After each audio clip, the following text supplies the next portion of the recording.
901. Good morning, councillors, and good morning, executive, and good morning to those joining us in the gallery as well as in the digital gallery today.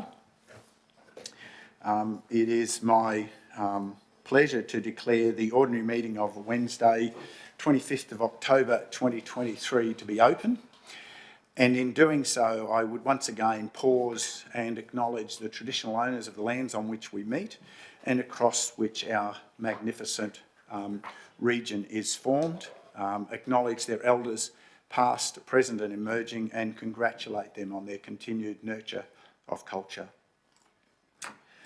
Councillors, I just will note that we have some variances around attendance, and I would firstly observe that Councillor McGuinness is not able to join us today and has been granted a compassionate leave of absence, and that we have a number of councillors who are dialed in remotely today and will be participating remotely for personal health reasons, and that's Councillors McConnell, Enright and Hay, and thank them for participating in that way. And you will have to forgive me, the meeting may have a few clunky moments as we make sure the communications works properly through that.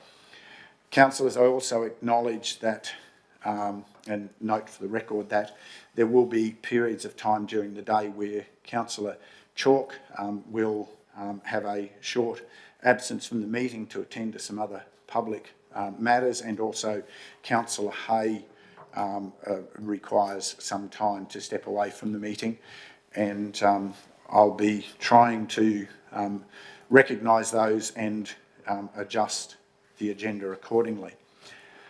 So noting all that, councillors, we are able to continue with today's meeting, and it is a privilege as we start today's meeting to have with us Pastor Mark Ironside from Harvest Point Church. Mark, you've been a long-term participant in supporting us in the chamber as well as across the community, and it's a privilege to hand over you now to lead us in prayers. Thank you. Yeah, thank you, Mayor Greg Christensen and the councillors here today, the staff. It's my privilege again to take this opportunity just for a brief prayer for us all here today. And I thought in coming today, you know, something that probably affects us all in this Scenic Room community as we see the dryness of the district and pending fires and other difficult circumstances. I already felt to pray for rain today, and just to acknowledge God in that way, that we can believe for him to provide, to relieve fear or pressures that may come that way. And a Bible verse from Zechariah 10 verse 1, it says, "Ask the Lord for rain in the spring, for he makes the storm clouds, and he will send showers of rain, so every field becomes a lush pasture." And again, I thank you guys here for the privilege of being able to come and acknowledge God in this way and read that text too, to know where the rain comes from. We can acknowledge him and be thankful that way. So it is spring, and so I think we can take this text in a literal form and believe God for some showers of rain to ease the pressure. From my background, from the rural perspective, I have a saying that I'm believing for grass growing, cattle fattening, crop producing, dam filling rain.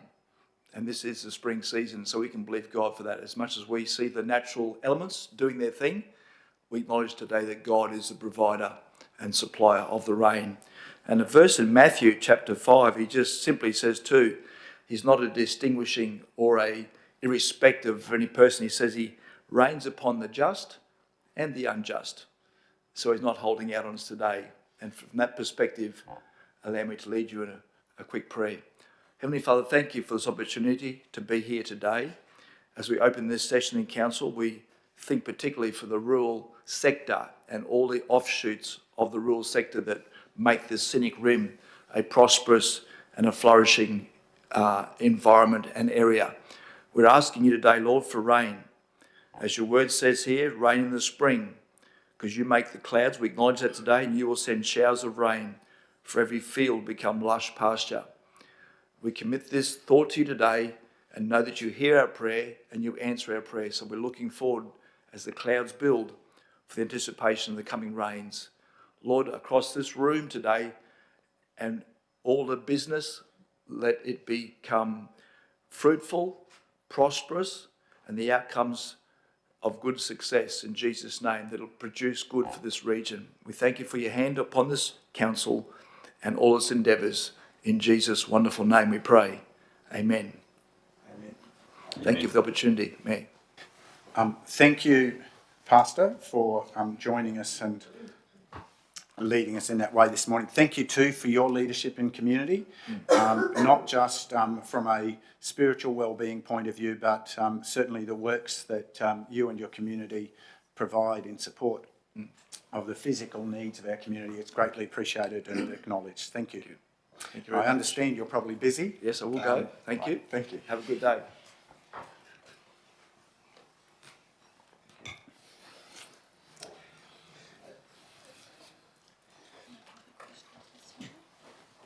Councillors, we have no questions for public question time today. And we turn to item 6 of the agenda, and I'm aware of 2 advised conflicts of interest at this stage. Acting CEO. That's correct, Mr. Mayor, but we potentially have another declaration when the matter comes up. Okay. 3. Thank you, councillors. Thank you, Acting CEO. And so, councillors, I note that the 2 that I'm aware of relate to item 11.4, and one is from myself and one from Councillor Enright at this time. We'll deal with them at that point. Councillors, I move therefore forward to item 7 of the agenda this morning, and I pause at announcements, and as indicated earlier in support of Councillor McGuinness, councillors, I would just pause, and on behalf of council and all council staff, I'd like to extend my sincerest condolences to Councillor McGuinness and his family on the recent passing of his wife, Mary. Mary was a much loved and respected member of our community, and her passing will be felt by many. At this sad time, our thoughts and prayers are with all of those who loved Mary as they work through this challenging time. And I know Councillor Chalk has asked if he could add some words. Yes, thank you, Mr. Mayor. It is a very sad time this week to hear the passing of Mary, and I'd also like to pass on my personal condolences to Councillor McGuinness and his family, from my family and private residents right through the region who know the family, which are many. I've known Mary most of my life through various things in the dairying industry and through her children, and we have connections with our family. So it is a very sad time. My parents actually sat with Mary a few weeks ago, and she told my father that she was going to fight to the very end and live every day she could, and she certainly did that. So with that, I'll just say again, pass my condolences to Councillor McGuinness and his family on behalf of the entire region. So thank you, Mr. Mayor. Thank you, Councillor. Councillors, I did warn you it could be a bit clunky. I see Councillor Hay has her hand raised. Councillor Hay, you wish to speak? Yes, thank you, Chair. I just need to advise that I need to depart the meeting momentarily. I'm not sure how long this will last. I have advised Council of the reasons for this need to leave the meeting, and I'll return as soon as possible. Thank you. Thank you, Councillor. Totally understand that will be noted, and please advise us when you're able to return. Yes, will do. Thank you. Okay. Thank you, councillors. We move forward. We have no deputations advised for today or petitions that have been advised to table.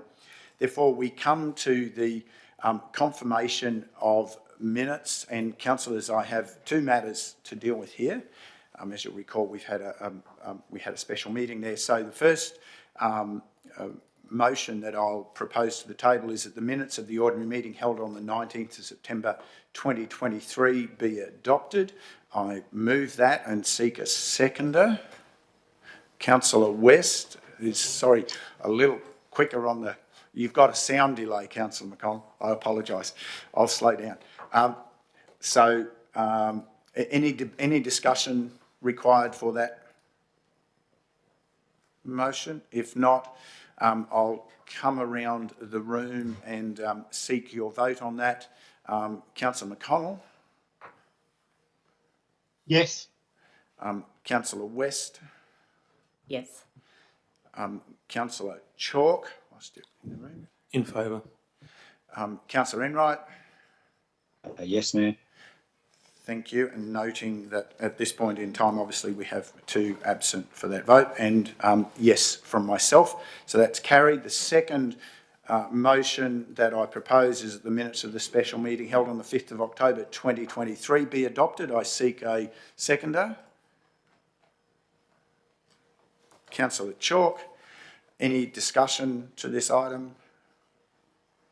If not, I seek your votes. Again, I come to you, Councillor McConnell. Councillor McConnell, yes. Councillor West. Yes, in favour. I'll try to follow the sequence. Councillor Enright. Yes, in favour. Councillor Chalk. In favour. And Mayor in favour. Thank you, councillors. We move to item 10, business arising from previous minutes. I'm advised there is one item here by the acting CEO to introduce, and I believe I'll hand over to you. Thank you, Mr. Mayor. At the special meeting, there was a query raised around whether council followed the legislative requirements in the notification as to the special meeting. That was raised by Councillor Hay, and we just thought we'd provide the response in regard to that and close that matter out. And I will ask that the Acting General Manager, Council Sustainability. Yeah, thank you, CEO. Yes, with regards to the 5th of October special meeting, requirements under the Local Government Act, Section 254C, requires that councillors are provided with a notice of that special meeting at least 2 days prior to. We've checked our records and established that on Monday the 2nd of October, in the morning 8:27 a.m, all councillors were provided a notice of that special meeting. Under Section 254D of the Local Government Regulation, once that notification goes out to councillors, by 5 p.m. on the next business day, the council is required to make public that notification. And records show that on Tuesday the 3rd of October, that notification of the special meeting was published on council's website. Therefore, it was in compliance with the requirements under the local government regulations. Thank you for that clarification. That's important to have that clarity on. Any additional question or clarity sought, councillors? If not, thank you for that update. Councillors, we move to item 11, which is the consideration of the business meeting today. Councillors, I move a procedural motion to vary the sequence of today's agenda to accommodate some of those matters I referred to earlier about some people needing to be unavailable at points in the meeting, to ensure that we can effectively manage the business of council. So I so move that procedural motion. Don't require a seconder for a procedural motion. Is there any questioning to that? If not, I'll seek a vote. Councillor McConnell? Councillor McConnell, yes. Councillor West? Yes. Councillor Enright? Yes, in support. Councillor Chalk? In favour. And Mayor in favour. Thank you, councillors, for that flexibility. So for those following along, rather than moving now to item 11.1 of the agenda, we'll move to item 11.4, which commences on page 79 of today's agenda. As a result of my previously advised conflict of interest, I will I'll declare my conflict and hand control of this item to Councillor McConnell. So I'm just juggling a few things to get my declaration open. I, Councillor Greg Christensen, inform the meeting I have a declarable conflict of interest for item 11.4 of the agenda. The basis for my declaration is that Council is currently involved in legal proceedings with the director of a company intrinsically linked to the company which owns the property subject to the development application in item 11.4, and I am a witness in those proceedings.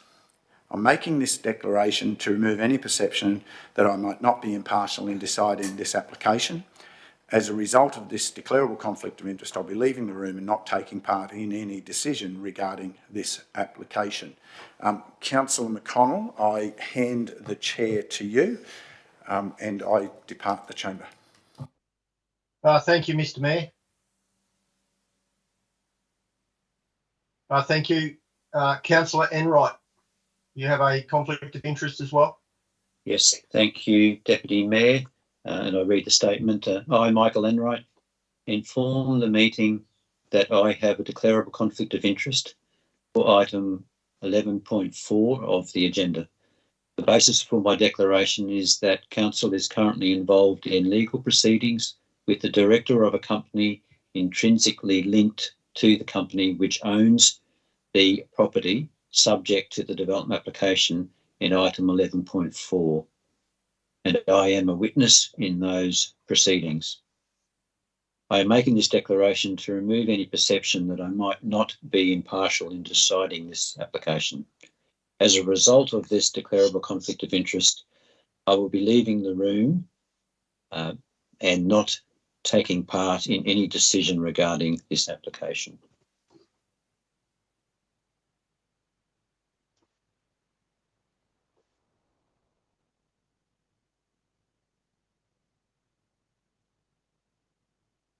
Thank you, Councillor. We'll just wait for you to depart the... So I will just end the connection to the meeting now. Yeah, just press leave and we'll contact you when it's completed. Thank you. Thank you, councillors. We now have item 11.4. Councillor West, can you please present the item? Thank you, Acting Chair. It's my pleasure to introduce item 11.4 this morning, which is MCU 23/004, material change of use for a low impact industry, and in brackets, mechanical workshop, repairing and servicing of motor vehicles at number 10 Oakland Way, Beaudesert, lot 1, SP 278108. I take the report as being read, and I'd like to move the following motion, which is in 3 parts.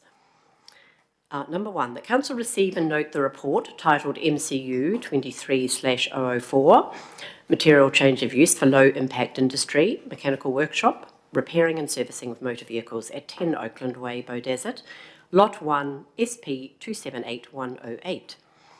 The second part, number 2, Council approve the development application MCU 23/004 despite the non-compliance with the Scenic Room Planning Scheme of 2020, subject to imposition of reasonable and relevant conditions in Appendix A and in consideration of the following relevant matters favouring approval.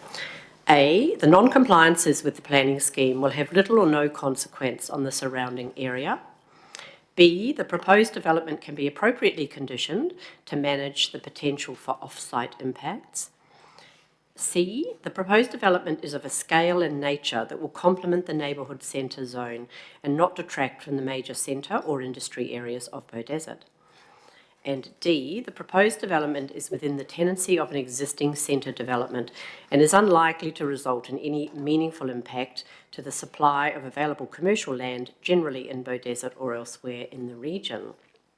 And part 3, that council note that any subsequent requests for a negotiated decision notice and/or change applications to the approval MCU 23/004 will be processed via delegated authority where the changes would not significantly alter the original decision. Thank you, councillor. Can someone second the motion? Councillor Chalk seconds the motion. Do we have any discussion?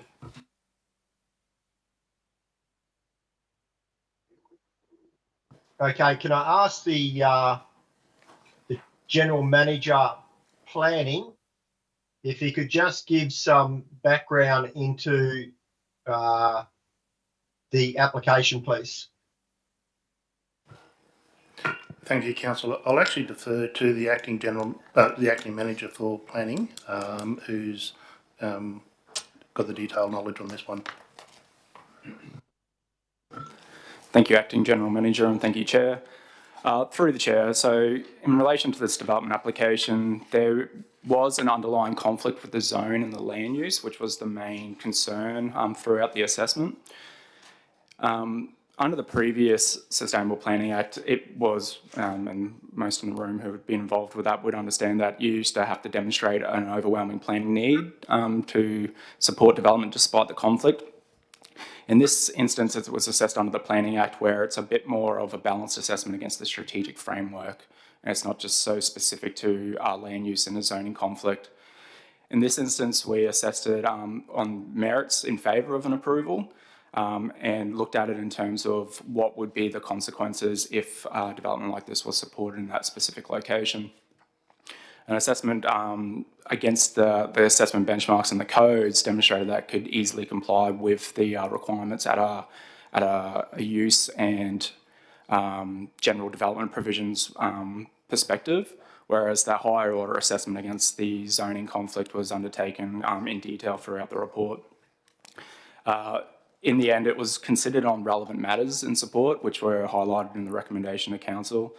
And it's namely around, in terms of whether this development actually represents any significant conflict in relation to undermining the neighbourhood centre zone in that location of Bow Desert, which we feel is not the case. Sorry to interrupt you. Thank you. Joe, through you, Chair, I've just come to realisation that for this particular matter, with the absence of Councillor Hay, we don't actually have a quorum. 1, 2, 3. Oh, okay. Yes, I'm looking at the wrong person. Okay. Okay. So the options on the matter, Mr. Chair, is that the matter can be deferred. Yep. Or we'll lay put on this the table. We'll lay this on the table. Move a procedural motion to lay this on the table until we have a quorum with Councillor Hay. All those in favour? Councillor West? Yes, in favour. Councillor Chalk? In favour. I'm not sure. CEO, can we do a procedural motion without a quorum? For the purpose of this, you can. Yeah, okay. So this will now be laid on the table until Councillor Hay gets back. If we can, acting CEO, if you can call in the Mayor and Councillor Enright, please.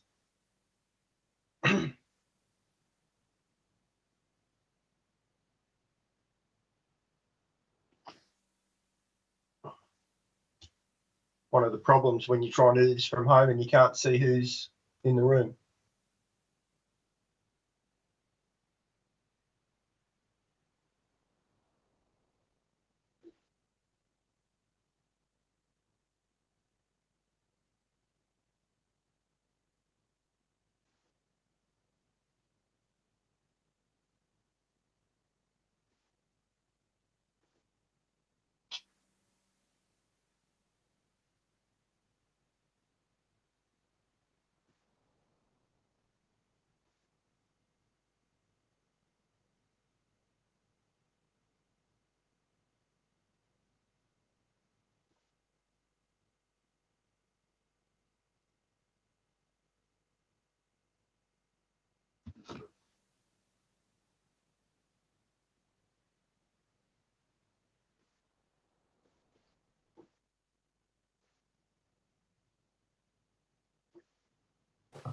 Thank you, Mr Mayor. I'll hand back over to you.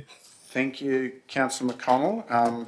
And I understand that's slight complexity until Councillor Hay returns, which deprived the quorum for that item. Thanks for that clarity. Councillor Enright, I note you've returned as well. Thank you.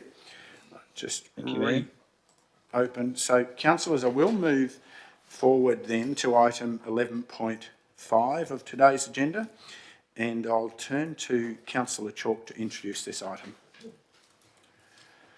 And for those following along, that's on page 100 of the agenda. Thank you, Mr Mayor. As the Portfolio Council for Sport and Recreation, I am pleased to introduce this report, 11.5, Local Roads and Community Infrastructure Program Phase 4. I'll firstly introduce the recommendation.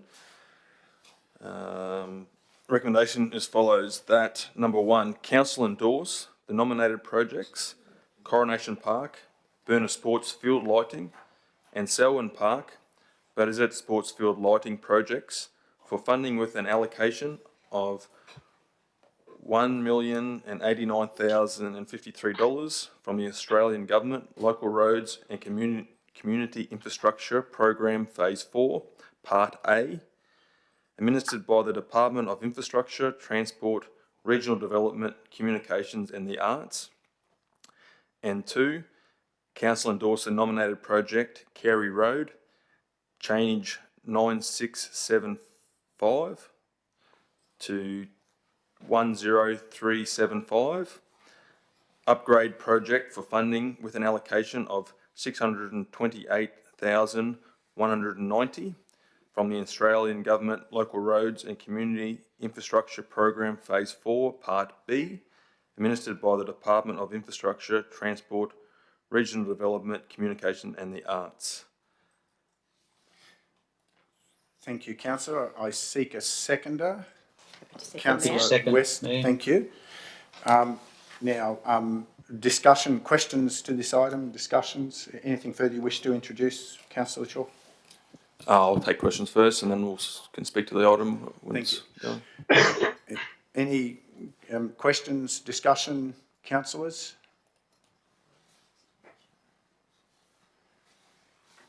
If not, Mayor, I would have a question.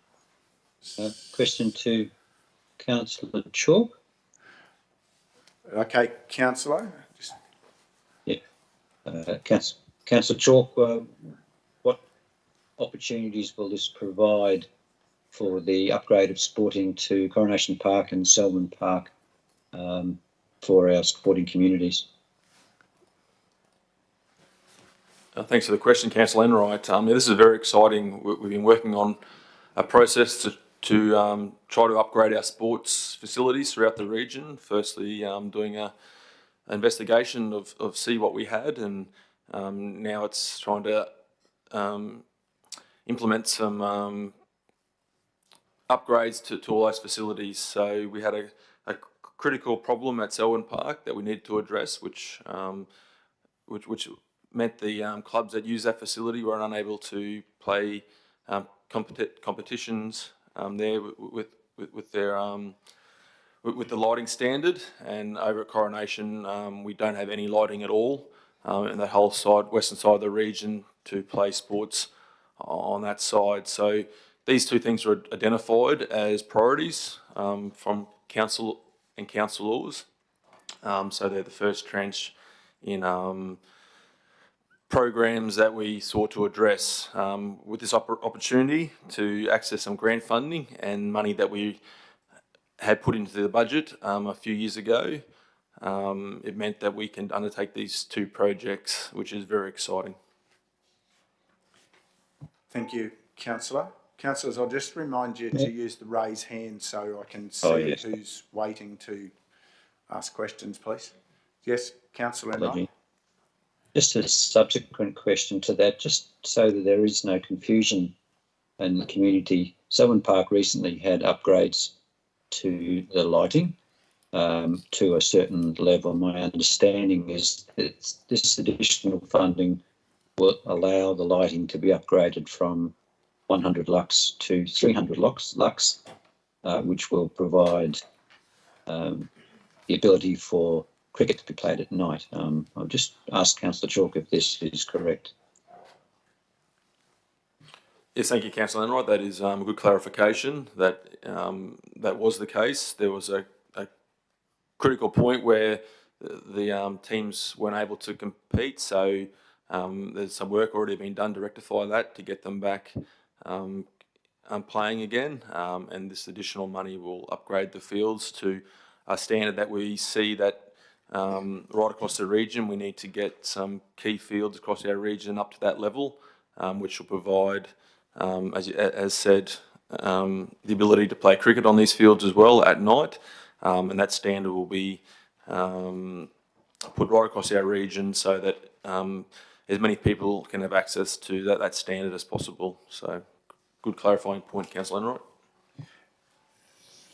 Thank you. Any further discussion or questions, councillors? Any additional discussion? If not, you wish to speak to your motion, Councillor Chalk? Yeah, as I've said, Mr Mayor, thank you. That is very exciting. It's a great opportunity for the community to put these projects forward, to get grant funded and provide this level of service to our community.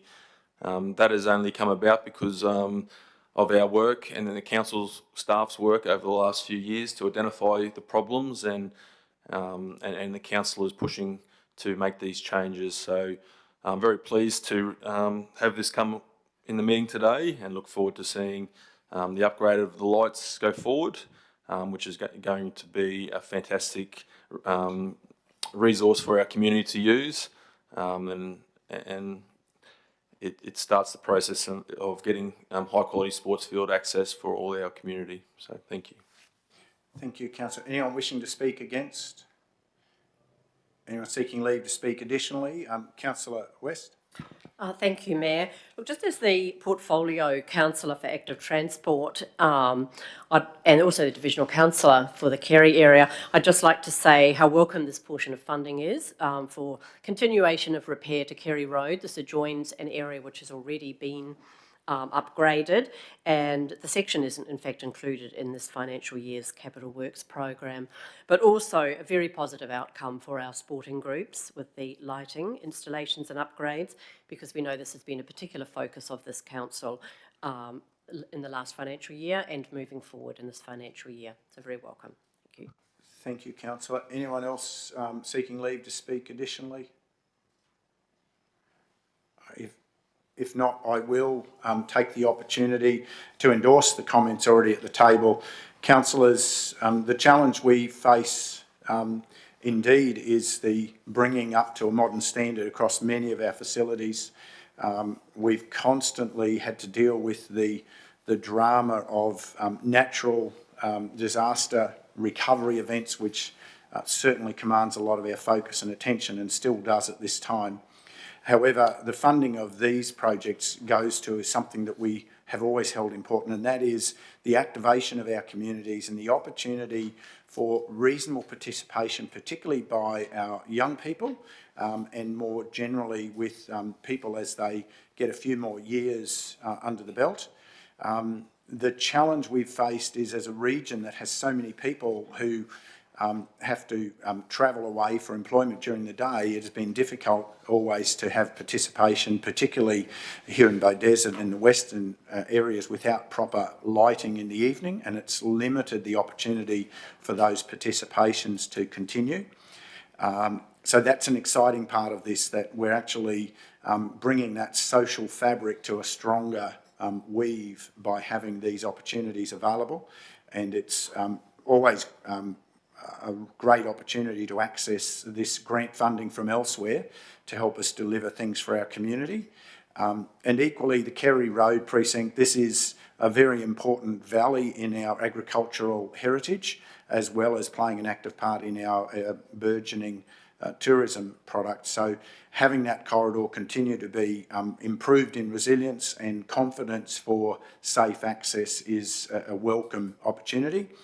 And these are indicators of the ongoing focus we have to deliver a stronger foundation for our region to ensure that we're always able to secure the best future possible right across the region. And thank you to the officers who've worked hard in design and working with the community around these, and I look forward to us celebrating many more of these into the future. I commend the motion. Councillor Chalk, you wish to close? Thank you, Mr. Mayor. Only to say that I agree with all the comments made. It's fantastic for the region to have both a sporting project and important road project be undertaken under this grant funding. So thank you. Therefore, I seek the vote. Councillor McConnell? Councillor McConnell, yes. Councillor West? In favour. Councillor Enright? In favour. Councillor Chalk? In favour. Mayor, in favour. Thank you, councillors. We move forward now to item 11.6, which is page 104 of today's agenda. I know I've pulled things a bit out of order. Acting CEO, I'm not sure whether you need other officers to assist, but councillors, I turn to page 104 and I will introduce before us is the final report. And councillors, I move that council receive the unaudited financial statements for the period ended 30th of June 2023, final for the financial year 2022-2023, and two, that council receive the audited financial statements for the year ended 30 June 2023. I seek a seconder. Councillor Chalk, thank you. Councillors, obviously we did have the preliminary unaudited report for the end of June as an interim report, and as part of the proper finalisation, those accounts have now been finalised and been through the audit process, and we'll have further motions in that regard shortly. But councillors, I will seek additional comment from the acting CEO if there's anything additional to comment in regard to this from himself or officers. Thank you, Mr. Mayor. I will. Yes, you are correct. We did table the interim June reports, and obviously part of the reconciliation of the financial year, any of the accruals that needed adjusting have now been affected. If it's okay, I can provide some high-level financial aspects when it comes to the 2022-2023 financial year. Obviously, at a later stage today, we will talk about the annual report, which has the non-financial metrics. But for the purpose of today's meeting, for the purpose of today's report with the audited financial statements, where I can provide some high-level aspects in regards to that to compare from previous year. Roughly from a revenue perspective, what we've seen for 2023 financial year is about a $3.4 million increase in the rates and utility charges as compared to 2021-2022, and that represents a 5.97% increase.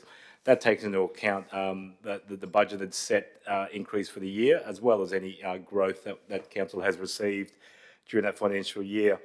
The other main aspects in regards to our revenue pertain to the fees and charges. We've seen 18.3% increase in that, which is around the 1.172 million mark. And largely that's due to the increased activity associated with building and planning and development in the region. We still continue to increase fees and plumbing associated fees, planning application fees, and even our refuse tipping fees and our caravan park fees. For the 2022-2023, with the change in the economic markets, we've seen with the interest rates starting to creep up, fiscal management of council's cash reserves has seen a 138% increase in interest received. So we received an extra $1.6 million in interest received due to the management of cash at hand.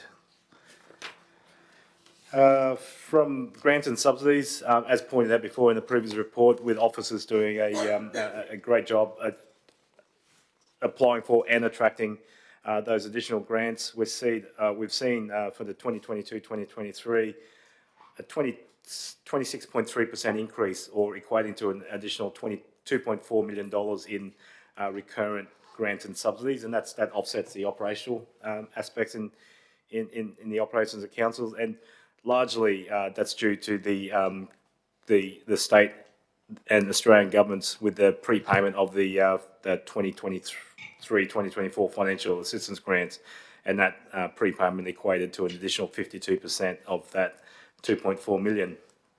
When it comes to the capital grants and subsidies, we've actually seen a 146% increase, going from 19.4 million the previous year in 21-22 to $47.8 million in 22-23.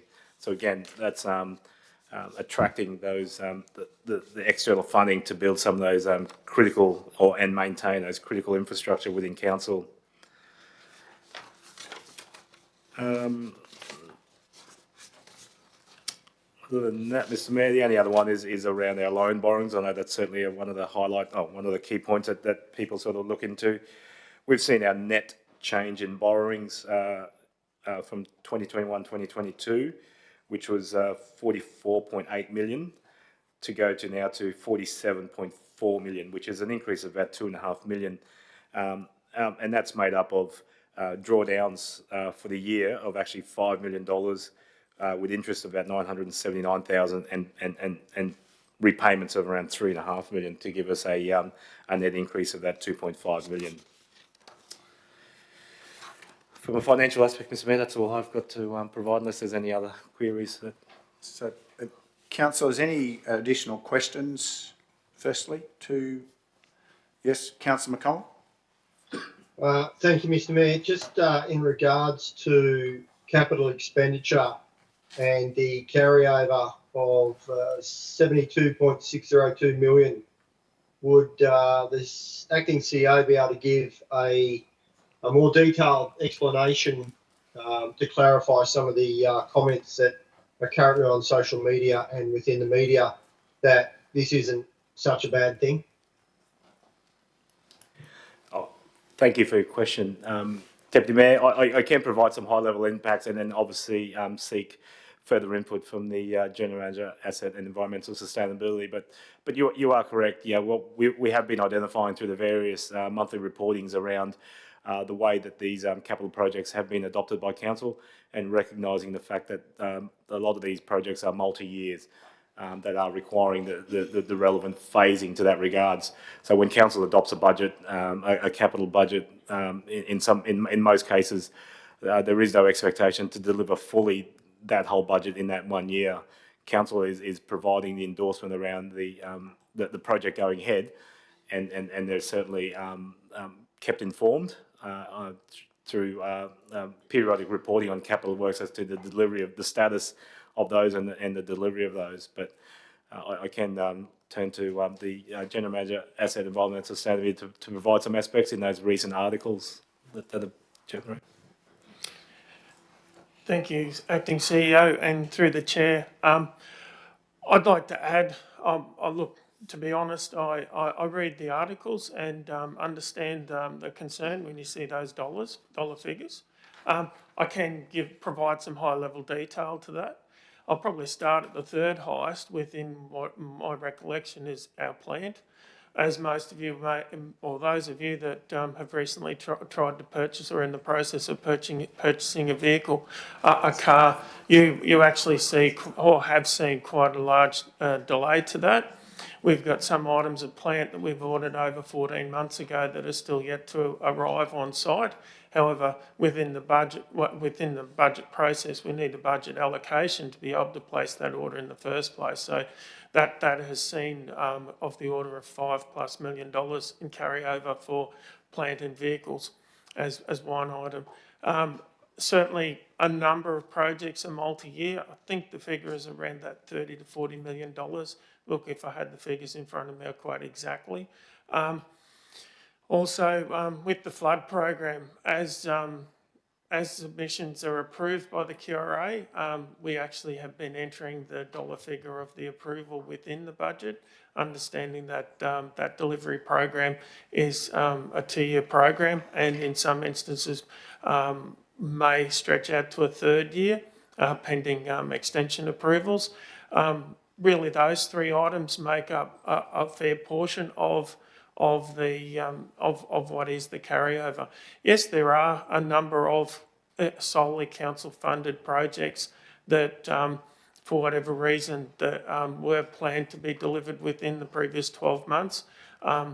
We also have seen a number of issues with regards to resourcing at all levels, from labourers through to project managers, to be able to deliver some of those projects, and we're not alone in that. Also, other supply chain issues.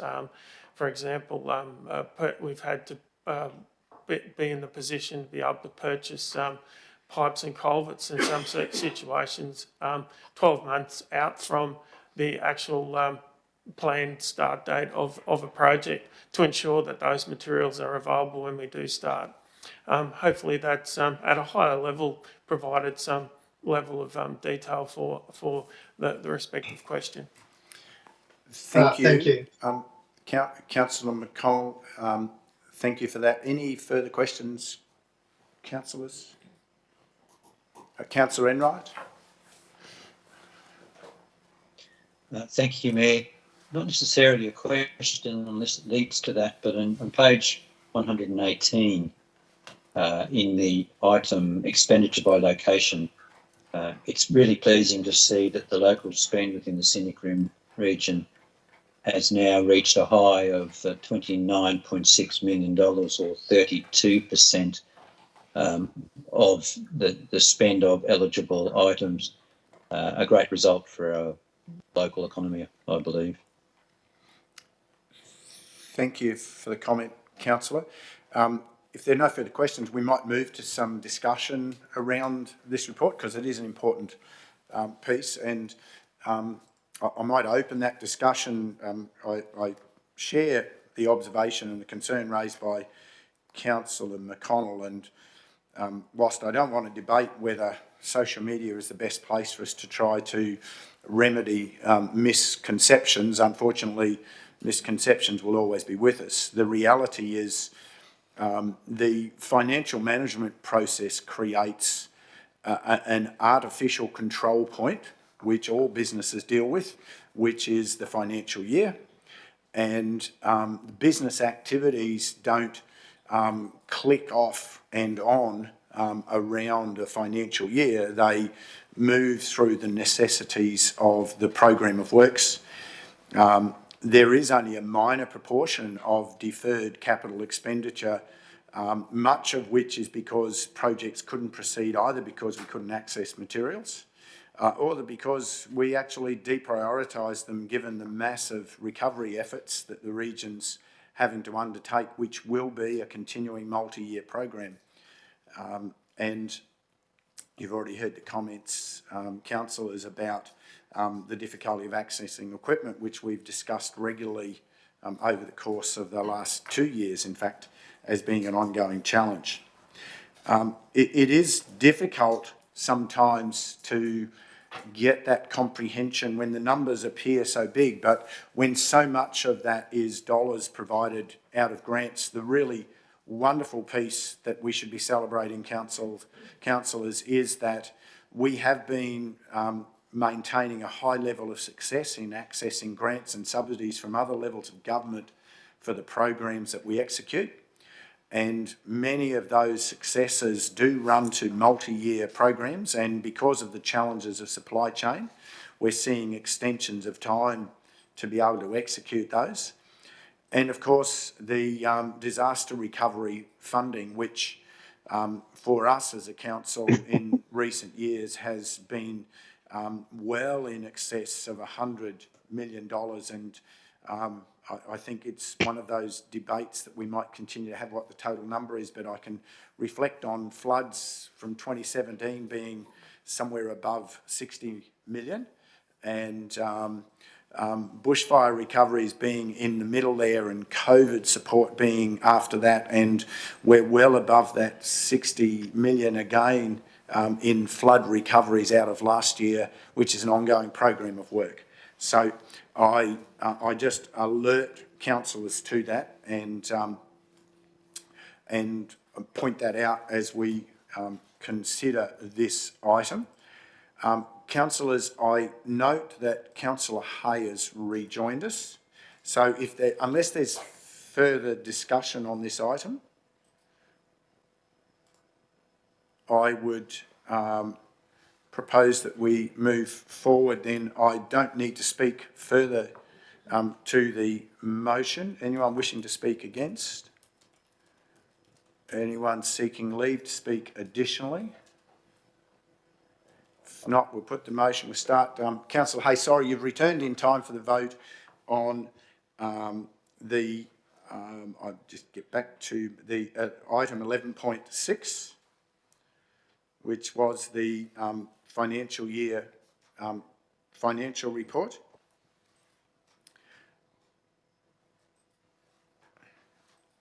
I'm just seeking the vote of councillors. I'll come back to you in a moment, councillor. If you don't feel able to participate, I'll understand. Councillor McConnell? Councillor McConnell, yes. Councillor West? In favour. Councillor Enright?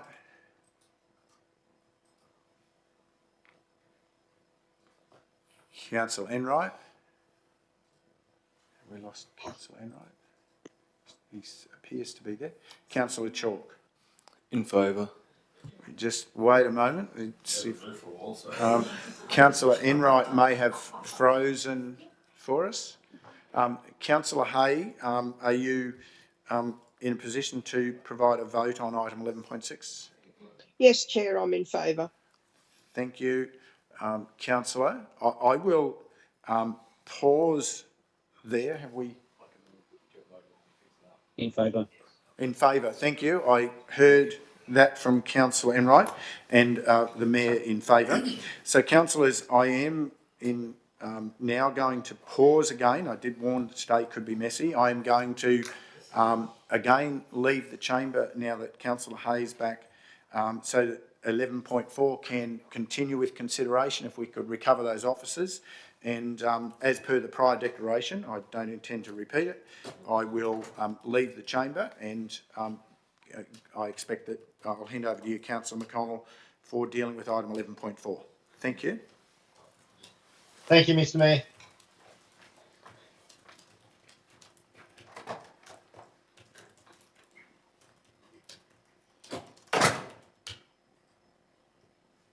Acting CEO, can you just confirm that Councillor Enright has left the meeting? I can confirm that, Chair. Okay. Thank you, councillors. We'll go back to item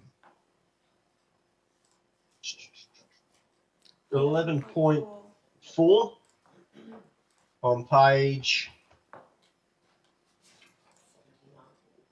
I've just got to scroll back through. 79.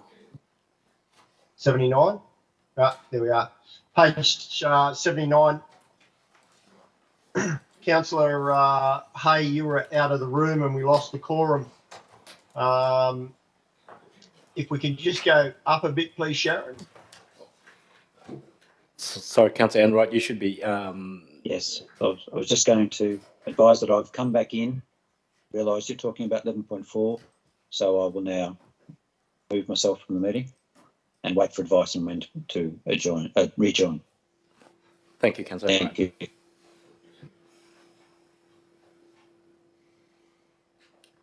Confirm again, Chair, that Councillor Enright's no longer in the meeting. Okay, thank you. Councillor Hay, just to inform you, the motion was moved by Councillor West and seconded by Councillor Chalk. We take that you have read the report. Are you still there, Councillor? Yep. That you've read the report. Have you got any questions on the report? No, I have no questions, just an observation that there were apparently no submissions against the proposed development, which is noteworthy. Okay, thank you. Good. Okay, Councillor West, would you like to speak a bit on your motion? Thank you, Sorry, Acting Chair. through you, Chair, just the fact that Yeah. Councillor Hay was not present at the time of those deliberations, I think it's prudent that we redo the whole aspects again. Oh, okay. No worries. Okay, we'll go back through. Councillor West, would you like to present your item, please? Thank you, Acting Chair. Item 11.4, I'd like to present, which is MCU 23/004, material change of use for low impact industry, mechanical workshop, repairing, excuse me, and servicing of motor vehicles at number 10 Oakland Way, Beaudesert. Lot 1, SP 278108. I do take the report as being read, and I would like to move the motion, which is in 3 parts. Number 1, that Council receive and note the report entitled MCU 23/004, material change of use for low impact industry from mechanical workshop, repairing and servicing motor vehicles at number 10 Oakland Way, Beaudesert, Lot 1, SP 278108. Number 2, Council approve the development application MCU 23/004 despite the non-compliance with the Scenic Rim Planning Scheme of 2020, subject to imposition of reasonable and relevant conditions in Appendix A, and in consideration of the following relevant matters favouring approval. A, the non-compliances with the planning scheme will have little or no consequence on the surrounding area.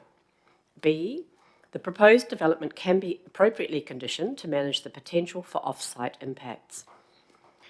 C, the proposed development is of a scale and nature that will complement the neighbourhood centre zone and not detract from the major centre or industry areas of Beaudesert.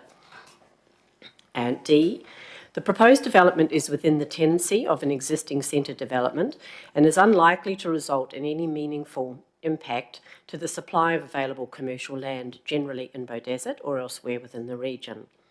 And Part 3, Council note that any subsequent requests for a negotiated decision notice and or change applications to the approval, in brackets, MCU 23/004, will be processed via delegated authority where the changes would not significantly alter the original decision.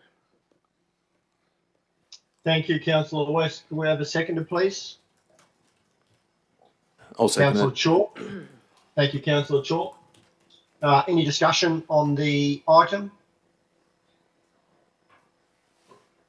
None. Thank you. Councillor West, would you like to speak on your motion? Thank you, Acting Chair. Just as already mentioned, the planning officers have been extremely mindful of this application, that it was not compliant with the planning scheme. However, the applicants submitted demonstrated in the material that they submitted that the issues that arose could be dealt with. As mentioned previously, there were no submissions at the public submission period.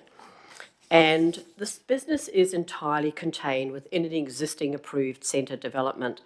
And as has been mentioned, it's considered to be in keeping with the neighbourhood area. There's certainly adequate parking for the area and appropriate conditions which are included in the report to minimise any conflicts.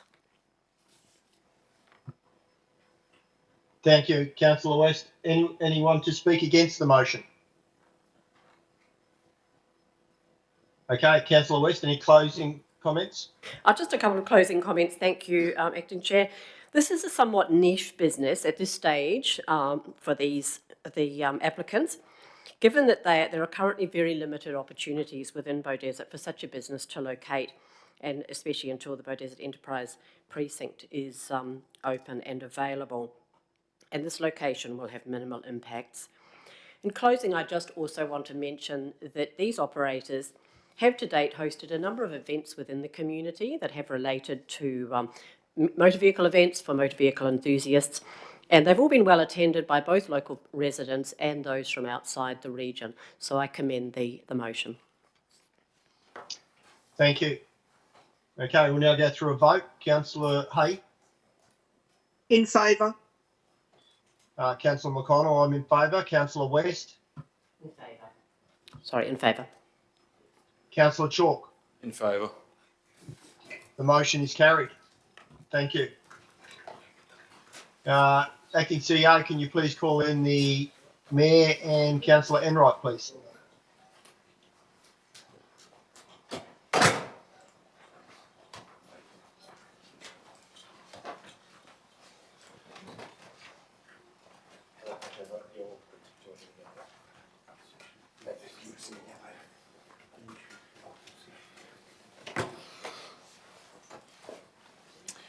Just waiting for Councillor Enright to return. Yes, thank you.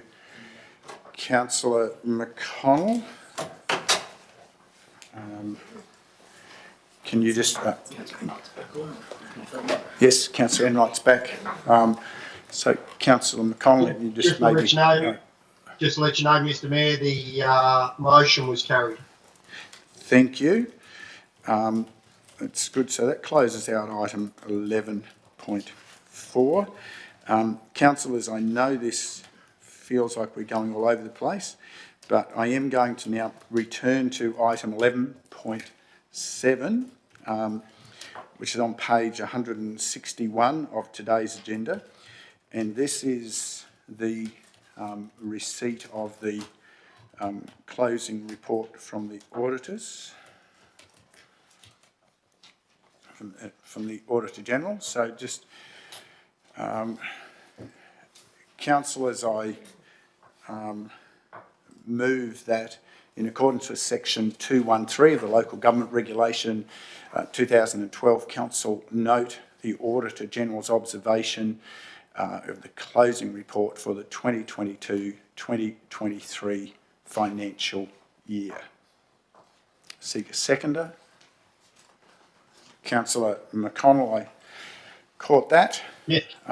Thank you. Councillors, I just, you've all had the report and had the opportunity to read it. I think the most important observation is that it's an unmodified audit, which is always an encouraging and pleasing thing to receive as an outcome from the Auditor General. I open for any further, firstly for any additional commentary from the Acting CEO. No, nothing further there, Mr Mayor, other than, as you pointed out, it's an unmodified external audit undertaken on council, and pleasing results with a number of things identified that will continue to be progressed through as part of the Audit and Risk Committee. Those matters identified, but pleasing to receive an unmodified audit. Thank you. Any additional questions, councillors? Any additional discussion? If not, I'll put the motion and seek a vote. Councillor Hay. Wait, Councillor Enright has his hand up, Mr. Oh, Mayor. sorry, I couldn't. You're a bit slow, councillor. Yeah, a bit slow getting through the Yep. process. Look, I just wanted to also note that it was pleasing to see that matters that have been previously reported are being resolved. There was one of the comments there that some things that have been unresolved are now moving to the resolve. So I think that's a good effort by all. Thank you, councillor. Then no one else wishing to speak, I then put the motion. Councillor Hay. In favour. Councillor McConnell. In favour. Councillor West. In favour. Councillor Enright. In favour. Councillor Chalk. In favour. Mayor in favour also. Councillors, I now, just to test the agility of your fingers, will take you back to item 11.1, which is on page 5 of today's agenda. And this is the tabling of the annual report. And as you'll understand, I was trying to sequence through the closeout of those financials and the auditor, and then come to the annual report.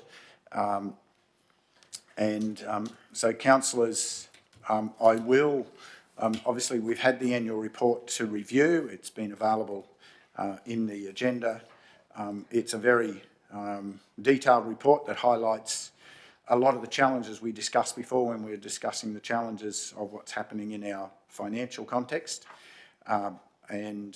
Nonetheless, it highlights some great successes across the region over this recent year. And therefore, I move that Council 1 adopt the Scenic Rim Regional Council Annual Report 2022-2023, that 2, Council delegate to the Chief Executive Officer the power to make minor grammatical and formatting changes to the Scenic Rim Regional Council Annual Report 2022-2023 if required after its adoption by Council prior to the publishing of the document for public access. And 3, that Council note the general purpose financial statements for the year ended 30th of June 2023, which we've previously discussed. I seek a mover before I then add a comment. Councillor McConnell. Councillor McConnell, thank you. Now, I would just flag that I'd like to invite the GM People and Strategy to clarify, whilst there have been some grammatical adjustments to the attachment of the report. Sorry, Mr. Mayor, I just got to step up a second. Sorry, I'll just leave Councillor McConnell for a moment. GM, could you just clarify there are a couple of material amendments to the annual report, which it will be useful for all councillors to understand. Yes, thank you, Mr. Mayor. There have been a couple of material amendments to the annual report subsequent to its inclusion in the agenda for today's ordinary meeting. So I'll just outline what those changes are, excuse me, what those changes are, and so that Council can consider those as part of today's deliberations, and if Council resolves to include them in the annual report, they will be published in an updated version. So on page 76 of the annual report, which is page 40 of the agenda, if you're following along online, under the operational plan key performance indicators against the action regarding agricultural opportunities, the last sentence in the KPI commentary refers to an outcome from the previous financial year, and so this is to be deleted. So the sentence I'm referring to is advocacy to preserve the natural values of the Scenic Rim contributed to withdrawal of 2 tenements to explore coal seam gas in the region. That sentence will be deleted. On page 89 of the annual report, which is page 47 of the agenda, that page includes a table that summarises the right to information applications over a number of years. The numbers for 2022-2023 in this table are incorrect, and so they are to be amended as follows. So the number of applications on hand at the start of the period will be 2. Applications received during the period will be 13. Applications withdrawn will be 0.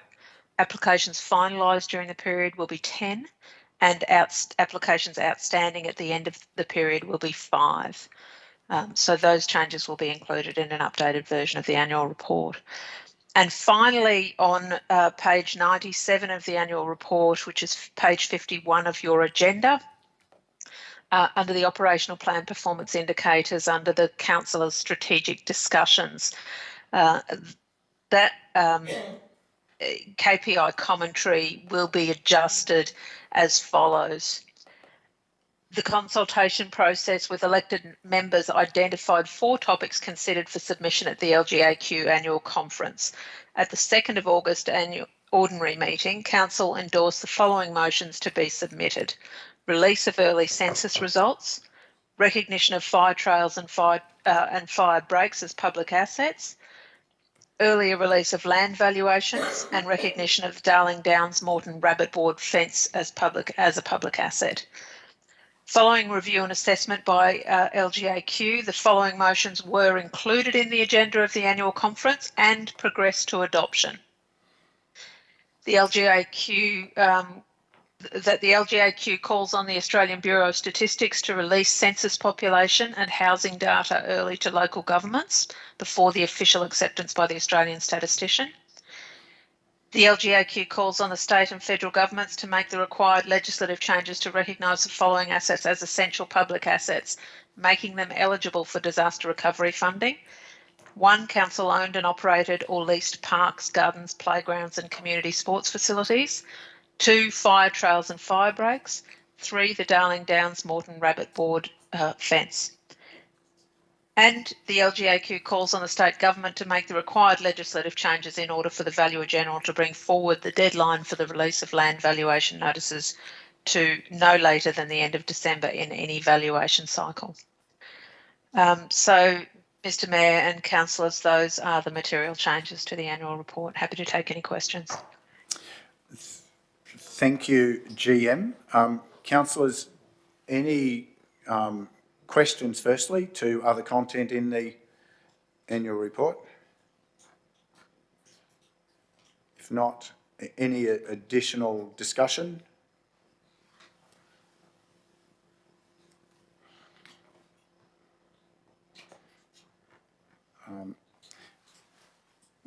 Councillors, I may just add some commentary before we move to the motion. And as a general discussion, this report, for me personally, as I read it through, came with some very deep sighs of reflection. Underpinning everything, it highlights the long and arduous journey that that we have faced as a region through many events, and particularly in more recent time, again from natural disasters, and as we're facing into a season that's dry, and we've already had our first rounds of bushfires in this financial year, we know we're facing into a different type of season of challenges once again. It made me reflect that that's part of what makes the specialness of our region, is that it is so filled with the excitement of nature that it also comes with the risks of nature. Nonetheless, underpinning everything we do has been this constant journey of trying to rebuild and build back better, to ensure that we're laying a foundation for the best future we can.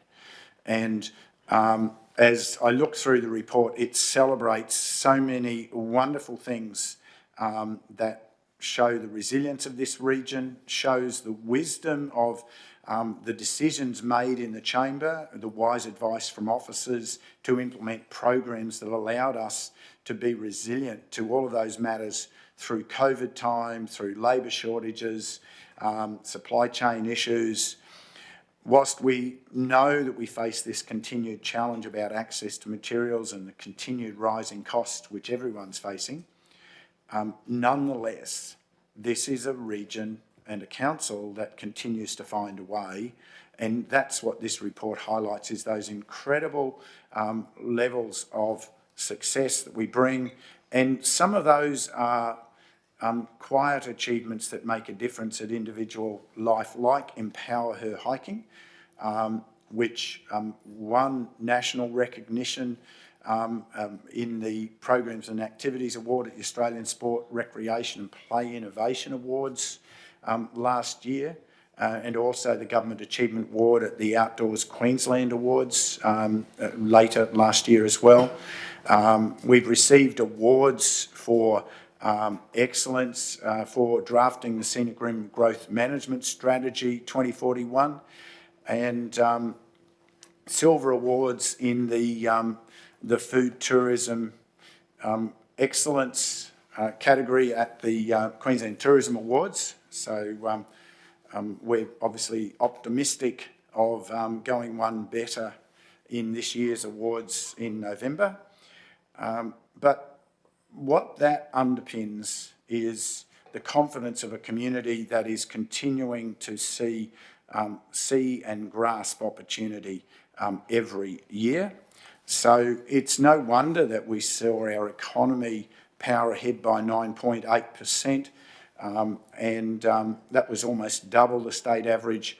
You know, we need to celebrate and be proud of it, and that's what this annual report is about, that we've continued to adopt the right strategic platforms to allow us to move forward with agribusiness and agritourism and biodiversity implementation. So, councillors, there is a lot for each of you to join in celebrating and ensuring that our community, who so often don't take the time, get to understand what this report does is pull together the reality that this is a hard-working council, this is a hard-working region.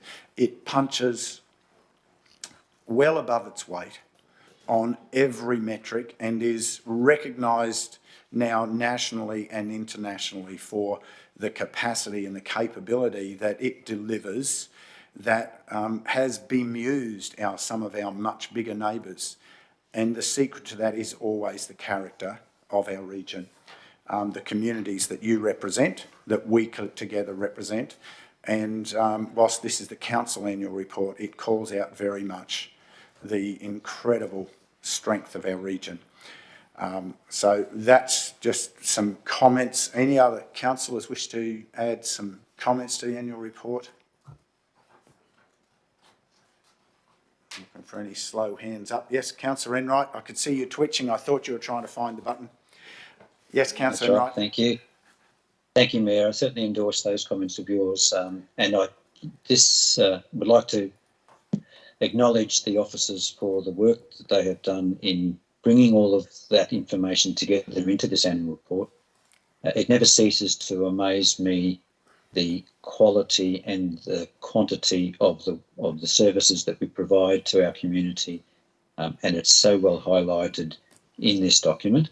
It's a great time to reflect on what we have achieved through the year, but also a great time for us as councillors to recognise the efforts of our officers who work so diligently to deliver these services, projects and programs through our community. So thank you to all of our hard-working council officers who have achieved so much in this past year. Thank you, Councillor. No further comments. I will move forward to sorry, Councillor West. Sorry, I'm looking for hands up. I'm not looking for your hand up. Apologies. That's right. Thank you, Mayor. Look, I just wanted to encourage our residents to take a look at the annual report when it goes up on the council website. It certainly is a very positive document, but it also is very readable. And also, I would like to acknowledge the media team because they're a bit slim on numbers at the moment, and to compile the annual report is always a very, very big job, and they've done a wonderful job, and thank you to them all. Thank you, Councillor. I will now move to speak to the motion. Councillors, I commend the annual report to you and ask for your support to this motion. The work that our teams do under difficult circumstances, it's well documented the continued shortage of staff in many areas, the challenges that we face on recovery, the challenges we face on costing. In spite of that, what I see every day is a team from out in the field through to the offices around us, people who come to work joyful and optimistic and desiring to make a difference for the community they serve. And they deserve our respect, and this report celebrates the efforts that they've brought to bear, that they've equipped us with the tools to make good strategic decisions and to demonstrate that value back to our community. This report calls out those efforts, celebrates those impacts, and really continues to tell that powerful story of a region that is truly, from the shadows of a now distant amalgamation, is now beginning to show its true coming of age as a region living to the fullness of the merits it deserves. And I commend the report and I commend the motion to councillors. Is there a speaker against? Anyone seeking to speak additionally? Councillor McConnell. Thank you, Mr. Mayor. I concur with your comments and wholeheartedly endorse this report. It just goes to show that how far we've come in the 15 years since amalgamation, where commentary back then was we were set up to fail.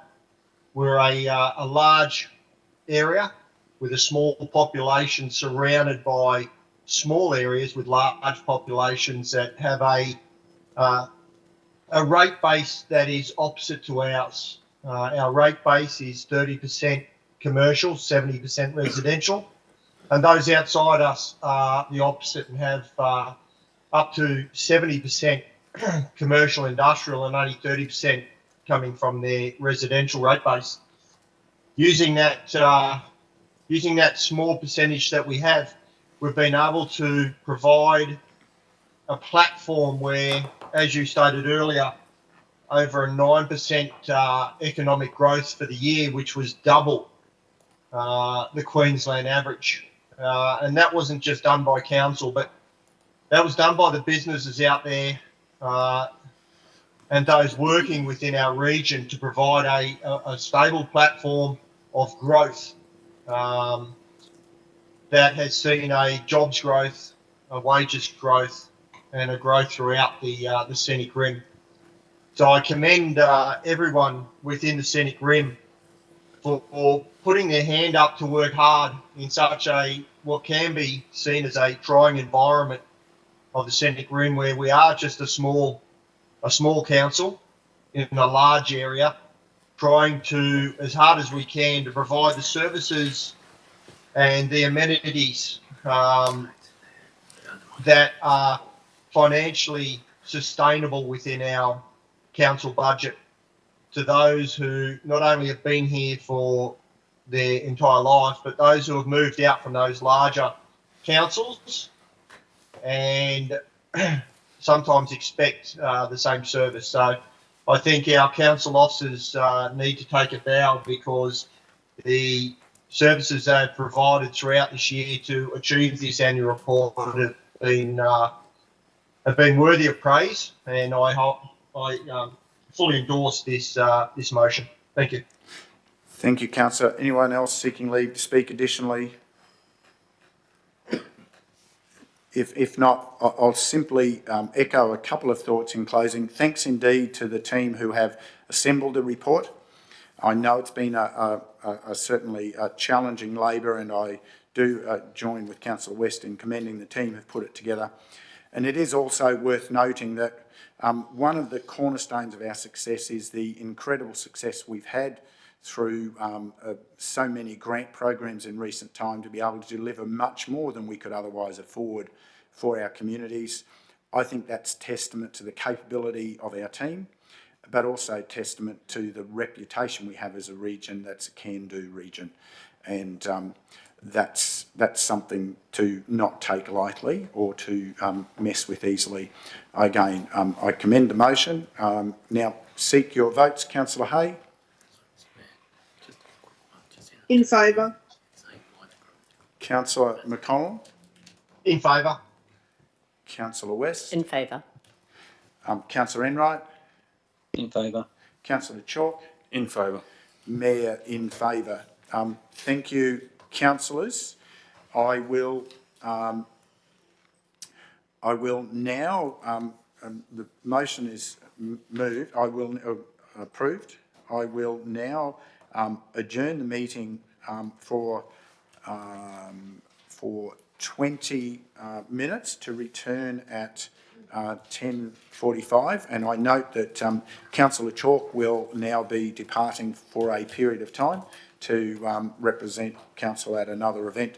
Thank you, councillor, for taking on that, and please travel safely. But we'll adjourn the meeting for now and return at 10:45. Thank you.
Councillors, welcome back, and welcome back to the gallery and both digital and those with us in person today. Councillors, in keeping with the seemingly ping-pong nature of our agenda today, I'm going to now continue with item 11.2, which is on page 10 of today's agenda. And I'll turn to Councillor McConnell to introduce this report. Thank you.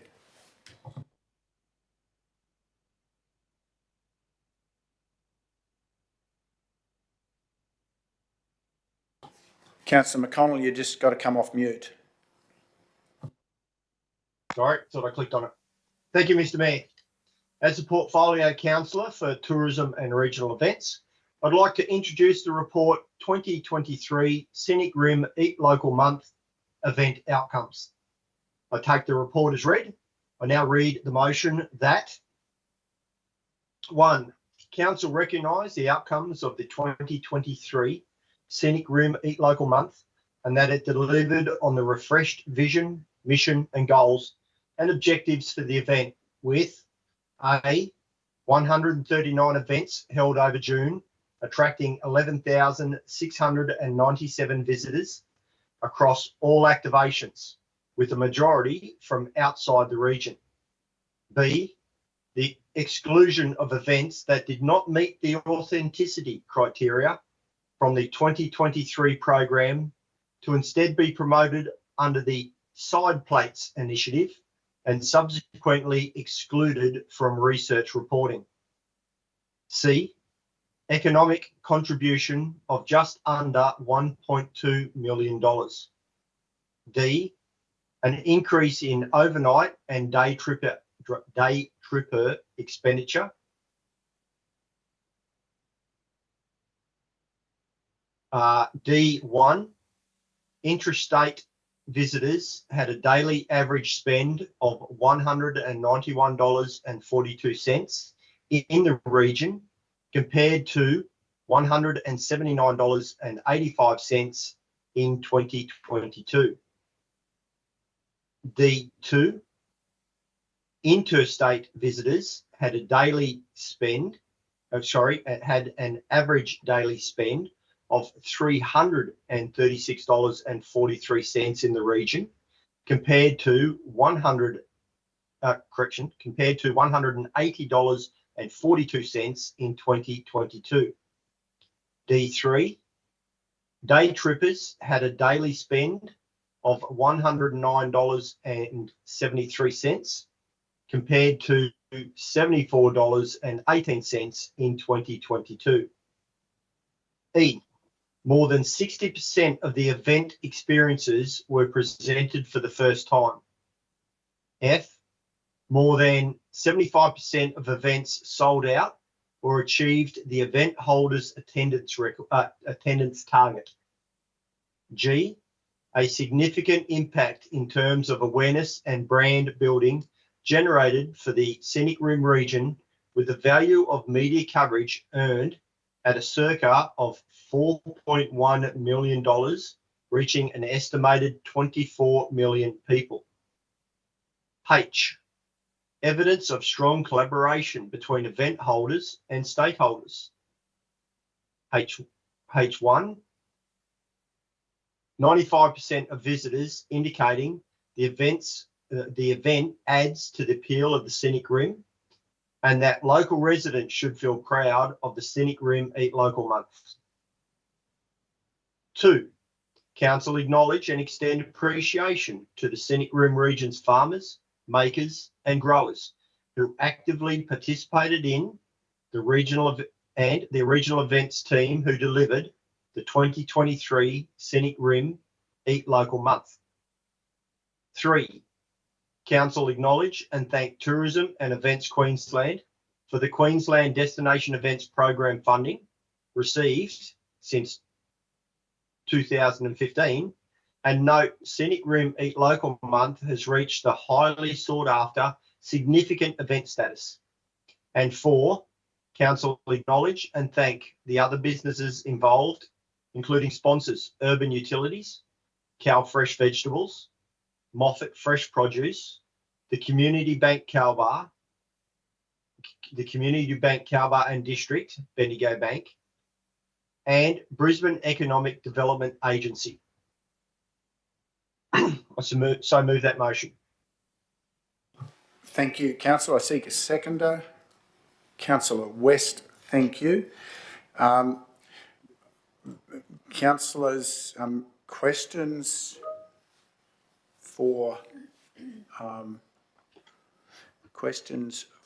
to the report? Hands up. I do have some additional commentary. Councillor McConnell. Yes, thank you, Mr. Mayor. As everyone knows, this was the first year that we've held a month-long Eat Local Month, and I think it was a resounding success. The stats that are just provided in relation to the average daily spend across the board were greater than what we anticipated. The visitor satisfaction levels, with 94% of visitors indicating their experience of visiting the Scenic Rim and eating and attending Eat Local Month, has made them want to come back and see more of the region. 78% indicated they were likely to buy more produce from the Scenic Rim region because of their attendance at Eat Local Month. And 93% indicated that they are likely to attend Eat Local Month events in future years.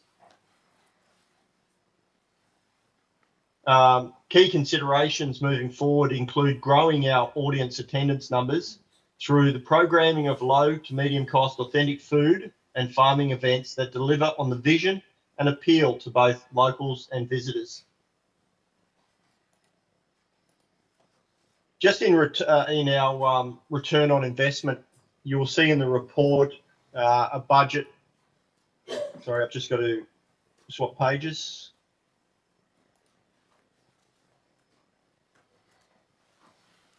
You'll see where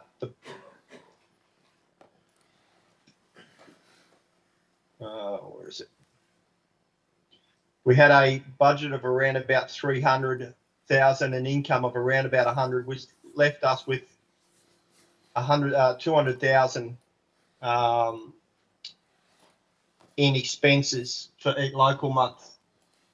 Now, although that may seem high, the return to our economic prosperity across the region is significant, because it not only details the month of June, but it carries on throughout the year, with more people coming back to visit the Scenic Rim. The more people that come back, the better our businesses perform, not only the 500 tourism businesses, but also those within the towns, the cafes, other shops, service stations, hotels. So it has a significant impact on what we discussed earlier in our other report of a 9.4% economic growth across the region. So I think the Scenic Rim Eat Local Month has been a resounding success, and all credit should go to not only the council staff who assist in its conduct or its presentation, but also those businesses out there who actively put on activities and events across the month of June to make it such a resounding success. So all credit should go to our producers, our tourism operators, and everyone involved in Eat Local Month. Thank you, Councillor. Any other discussion, councillors?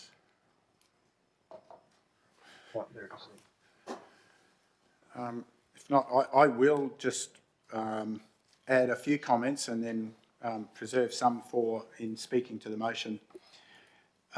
Councillors, you will all recall when the GM Customer and Regional Prosperity brought the notion to us to go from an Eat Local week to an Eat Local month, that there was a large gulp, and it was at a time where every headline was talking about difficult economic climate. People will be making tough decisions about how they spend their money every day. The doom and gloom sector of the pop media runs that campaign. And the courage of the chamber to support the decision to move to a month was testament to not just our faith in the advice of our officers, but in the capacity and capability of our region. It was testament, I believe, to the learning that we've had over recent years about how our region will always step up to the next challenge. And that's what happened. And as you've heard Councillor McConnell discuss, it was an exciting event. It brought strong performance. It brought performance that was much better defined this time, and in some ways it cleared away some of the things that were almost distractions and allowed a really sharp focus. And it aligned perfectly with the conversation that our agribusiness and agritourism strategy calls for us to do. It's delivered in spades. And yes, as Councillor McConnell, as you pointed out, there'll be some who'll look at the balance sheet and say, you spent more than you got in investment. Well, we always plan to invest in the right events that celebrate and support the right outcomes for our business community, as you've so eloquently pointed out, across many facets, and not just in the month, but across the year. And I will pause there because I do hope to speak in support of the motion and seek if there are any further comments. I look for a hands up and I'll watch for you, Councillor West. Otherwise, we'll move forward. Councillor McConnell to speak to the motion. Thank you, Mr. Mayor. I will speak to the motion. As I've reiterated, that it was a huge success this year. It was a, I'm not going to say it was a gamble because it wasn't. It was highly planned, and a dedicated team took this on. Speaking with businesses out there, it made it easier for them because they could get around to some other events when it was jammed into 1 week or 2 weekends and a week. It was very rushed, and they struggled to maintain their stock within their own businesses to supply the large number of tourists that came out during the month. So it was a credit to our tourism operators, and as you said, it goes to our agri-tourism strategy and planning to have a look at different ways to improve our economic prosperity within the region. I have found it on the page where we invested $315,000 towards Eat Local Month, and we had a revenue of $106,500.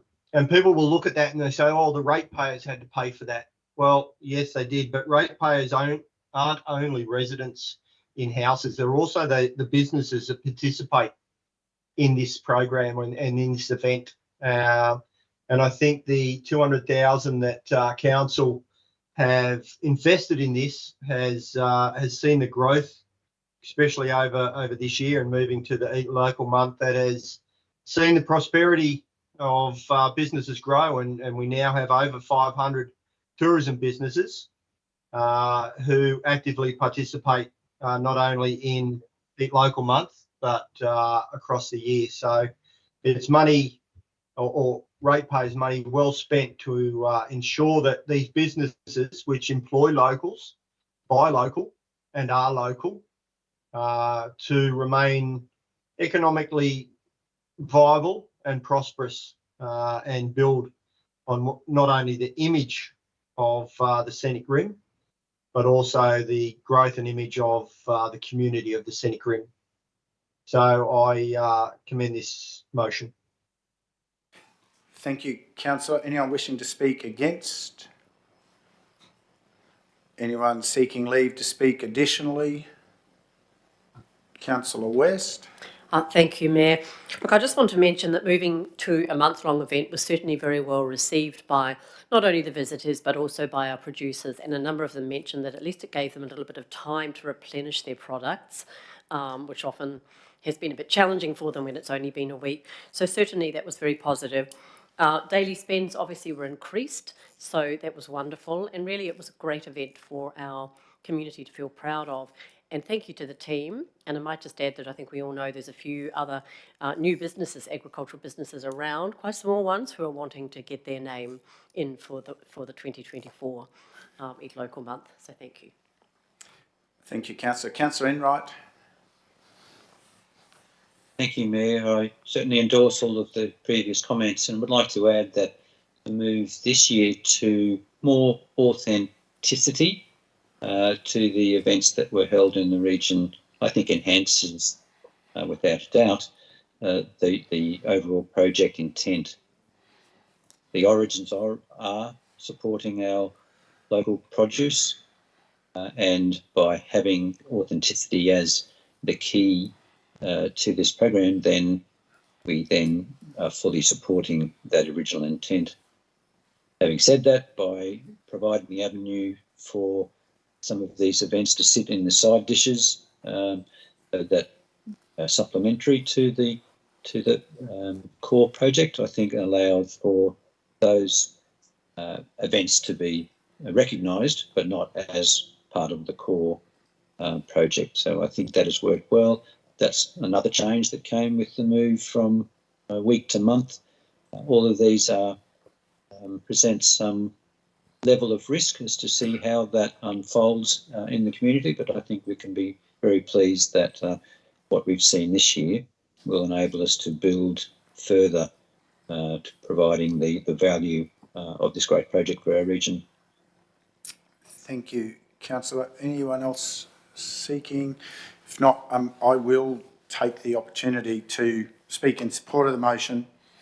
It's important that we never lose sight of the reason why Eat Local began. It started out of a simple event in support of our agricultural producers. And our agricultural producers have that really deep, rich, authentic connection to the highly productive footprint that underpins our region.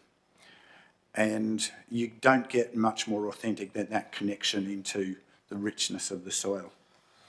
And therefore, all of the compounding value across other sectors of the economy is really a joyful recognition that the cornerstone of our region has been and will continue to be the richness of our agricultural heritage, the richness and wisdom and innovation of our agricultural producers.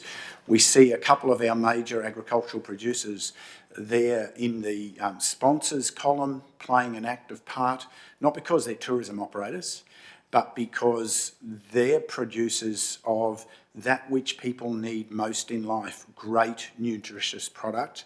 And we have many bespoke producers of various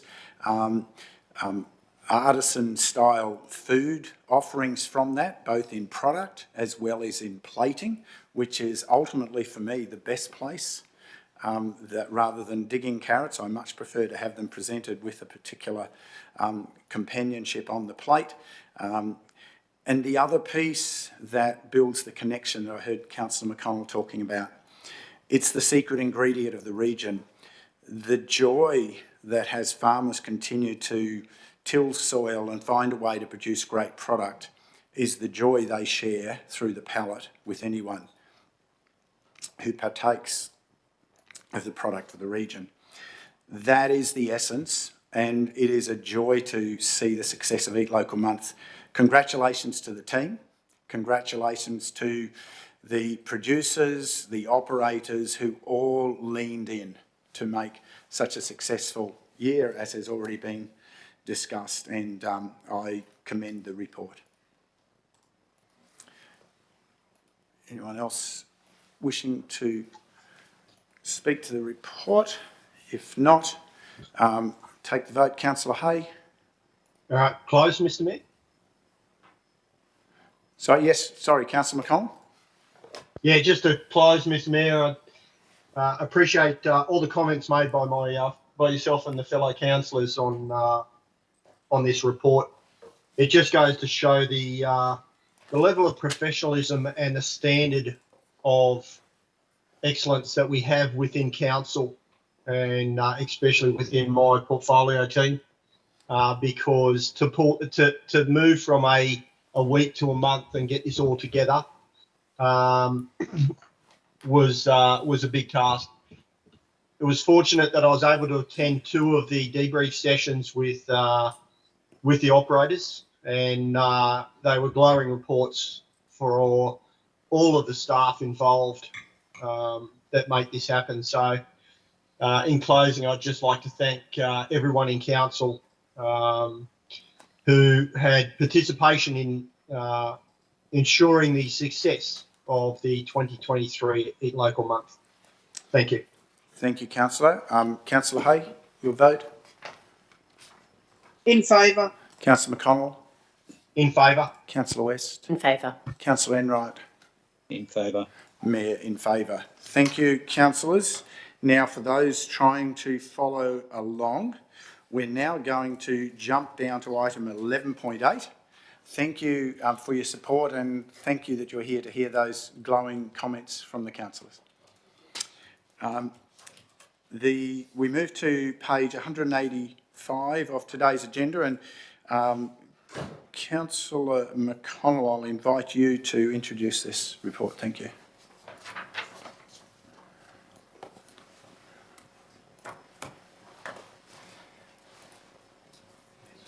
Councillor, you'll have to come off mute again.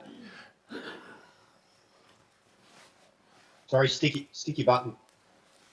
Thank you, Mr. Mayor. I'd like to introduce the report, Council Monthly Financial Report for September 2023. I take the report as read. I now move the motion that Council receive the unaudited financial statements for the period ended 30 September 2023 for the financial year 2023-2024. Thank you, Councillor. I seek a seconder. Looks like Councillor West, thank you. It's a little bit tough matching the technologies. Now, the councillors, you've had the report as indicated by Councillor McConnell. Do you have any further comments you wish to add, Councillor? No, not at this stage, Mr. Mayor. Any questions from councillors? Any commentary you wish to add? No. Thank you. Thank you. Then, councillors, I just observe we continue to work through the challenges now of bringing forward and getting the sequencing right around some of the projects you've heard about earlier. And that will continue for a while to present us with discrepancies on a monthly basis between expenditure versus budget as we reassess the right phasing for a number of things, and also seek further guidance and feedback about whether it is still possible to deliver all of those things that were budgeted because of new information that's come to light. And that will come out in future iterations of the monthly reporting process. However, Councillor McConnell, you wish to, there are no other comments or discussion. Councillor McConnell, you wish to speak to your motion? Yeah, only to reiterate what you just said, Mr. Mayor. Don't get, just for the reasons, don't get caught up with the carry forward. Whenever we have a disaster, it's big jobs, and it takes a long time to sort these out and get approvals and timings, and these jobs don't get done in a month. Some of these repair jobs from not only the bushfires but the flooding go back quite several years. Back to 2019, we're still repairing some of the damage done, and so we need to hold on to those funds to expend them when we complete the works. So Other than that, Mr. Mayor, I commend the motion. Thank you. Anyone wishing to speak against? Seeking leave to speak additionally? If not, we'll put the motion. Councillor Hay? In favour. Councillor McConnell? In favour. Councillor West? In favour. Councillor Enright? In favour. Mayor in favour. That's carried. Thank you, councillors. Just to confuse you, we'll now move straight forward to item 11.9, which is on page 200 of today's agenda. And I turn to you, Councillor Hay, if you're able to introduce this item. Thank you, Chair. I would like to introduce the report Audit and Risk Committee meeting 24 August 2023 and the recommendation that Council note the report to Council on the Audit and Risk Committee meeting held on the 24th of August 2023, which I attended, and I take the report as read. Thank you, Councillor. You note that you've moved that. I seek a seconder. Councillor McConnell, thank you. Further discussion, Councillor Hay? No, thank you. Any questions from councillors?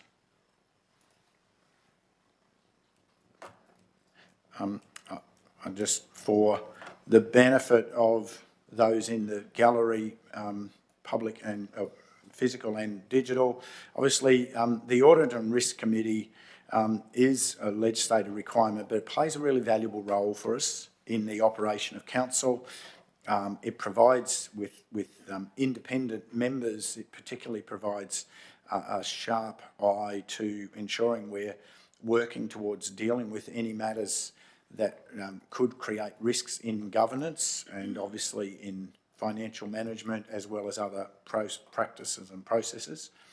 There's no doubt that there have been challenges for council in being able to get the resource focus and priority right to ensure we maintain momentum on those things, which that's highlighted, I think, again in this report.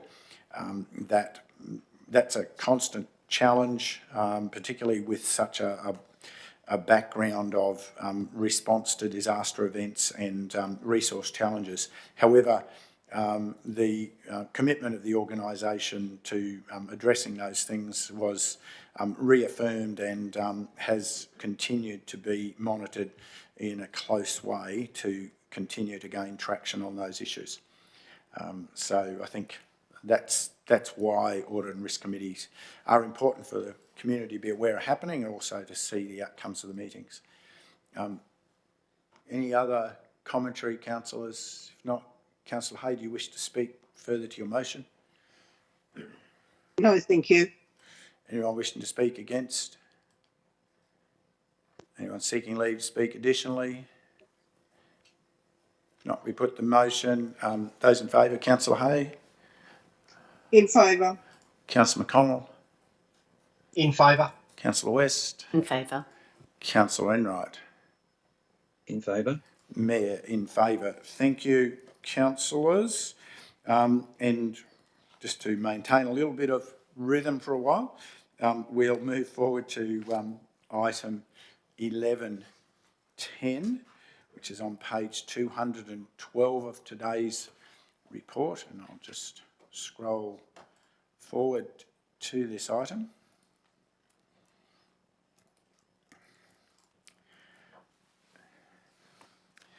And councillors, I'll introduce this item for the chamber.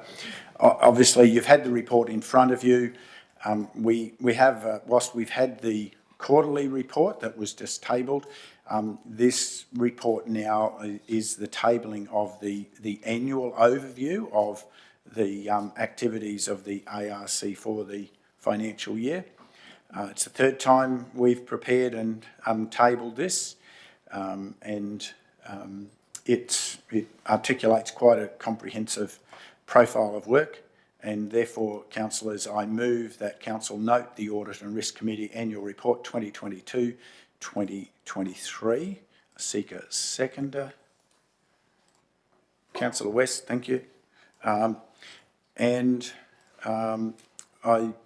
don't have much more commentary. I've already shared some of that commentary. Are there any additional questions, firstly, councillors? Any additional discussion? I don't believe I need to speak further to the motion. I therefore see if there's anyone wanting to speak against. Speak additionally. I then put the vote. Councillor Hay. In favour. Thank you. Councillor McConnell. In favour. Councillor West. In favour. Councillor Enright. In favour. And Mayor in favour. Thank you, councillors. We now move forward to the first of the, for those following along, the first item in the late agenda items, which was a separate attachment in the distributed papers. And we turn to item 1111, which starts on page 3 of that late item agenda, and just give you a moment to open that. And when we all have that open, I'll invite Councillor Hay to introduce this item. Thank you, Chair. I would like to introduce the late item, amendment to schedule of ordinary meetings. The recommendation is that Council amend the current meeting schedule by including an ordinary meeting to be held on the 13th of March 2024, to be held in the Council Chambers at 82 Brisbane Street, Beaudesert, commencing at 9 a.m. The reason being that it is a government requirement that a meeting be held in March, and we hadn't factored that in when we set the timetable for the remainder of the current term of council. So this is basically a formality to meet that requirement, even though that meeting date is very close to the election date for the next local government election. And I move the motion that council amend the current meeting schedule by including an ordinary meeting to be held on the 13th of March 2024, as stated in the council chambers at 82 Brisbane Street, Beaudesert, commencing at 9 a.m. Thank you, Councillor. I seek a seconder. Councillor McConnell, thank you. Councillors, it's as the council has introduced, it's fairly self-explanatory. Given the election is set down for the 16th of March, that will be a very vigorous period of time. So, yeah, I suspect it will be a very short agenda on that occasion, councillors, because obviously of caretaker period, there's only very minimal scope for the activities of council at that time. The vagaries of the legislative framework, perhaps, but nonetheless, we will comply. Any further questions, councillors, or discussion? Councillor West. Yes, Mr. Mayor. Sorry, Councillor West first, then I'll come to you. Thank you, Mayor. It was really a question to the CEO. Would there be an option to have the meeting a little earlier in the month, possibly, or is that not an option? That's really my question.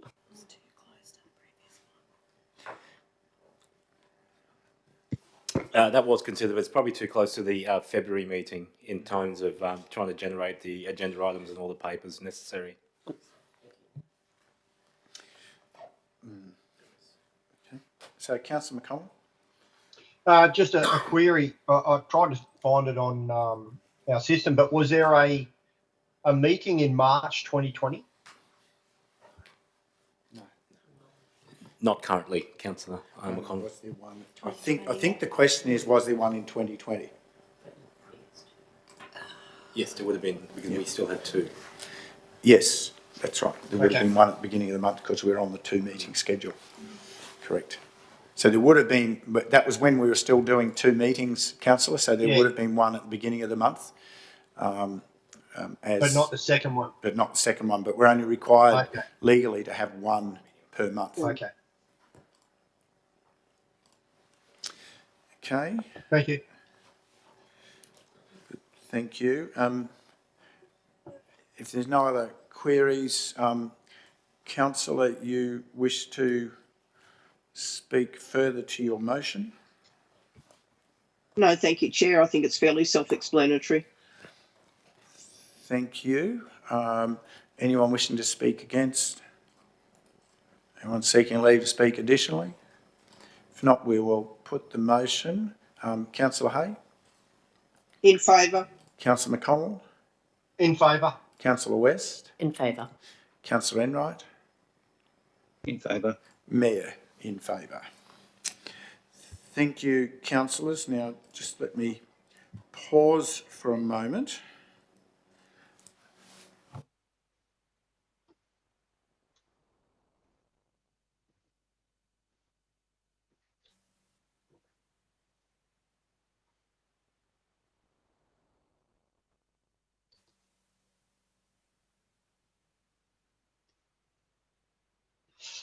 So I'm just confirming something there with the acting CEO. So councillors, that does bring us to a point where we will turn our attention to the items. We have 2 remaining items in the normal agenda, just to confirm for those who've been a little perhaps distracted or confused by the unfortunate sequence we've gone through today.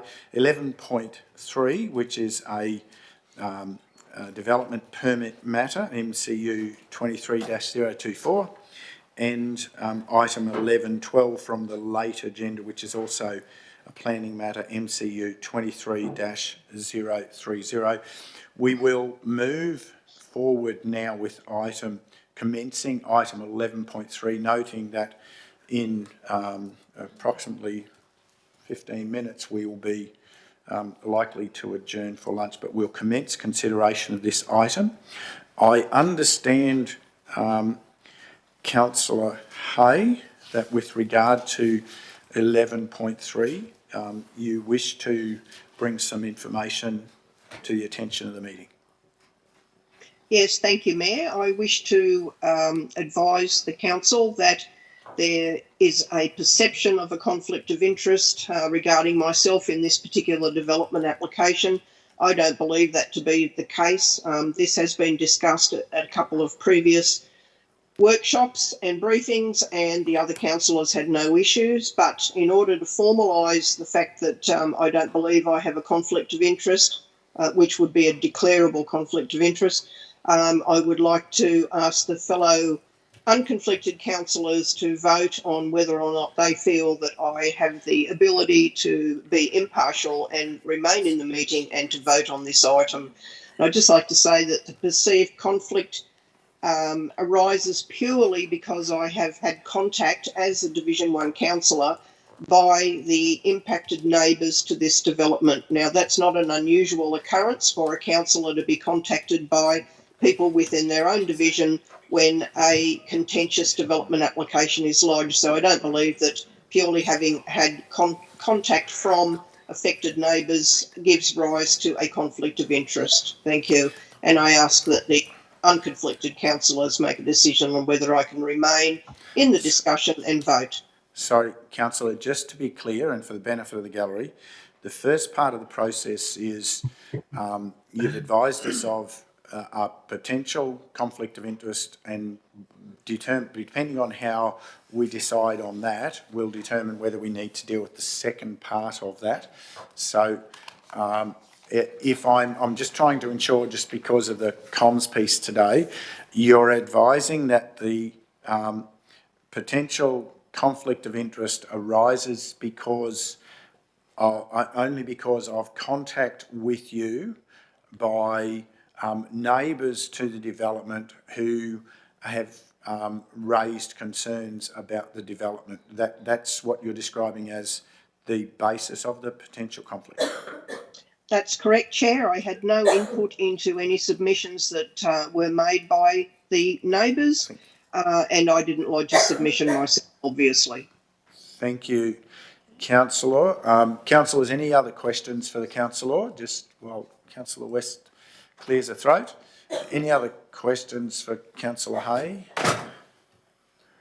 Otherwise, councillors, on the basis of that described potential conflict, I would, from the chair, move that there is no conflict of interest identified by that description, and therefore I would move that and seek a seconder to that. Councillor McConnell.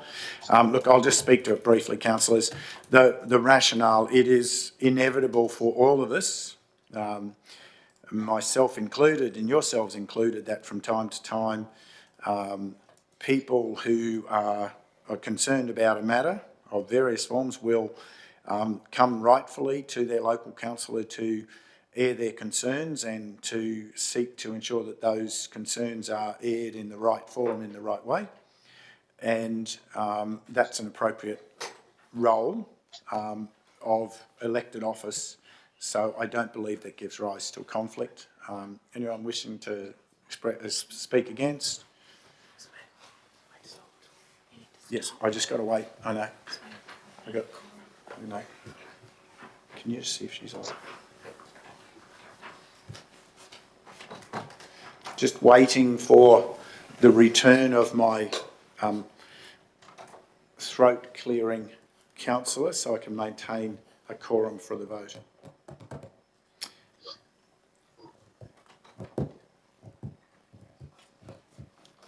Sorry, councillor, you're hale and hearty. So, Mayor, sorry, councillor Hay.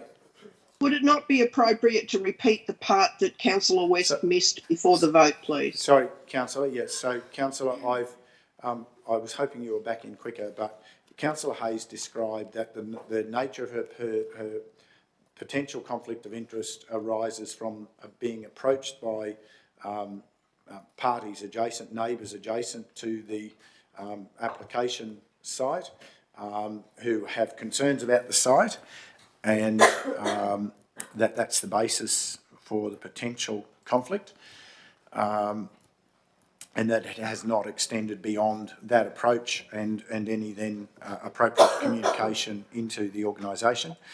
I've proposed a motion that doesn't give rise to a conflict of interest for the councillor, and if you have any, I've tabled that, proposed that, explained that. Unless you have any further questions to the matter, I'm not going to speak further. The motion rests on the table, seconding from Councillor McConnell. I'll go to the vote. Councillor McConnell? In favour. Sorry, yes, in favour, I heard. Councillor West? Yep. In favour. Councillor Enright? In favour. Mayor in favour. So thank you, councillor. Don't have to deal with the second part of whether or not you stay, because we've determined there is no conflict for this item. So that being said, I now invite for item 11.3, I'll invite Councillor McConnell to introduce this report. Thank you, Mr. Mayor.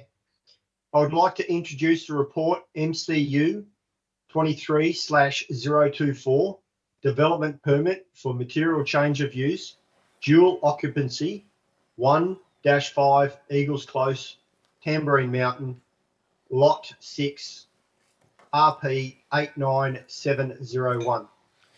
I take the report as read. I now move the motion that 1. Council receive and note the report titled MCU 23/024, Development Permit for Material Change of Use, Dual Occupancy, 1-5 Eagles Close, Tambourine Mountain, Lot 6, RP 897012. Why are those numbers different? Sorry. I've read out a different RP at the top. I missed a number at the top, sorry. In the introduction, it was lot 6, RP 89012. Move the motion that council receive and note the report titled MCU 23/024 Development Permit for Material Change of Use Dual Occupancy 1-5 Eagles Close, Canberra Mountain, Lot 6, RP 8970012. 2. Council approved development application MCU 23/024 and grant a development permit for material change of use subject to the imposition of reasonable and relevant conditions in Appendix A. And 3, council note that any subsequent request for a negotiated decision notice and or change applications to the approval in brackets MCU 23/024 end of brackets will be processed via delegated authority where the changes would not significantly alter the original decision. Thank you, Councillor. I seek a seconder.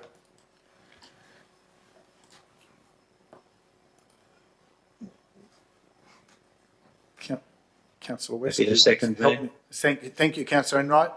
Now, Councillor Hay, you have your hand up. You have a question to this matter? No, I just wish to foreshadow an amendment to part 3 of the recommendation regarding any future negotiated decision notice or change application being processed by delegated authority. I would foreshadow that I would be seeking to have that amended so that any changes whatsoever, if this development is approved, are brought back before council for a vote. Okay, Councillor, we will, would you just like to move that amendment now so we can then move forward to discussion of that amendment before we then return to discussion of the rest of the material? So you'll need to provide the wording so that we can capture it properly for a proposed amendment. So if I'm hearing you, Councillor, if I perhaps try to help with the wording, that you're proposing an amended, in fact, a replacement part 3.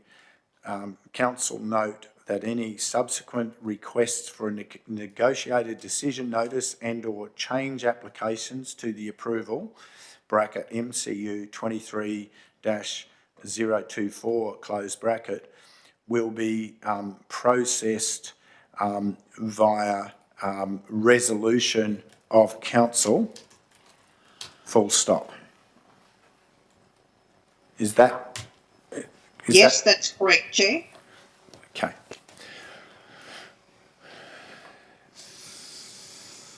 Thank you, Councillor. That's proposed amendment.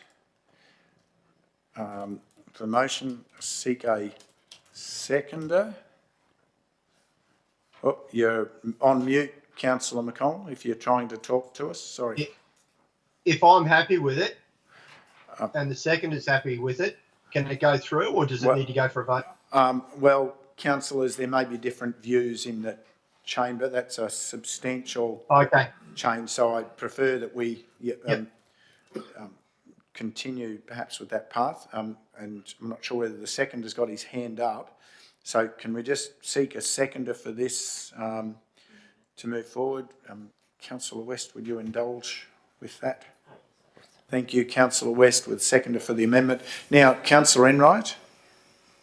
Yes, thank you, Mayor. You have a question? A question through yourself via CEO to the appropriate officers. Can I just understand any implications of this amendment in the process of understanding a negotiated decision notice and the implications as far as the delivery of this potential project or application? Thank you, councillors. Did you get the gist of that, through you to? Yeah, happy for the acting general manager to provide the response. Thank you, Chair. Thank you, Mr Mayor. This part of the recommendation serves two purposes. One is to identify clearly to council that the minor changes or minor tweaks to the approval would be done by delegation, so being forthright with that. The main reason we add this in is that if anyone's ever built a house or done any project like that, there will be tweaks or minor changes that occur that don't necessarily change the overall development. So that's what this is really about. Where it is anticipated that any change would provide a change to the development that council should be aware of, then they would definitely come back to council. So, you know, we have situations where simply people are changing the internal design of the house, which shows on the plans, that constitutes a minor change or a, not necessarily a negotiated decision, but minor change. They're the sort of things that really don't warrant the necessity to come back to council. It could be done by delegation. Councillor, did that give you sufficient answer to your question? Partially, Mayor, and if I can ask a subsequent question, then where is the threshold of minor change, and at what stage is the threshold reached, achieved, and then what is the trigger for it to come back to council? So there are legislative parameters around what constitutes a minor change. There probably is some degree of some interpretation with that, because in these matters it can't be black and white. The intent of the motion here, though, is more about where it doesn't significantly change the development from council's decision-making point of view. And I think that's the important thing. It's not whether it's a minor change or not, but whether what council made its decision on had changed. And if that has changed, we would definitely bring it back to council. Whether it was a minor change, other change, or negotiated decision notice, it's really so that where we believe the proposal has changed such that council should look at it again, then we would bring it back to council. Thank you. Further, Councillor Enright, are you satisfied with those responses? Yes, thank you, Mayor. And just ask you to put your hand down. Thank you. Yep. Further questions? Perhaps, Councillor Hay, if I could, a question to you. Why do you believe this amendment is important in the light of those comments? Which aspects would you be concerned about, perhaps? Thank you, Chair. I think that will become apparent as we get further into discussing the actual original motion, parts 1 and 2. My concern is that we've witnessed over the years many instances where an application is approved and before the ink is dry, there is a minor change application, or there are changes sought that are done under delegated authority without any input from the affected submitters or neighbours. And I'm trying to alleviate that situation, given that this is a contentious development application, given its location and the proposed use. Thank you, Councillor. Could I seek further clarification through the Acting CEO to the officers in the room, but perhaps through the Acting GM? Is it common that such application for negotiated decision is a one-off event after an event, or are there times where it becomes multiple for an application? Is there any track record that you could give us advice on? I'll give an initial comment, then I'll ask if he wants to add to it. So with the negotiated decision notice, that's really about negotiating the decision that is made. and that normally relates to conditions, and that's a single process. Minor changes can occur at request of the applicant for the life of the development. Okay. Any additional clarity? Through the chair. So in terms of minor change applications as well, it's hard to speculate, because it's always assessed on a case-by-case basis. However, submissions made in relation to a publicly notified application, they are reconsidered as part of the minor change, and whether the change would attract new submissions in terms of new issues. So in those instances, we would consider whether it's appropriate to actually put it up for council consideration in those instances. Thank you for those clarifications. Councillor Hay? You're on mute still, Councillor? Sorry, Councillor, you're still on mute. Thank you. I would just like to add, in relation to that comment, that what we're voting on today includes the entire package, which does include the conditions package. So if the councillors are voting on the conditions package, are we not abrogating our responsibility by then handing that over for any potential changes that may arise at the request of the developer, by passing that back on to delegated authority, when if the original decision for conditions is made by the councillors, I feel quite strongly that any changes or subsequent requests for negotiated decisions or changes should come back for a vote.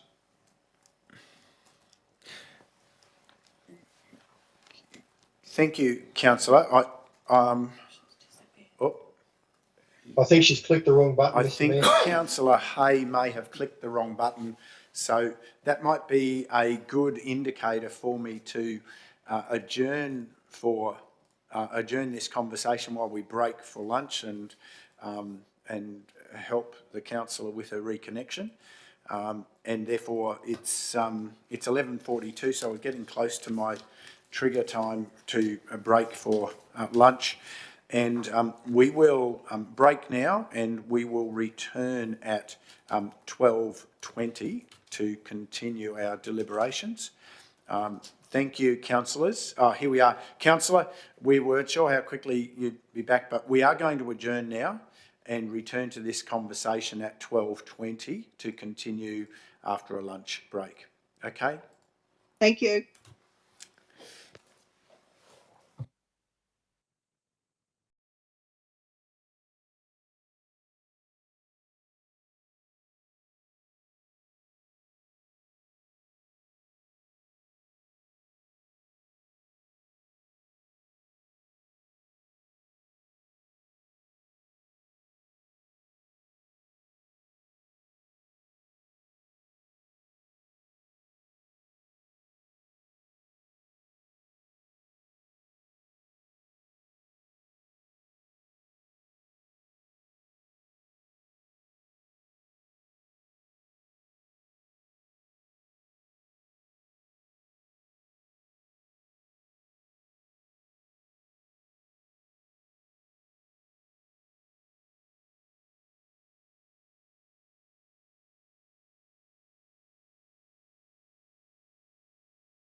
Thank you, councillors. We return from lunch adjournment and now continue with the consideration of agenda item 11.3. For those who, just for a bit of context, that commenced on page 53 of the ordinary meeting agenda, not the late agenda. Now I know, I now believe Councillor Hay had her hand up again as we were adjourning to lunch. Councillor McConnell, I'm not sure whether Councillor Hay you wished to comment. Remember we were getting some advice from officers and seeking other clarifications. Did you wish to say something further at this moment, Councillor Hay, or should I turn to Councillor McConnell? Yes, thank you, Chair.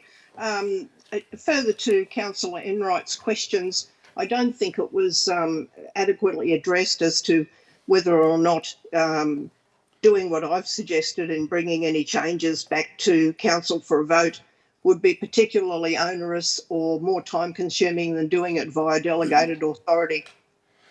So perhaps the officers through the chair might wish to comment on that. Any observations about the additional observations, officers? Thank you, Councillor, for the question and through the chair. So both a negotiated decision request and a minor change request, if that could be subsequent requests what come from this decision, have a specified 20 business days under the legislation. So it does affect the ability to, in terms of timing, to get a further report up for consideration to Council. Notwithstanding that, in relation to the current delegations which are offered under to the CEO and further to the manager, there is opportunities that we continually brief councillors on any new applications. So that would also be negotiated decision requests, minor change requests, or other change requests. So there's opportunity at those times to identify whether there would be consideration or whether it would be favourable to bring to a council decision as opposed to exercising delegated decision. Thank you for that clarification. Councillor McConnell? Yeah, just to follow on from what the council officer said, on average, how many additional decisions would you have to make in regards to changes, delegated decisions would you make in regards to changes for a MCU of this type? Thank you, Councillor. So just so I understand the question, are you asking on average how many minor changes we would receive in relation to any type of application? Correct. Thanks, Councillor.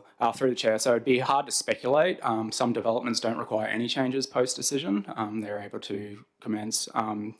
As the acting GM previously raised, there will be instances where there's quite minor variations to what the approved plans might indicate. It might be a slight change in layout or an orientation of something, or setbacks where it's actually, the setbacks may be increased, so it's not actually a worsening effect, it's actually an improvement.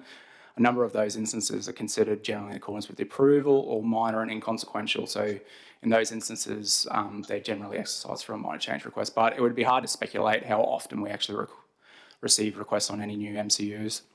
Thank you. Okay. Thank you. You heard that, Councillor. Any further questions? Okay, so where we're at, councillors, we're considering at this stage a proposed amendment, which is effectively a replacement version of part 3 of the motion, and there's no further commentary. Councillor Hay, I'll get you. Can I just ask another question? Sorry, Councillor McConnell, you had a further question? Yeah, just thinking about the council officer's comments there about informing the councillor of any minor changes that come through and whether they should come back to council. Would that be against what is currently number 3? would that, I mean, if we delegate authority, we delegate. If we delegate but say, hey, run it past the divisional councillor, and if they're okay, you can keep delegated authority, but if not, you've got to bring it back. Wouldn't that be against number 3? Sorry, councillor, you may have misheard. I think the comment was what's the typical practice is that briefings come back to council, not to a divisional councillor, and around those matters is the way I heard the comment. Oh, okay. Yeah, no, I didn't hear that. Oh, if I could just add through the chair, councillor, is it in relation to will be processed by delegated authority rather than may be processed? Correct. Yep. Because Sorry, if we pause, delegate... Pause. At the moment, and I'm happy that we may return to that. At the moment, we're discussing the amendment. I'm sorry, whilst I understand the clarity around what's in the wording of the original comment, the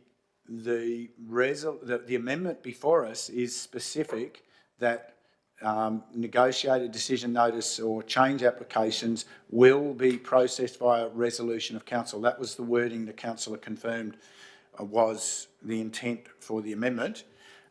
So I'm just going to steer you back to seeking guidance in terms of that. And if you're seeking clarity from the officer about what the current mechanism operates like, that might be a way to address. Is that what you're trying to understand, Councillor McConnell? Correct, but I need that information to be able to make my decision on the amendment, Mr. Mayor. That's the issue. So about how it currently operates? Well, he made a comment there about may and will. So if the changing of one word could change the way we do things, like from may to will, from will to may, that may negate what Councillor Hay is trying to achieve here, where every little thing comes back. Now, do they, it doesn't say in there that you bank them up for a month and there's 3 in a month, but is that every time there's a change, it needs to come through? Because there's a timing issue, and if the council officers could enlighten me, when there's a request to change, is there a timing issue at all that you need to get back to that about that change? So, councillor, you may not have heard, but I understood. So I'll get the officer to go through and describe some fact-based information out of some of the prior comments, just to bring us into a common platform. Can you please, as point 1 to that, if I'm hearing this right, councillor, I'm trying to exercise the gift of interpretation here. Point 1 is, can we have clarity around what are the requirements for responding to a negotiated decision request or a minor change request? Point 1. I think that's part of what the council is seeking. Through the chair, so in relation to the current delegations register, in terms of minor change and negotiated decision requests, they are down to the manager for regional development, health and biodiversity, but that's conditional on briefings to councils of any new applications received. So, is that providing clarity in terms of... So there's a time frame? Yes, and in addition to that, there is the 20 business days requirement in terms of those assessments to occur when those requests are received and properly made.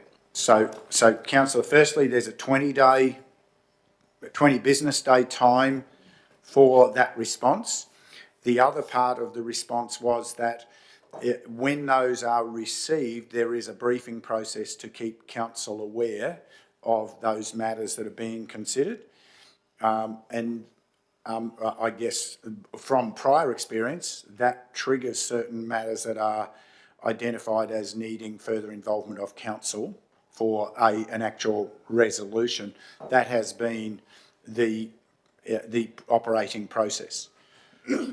Does that answer your queries? Yeah, well, it highlights another issue with the amendment, Mr. Mayor, because if he's got 20 business days, it may not make the next ordinary meeting, so therefore we would be required to hold a special meeting to hear that change. Thank you, councillor, for those observations. correct? Yes. Yeah. Yeah, that So would it be just puts that would be another layer a in there. likely consequence. Councillor Hay, you had your, sorry, just before we go So, on, I will note for the record that Councillor Chalk has returned, hale and hearty, from the event that he represented at, and so we now have the fullest complement. Councillor Hay, we return to you for comment or contribution. Thank you, Chair. Just following on from the officer's comment that there are 20 business days in which to respond to, I think it was a minor change or any other type of change. We also have, I believe, timelines and number of business days by which we must make a decision on development applications in general. Can I say that if we were meeting those targets, we wouldn't be having deemed refusals that end up in court? So it seems that... Point of order, councillor. You are significantly out of order with that comment. It is not relevant to the consideration today. I'm going to direct you to withdraw the comment.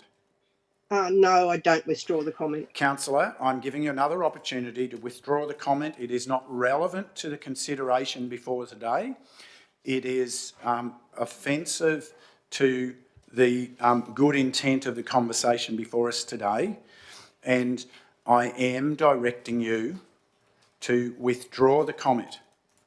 Well, given that it's a direction and I'll end up with an OIA complaint if I don't, then I guess I withdraw the comment. Sorry, councillor. No, it's not about that. It's actually withdrawing Yes, the complaint allows us to continue with the respectful dialogue that we've been trying to engage in today. Right. And I'm going to urge that you continue to maintain that character for today's conversation, please. I'll try not to be egregiously offended. So, councillor, was there something of value to the conversation that you have your hand up for about the information that Councillor McConnell just asked for and was clarified to the table? Well, apparently value is a subjective idea, so apparently not. So, councillor, we've had clarity around the process and we've had clarity around the operating practice. I would like to ask an informing question, and this may be beyond the knowledge of the officers in the room, but I'll ask it anyway. With matters like negotiated decision notices or change applications, is there an indicative threshold of how they are dealt with by other councils? Thank you, Chair.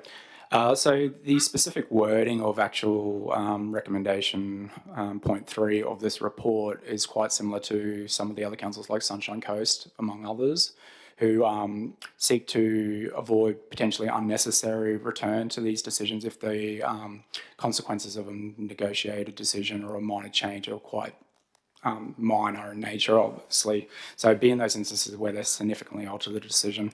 In terms of negotiated decision notices as such as well, it's not an opportunity for the applicant to alter the actual proposal of the development.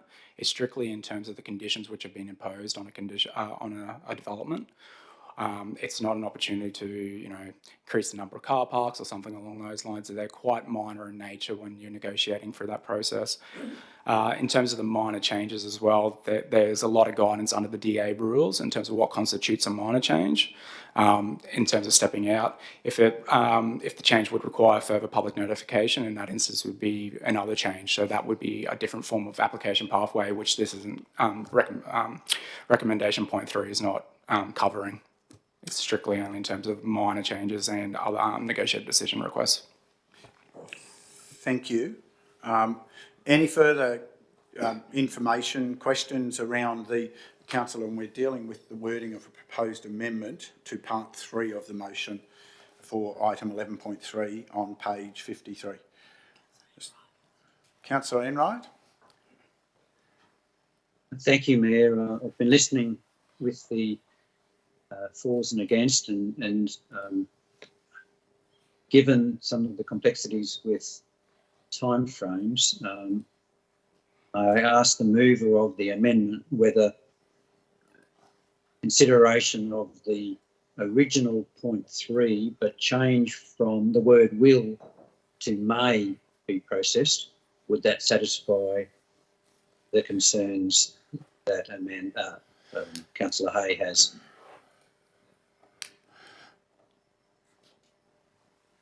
Thank you, Councillor Enright. I had considered changing the wording from will to may. However, that would seem to negate the purpose of paragraph 3 in that it's not strong enough. However, if it helps get this over the line, I'd be prepared to change the wording from will to may, but there's then no onus on the delegated person to bring it back to council. Sorry, councillors, just to help me, because you're remote and I'm trying to chair a conversation about an amendment, I heard Councillor Enright referring to the wording of the original clause, and I'm looking at the proposed amendment. Are we now, Councillor Hay, are you now contemplating in the proposed amendment to change the proposed amendment to finish with may be processed via resolution of council, or are you? So I heard a slightly different intent in Councillor Enright's conversation to that. So I'm trying to connect dots here between what I'm trying to manage as the business of council versus the proposed alternative, which I'm hearing the councillor raise. Councillor Enright, can you perhaps clarify which you were referring to first? Yes, thank you, Mayor. My clarification was probably reference to having the existing point 3 recommendation, so the full recommendation, but changing the word will to may be processed by a delegated authority where the changes would not significantly alter the original design. That was my question to Councillor Hay. So just to be clear, and then I'm going to ask for the acting GM to provide a comment. You're inquiring of Councillor Hay whether there is she's willing to contemplate withdrawing the proposed amendment on the basis of a further amendment to the originally proposed part 3. If that's yes. Correct, I'm just going to invite the acting GM to share a comment, and then I'll come back to you, Councillor Hay. Thank you, Mr. Mayor, through the chair. In relation to changing will to may, that really doesn't give the officers clear direction. So I think we either need to understand whether it is coming back to council or it is not. If it was the may is put in particularly for the proposed amendment, it actually takes away the significant clause in here, which is that we refer to changes that would not significantly alter the original decision. That's what this clause 3 is really about. Okay, thank you for that clarification. Councillor Hay, back to you. Thank you, Chair. I'm just wondering if there's a definition of may in the planning scheme.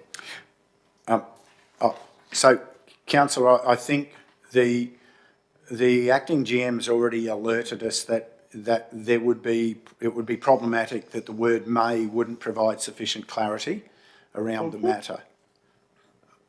So that perhaps addresses your question adequately, that wouldn't be a suitable option. In that case, Chair, I'd prefer to leave my wording as proposed. Thank you. Okay. Any further discussion then? Councillor Hay, do you still have your hand up, or you just... No, thank you. Okay. Then, Councillor Hay, return to you to speak to your proposed amendment. Thank you, Chair. I think this will make more sense as we get back to the discussion on the actual development application itself. However, I'll leave the motion as it stands and be guided by the decision of councillors. Thank you. Thank you. Anyone wishing to speak against the proposed amendment? You can't, sorry, you wish to speak against? Okay, so I will speak against the amendment. I think it creates a dangerous slope.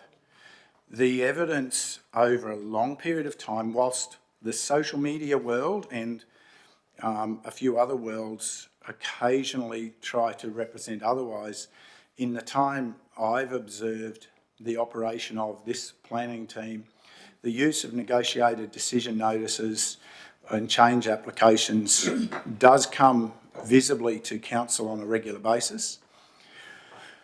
Matters have been brought back to us as resolutions for council when they go beyond the scope as defined in the original clause and in the where it would not significantly alter the original decision. And that is always the critical point here, that this is, that we all know of some instances where people have tried to characterise major change as minor change, and that hasn't fooled the wise capability of our team, who have pushed it back through the proper process.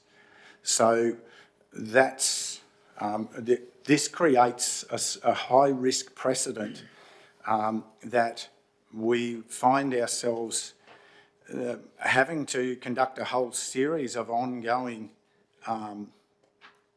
special meetings to meet timeframes for what are minor matters, as you've heard described. Some of these are around changing the layout inside a building, which doesn't materially affect anyone once there's an approval in place. It doesn't affect anybody outside of the premises, and certainly anything that is going to have a potential for that negative effect based on original submissions. You've already heard the officers explain how that goes back to a different process and gains further input from the affected community. I think this is creating a risk of a significant bottleneck to what is a robust process. I can't support the amendment. Anyone else wishing to speak in support of the amendment?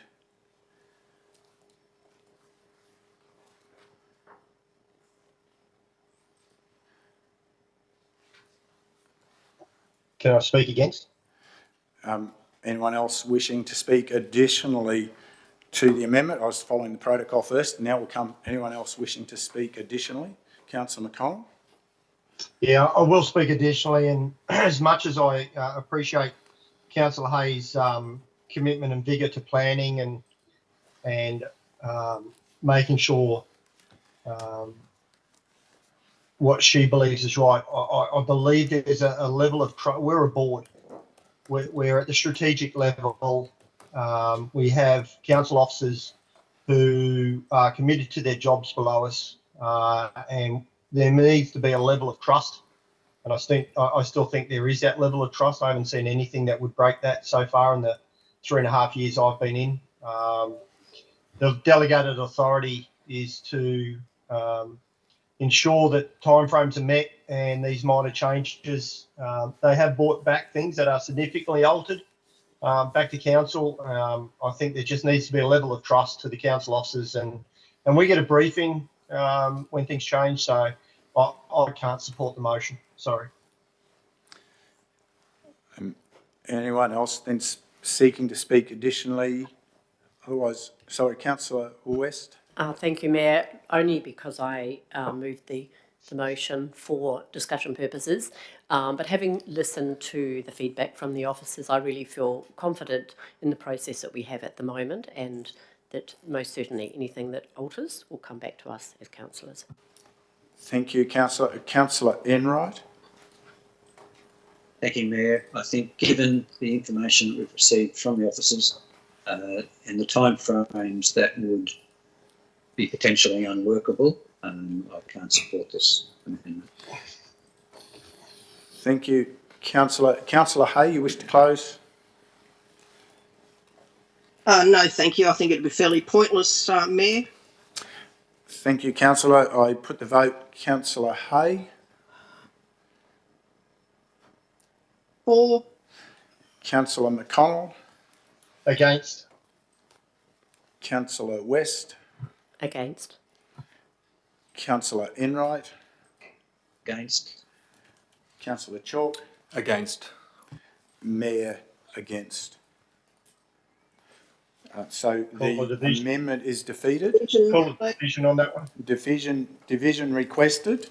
Those in favour of the amendment, Division 1, Councillor Hay. Those against, Divisions 2, 3, 4, 5 and Mayor. We now therefore return to the motion in its three parts as originally tabled and introduced. And we turn to further discussion in support of this. I know, Councillor West, you introduced it. Councillors, do you have further questions for clarity? Sorry, no, you. No, you introduced the motion. Councillor McConnell did, sorry. It's been a little while. So can we then seek any further questions to the contents of the report first, councillors? Councillor Hay? Thank you, Chair. I believe I've read somewhere in the publicly available documents that a second dwelling is required to bear some resemblance to the original dwelling for the sake of the appearance from the street. Is that correct, or have I read that somewhere else? Through you, Acting CEO, I'm going to refer to the relevant officers. Officers just consulting their papers at the moment. Thank you, Chair. And Councillor, is there a specific reference we've stipulated within the report you're referring to? No, I've read it recently, but I've been unwell and I can't find my note. I did read that there was an expectation that a second dwelling would be similar to the original dwelling in appearance and materials and height and so on. Mr Mayor, if you'd like, we may just do some work on that if the discussion likes to go on. We'll come back to it. Right. I believe, I'm told page 68 of the report may contain some gems of wisdom on this. Privacy issue.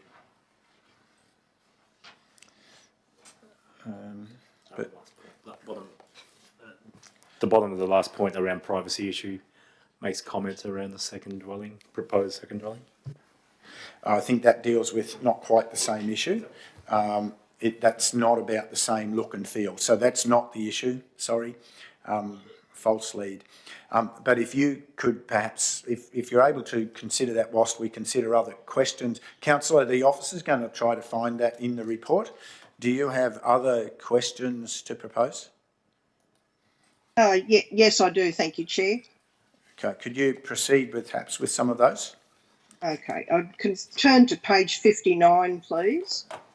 It states that its location aids in having the appearance of a single dwelling. That was, I think, the context that I was trying to bring out. Are you suggesting that that's the reference you were referring to about what the design of that dwelling should be? Yes, I think there was another reference, but I think it was in the publicly available documents, not what's contained in the agenda. Sorry, the agenda is the public documents. Are you referring to something on DAP online? Yes, that's correct. Okay. Any additional thoughts on that reference there? I believe we're looking at, you're talking at the top of part 4 on page 59, at the top of the page. Is that where your reference is, Councillor? Just give me a moment to find that, please. Yeah, it is on the screen. Yep, okay. Yes, I think we'll work on that one. Thank you, Councillor, and through the Chair.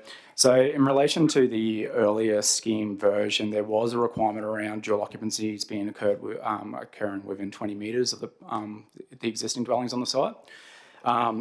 That provision's been removed. However, in the higher order provisions of the scheme, it does talk to having that appearance of low rise, low rise form, sort of conforming, and having that designed to give the appearance of the single dwelling when viewed from the street. So this was a consideration of officers in relation to this proposed development, and as explained throughout the report, consideration was given in terms of its proximity to the current dwelling, which is within the 20 metres as what was previously a requirement, the downward slope of the site, the low set nature of the development, and its lack of, it has limited visibility when viewed from the street. So officers have attended the site and actually looked at it conceptually from where the building would be sited, and it has minimal visibility from a street view perspective.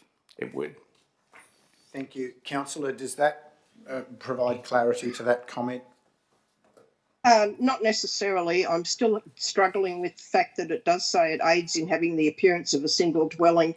If you actually look at the photo in the documents of the existing dwelling, it is a snow white building of traditional style with a pale roof.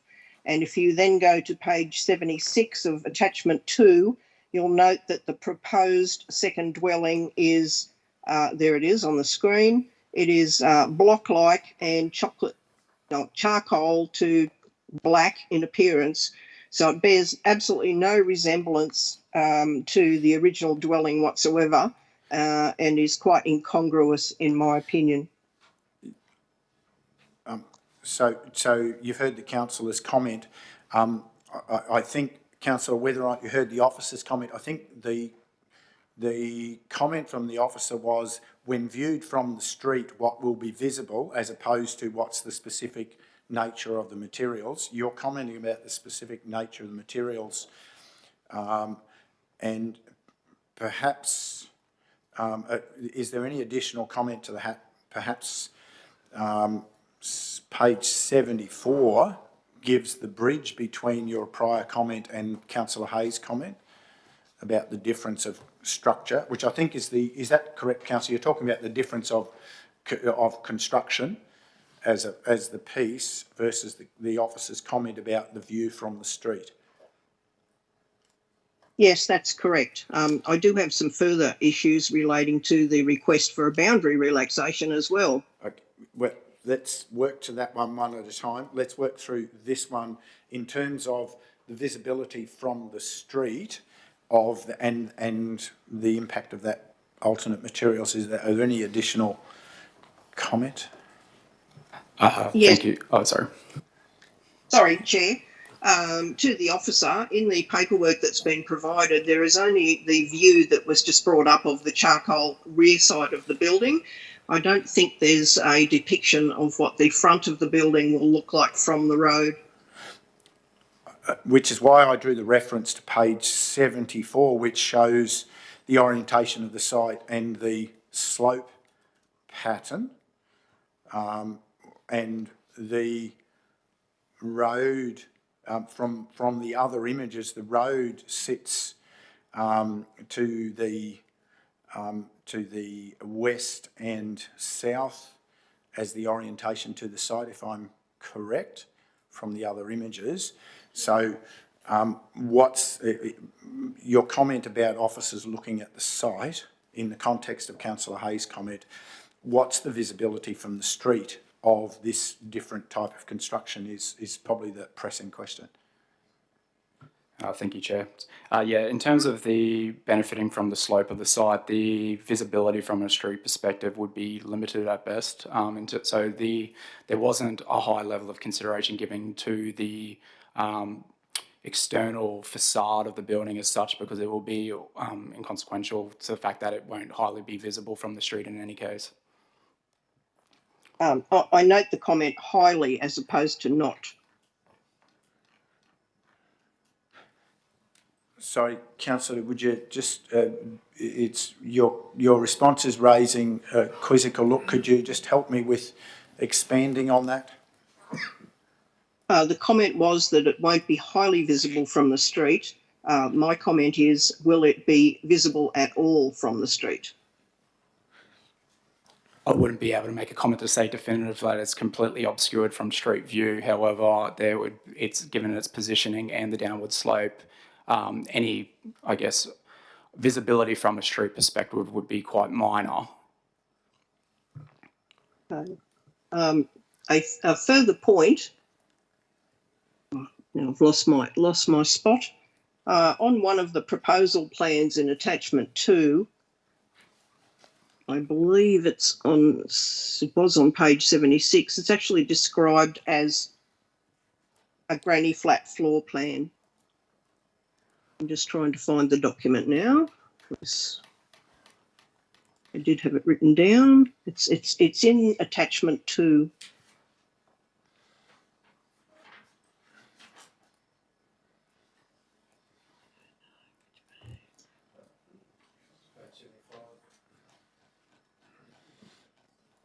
Thank you, Councillor, for the question, and through the chair. There it is.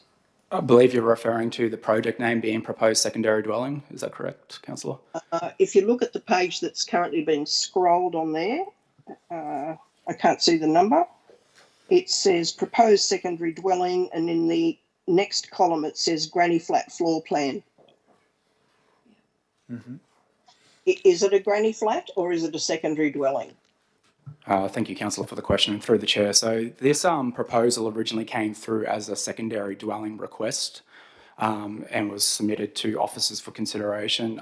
As outlined in the report in terms of development history there, it does make reference to the application as being lodged with council but then later withdrawn based on the advice of officers that it actually constituted a dual occupancy. So I can only speculate, but from what I expect is the applicant relied upon the previously prepared drawings in the lodgement of this application, but that reference would not have, in terms of the drawing itself, would have no impost on the actual decision-making and the conditions of what's been applied for today.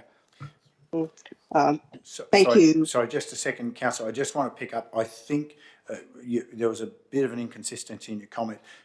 Am I correct? It was originally brought forward as potentially as a granny flat, which wasn't quite the way you commented. So it was originally brought forward potentially as a granny flat, but then identified as it should be brought forward as a dual occupancy. Yeah, thank you, Chair. Thank you. Yeah, I correct. just wanted to correct that because that was just, that's how that reference is on the drawing, but that reference on the drawing isn't a relevant consideration for the assessment process, is what I'm hearing. Is that correct?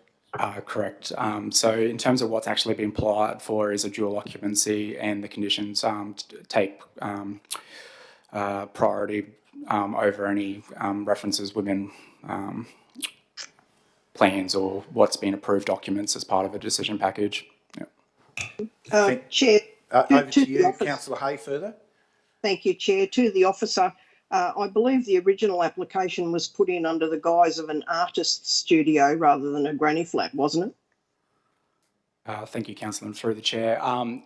In terms of assessment as officers, we look specifically to guidance of the planning scheme in terms of defined land uses. So an artist studio or something of that nature would need to reflect something which is established defined use or an administrative term under the planning scheme. So in this instance, it was originally lodged as a secondary dwelling. The original application, sorry, not the application. So originally as a secondary dwelling, which is where the reference to inverted commas granny flat arrived from. Correct, Chair. Thank you. Okay. All right. Thank you for that clarification. A further question: is the size of the property 11,320 square metres? So the question is the clarity about what is the footprint size of the block. I think. Correct.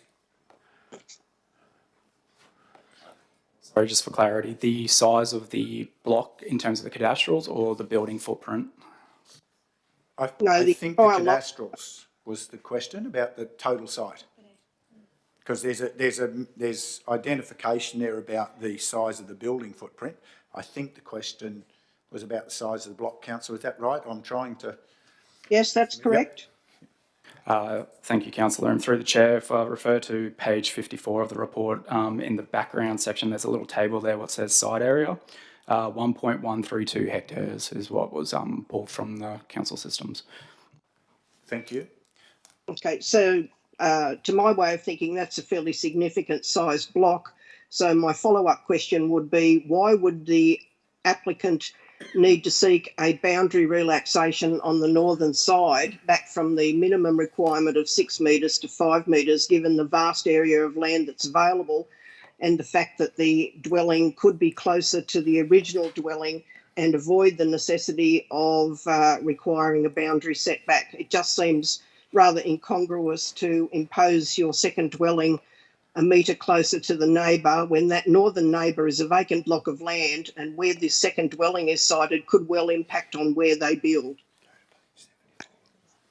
I've just asked for page 74 to be shared, as this provides us the general orientation of that comment. I think, councillor, that you're talking about, this gives the orientation of that question, I believe, to the question about the setback at the top of the northern edge of that perimeter. That's correct. Thank you, Councillor, for the question. And through the Mayor, so with Queensland assessment, it's a performance-based assessment. So the minimum 6 metres setback requirement is only a minimum to demonstrate compliance, where no other information is required to be for the consideration of the officers.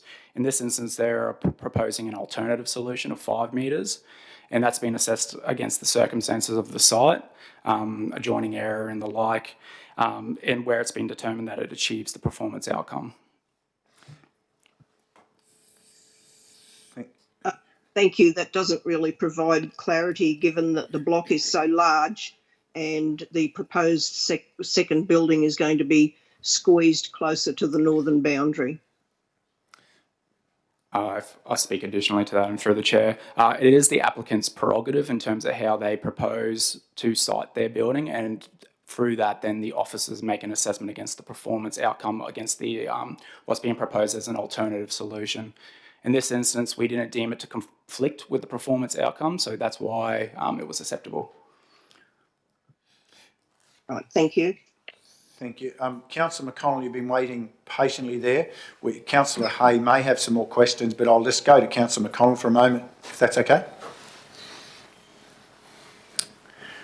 You have to come off mute, councillor. Thank you, Mr. Mayor. Just in relation to the setback, which is 6 metres and he's requesting 5, do they need to get the neighbours' approval for that change? Thank you, councillor, for the question, and through the chair. No, there's no requirement stipulated under the Planning Act or in the planning scheme in terms of obtaining the consent of an adjoining landowner through reduced setbacks. Yeah, no, it's not a requirement, but there is opportunity for adjoining neighbours in the instance of this application being impact assessment to make submission in terms of that, if there was concern in terms of that reduced setback. Okay, so would a building envelope go inside the setback? So if we're to do it, this building envelope, does it go inside the setback? Sorry, councillor, can I just clarify? The officers are just trying to understand. Are you saying does the... Yeah, I'll explain it. It's okay. Yep. So we have a building envelope, correct? Yeah, correct. Correct. Yes? Yes. So does that building envelope encroach inside the setback?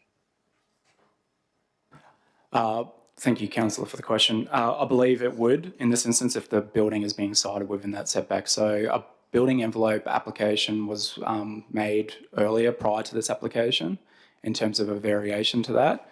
In that instance, it was considered in terms of what the implications would that be, but noting that a further application would be required in any instance to consider that. So building envelopes in the instance of this one, it's not always in relation to amenity and aesthetics implications. It can be for a number of reasons. However, in terms of its encroachment within the setbacks, that would have been a consideration at the building envelope amendment application. Okay, because I note that the proposal is cited within the building envelope, but it goes inside the setback. So, okay, thank you. Thank you. Back to you, councillor Hay. Thank you, Chair. Just following on from those comments, I believe the building envelope is the revised proposed building envelope, not the existing building envelope. Is that correct? So there's had to be a revision to accommodate where they wish to site this building. Yeah, thank you, Councillor, for the question and through the chair. So, yeah, there was an earlier building envelope amendment application which was received, and that was to facilitate the siting of or potentially, not known at that time in terms of any subsequent building work. So it was the applicant, by lodging that, was to ensure, in this instance, which was their proposal, that it didn't conflict with the underlying building envelope. Noting, however, this aspect of the development is now under consideration, so we can fully contemplate what the amenity aesthetics impacts would be. Okay, and could I ask a further question, Chair, to the officer? Yes, please. In the proposed conditions, if I can find them again, where are they? Condition 2, the approved use and associated ancillary activities must at all times comply with the definition of a dual occupancy as identified under Schedule 1, Dictionary Part 1, Defined Uses of the Scenic Room Planning Scheme 2020, Amendment Number 4. Could you please expand on what that means in reality, please? Because I'm pretty confident that everyone reading that has no idea what that is.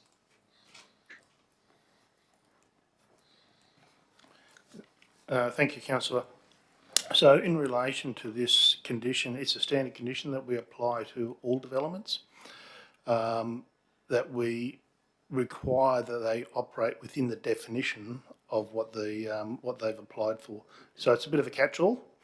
In this case, they've applied for a dual occupancy, and so there's a catch-all condition there that says basically they've got to operate within the condition of within the definition of what a dual occupancy is. My question was, could you expand on what that definition is, please? In column 2, in Schedule 1 of definitions under dual occupancy, do you want me to read it out?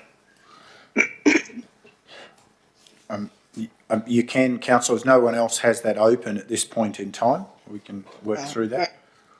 Column 1, use, dual occupancy. Column 2, definition. A means a residential use of premises involving 1, 2 dwellings, whether attached or detached, on a single lot, and associated outbuildings. So the critical word there would appear to be residential use. So following on from that, which is not clear in condition 2 unless you've delved into the dictionary, what efforts were made by council to ascertain the primary use of the existing, and I call it a dwelling? Thank you, Councillor, for the question. So in terms of the lodgement from the applicant, it's an applicant-driven process, so we're assessing it on the basis that they're applying for a dual occupancy as part of the material change use. So in this instance, it would be that the existing dwelling on the site is for the purpose of a dwelling house currently, or a dwelling, but the actual MCU being applied for is to recognise 2 dwellings on a single parcel under the definition of a dual occupancy. So the existing circumstances of what the building currently is used for, if I'm understanding this correctly, that we're saying that it's not being used currently for a dwelling house or something of that nature, I'm not too sure. However, we're assessing it based on what the applicant has lodged and in their application material, which is stating that the total development proposed under this development application is for 2 dwelling units on a single parcel, which constitutes a dual occupancy. Thank you for that. A further question. I believe it's mentioned in the submissions made and also somewhere in the documents on DAP online that the developer has stated that it is not a principal place of residence, it is a holiday home. There is some concern from the submitters that the existing dwelling is used as a full-time permanent Airbnb, which then gives rise to their concerns about what use the second dwelling or dual occupancy would be put. And I understand that from a planning perspective, you need to look at these 2 dwellings in isolation. But when you go back to the dictionary definition, it means a residential use. So if condition 2 is imposed, I'm assuming that that would give any concerned neighbours the opportunity to raise compliance issues if the current matter under consideration is approved and morphs into an Airbnb, for example. I'm not saying it would, but if it did.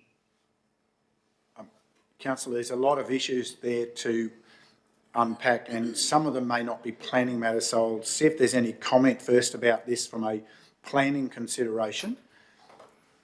In general terms, Mr Mayor, the approval and the definitions are quite clear as what the use being applied for is and what is being approved. If for any development or any situation where people are concerned that it's operating outside of accordance with those conditions or whatever, they can bring that to council's attention. I don't think I would want to speculate as to what the use is or is going to be, or even whether those uses that may or may be being talked about require any further approvals from council in the first place. So Councillor Hay, just before you go on, can I just try to crystallise that a bit? Mm-hmm. So the existing dwelling, even though it's not under consideration, has approvals as a dwelling?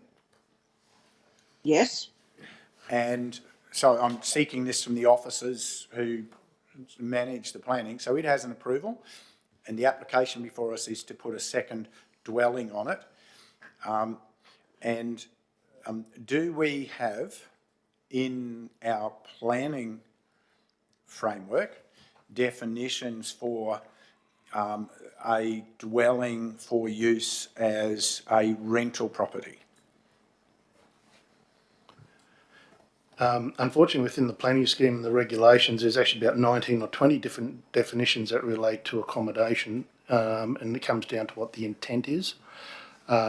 Yes, there are definitions about a dwelling house, dual occupancy. We also have short-term accommodation.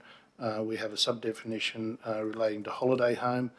So it's very risky speculating about what future uses may or may not occur and what their potential planning considerations would be. We really need to look at any of those issues when and if they arise and consider them on the facts and circumstances at the time. Thank you for that clarification. Back to you, Councillor Hay. Thank you, Chair. So from that comment, I take it to mean that under the dictionary definition of dual occupancy, which clearly states it means a residential use, it will then be a requirement, given what use the premises ultimately put, as to what the definition of residential use is and what it contains and does not contain. Would that be a fair assumption?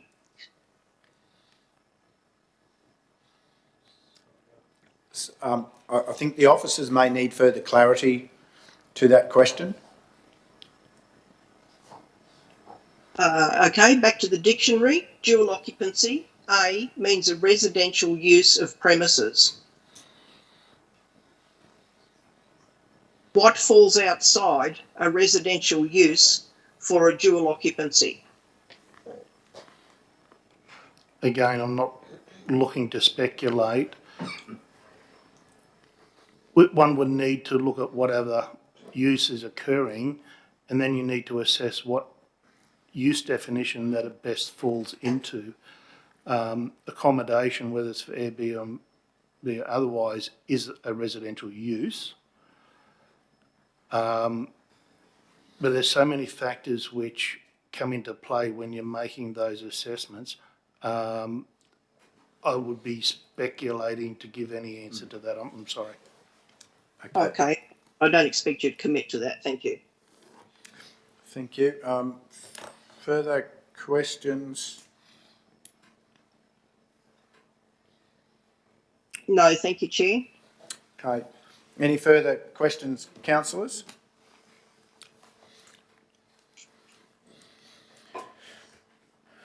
Okay. There's a just a quick one, Mr. Mayor. Yep. I just want to go back to the setback because obviously we have this issue in another MCU that's still out there, and just clarification. the purpose of the setback is to ensure that you don't encroach on the neighbouring property. Is that correct? Seek guidance from the officers. Thank you, Councillor, for the question. So, not entirely so, because it's still contained within the boundary, so it wouldn't be encroaching into the neighbouring property. It's still contained to the site. The intention there is referred to in the performance outcome in this instance. So it's, if I can just read it out, performance outcome 1 of the Rural Zone Code Rural Escarpment Protection Precinct states, building setbacks, maintain the low density character of the zone, assist in the protection of amenity and privacy of adjoining premises, allow for access and landscaping around buildings, and contribute to the natural landscape character of the precinct. So in the instance of this particular development, the encroachment of within the 6 metre setback in this instance is still considered to achieve the performance outcome stated within that code. So can you just read out the second one again? Assist in the protection of amenity and privacy of adjoining premises. So somewhere along the lines, we've come up with a rule of 6 metres to ensure that a neighbouring property has amenity and privacy. So, yeah, I'm not going to debate it now, but is that set? Can we say no, that it has to be 6 metres?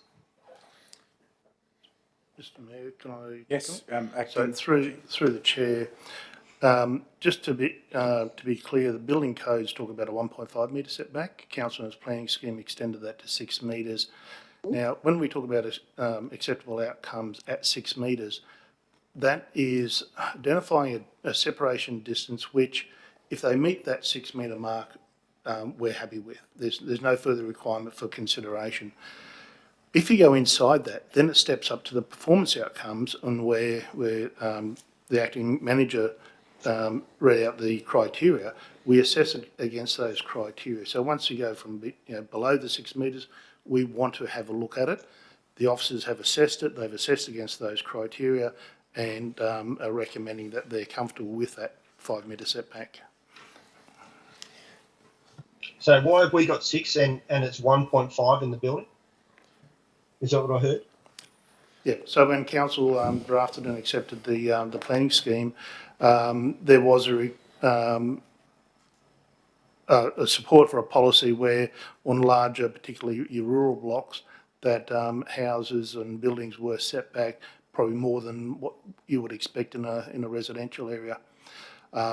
As a standard, as I said, as a 6 metre standard, inside of that, it comes to council to give consideration to.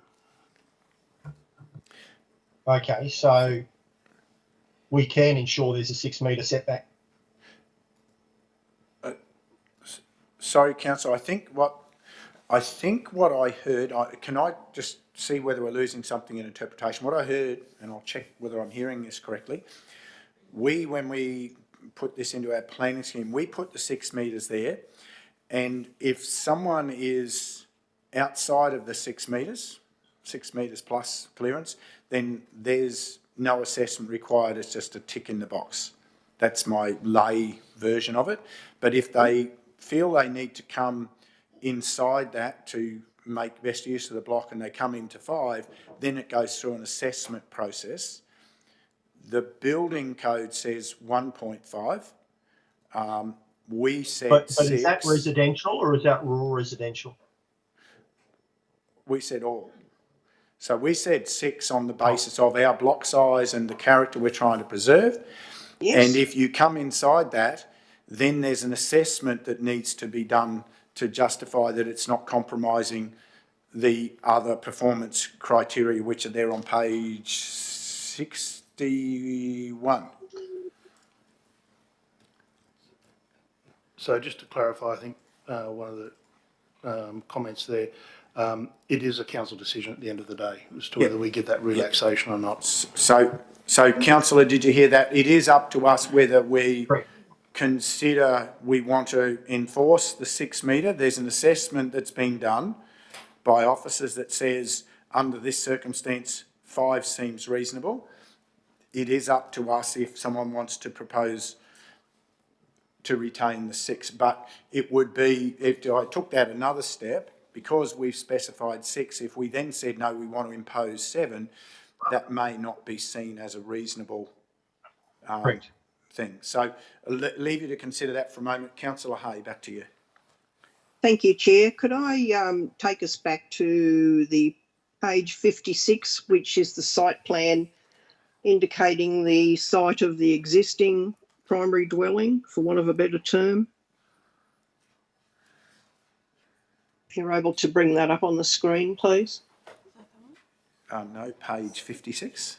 Okay, it must be in... No, page 56, we'll get there. It's... Yep, item 11.3, page 56, figure 4. The desktop analysis. Page 56 or 226.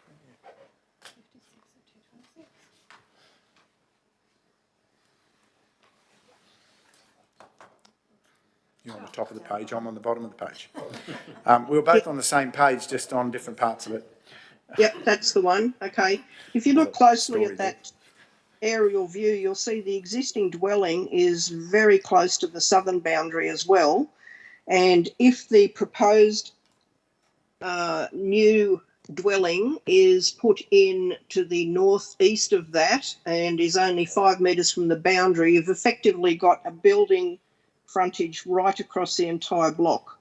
I don't know that that's the intent in that zone. And the second part of that question is, following on from, it says 6, but it doesn't really mean 6. We can make it less if we feel like it. Does that mean if the developer said, oh, I'd like a 1 metre setback, then council could recommend that as well? Because that's what I'm hearing.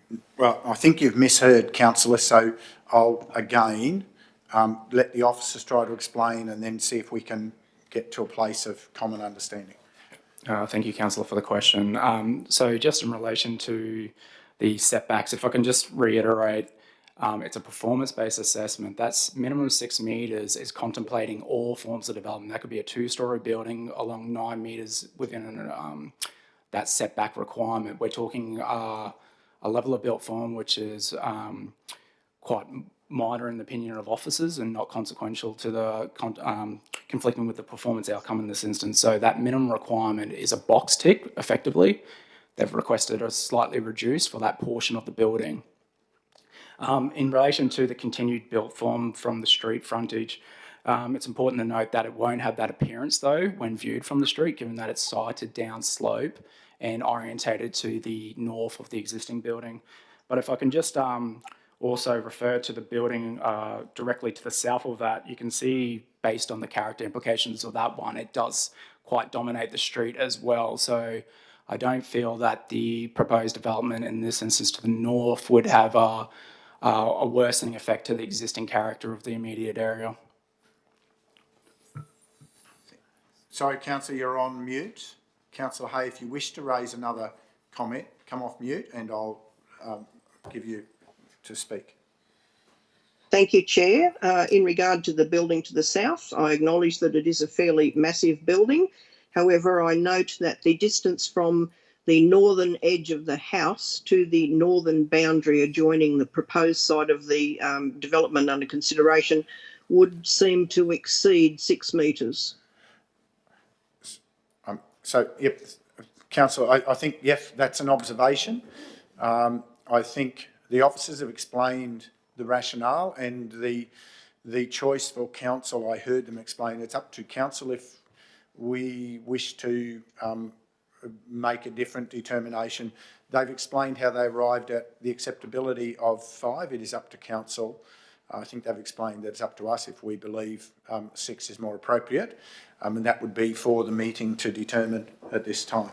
So I don't know that there's more value in that. We can't shift the existing dwelling there with its clearances. So note that, and I'll see if there's something further councillors wish to do. Is there a different area you wish to explore or question? Just let me refer back to my notes, please, Chair.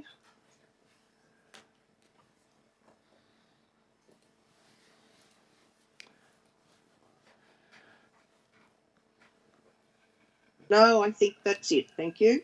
Thank you. In light of that, is there any other questioning or consideration from councillors about the contents of the motion, the contents of the attachment? And from any of that conversation, is there anyone seeking to propose any additional amendments before I move forward?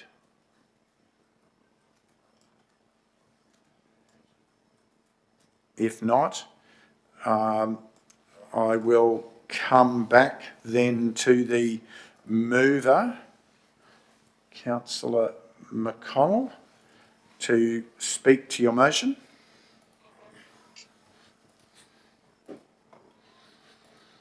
Thank you, Mr. Mayor. I will endorse the motion. It is in the planning scheme that dual occupancy, and I've always said my stance is that you can do whatever you want on your property as long as it doesn't affect your neighbours. There was no objection from I think it's a northern neighbour, about any setback or anything with this proposal. So I will support the motion. Thank you, Councillor. Speaker against?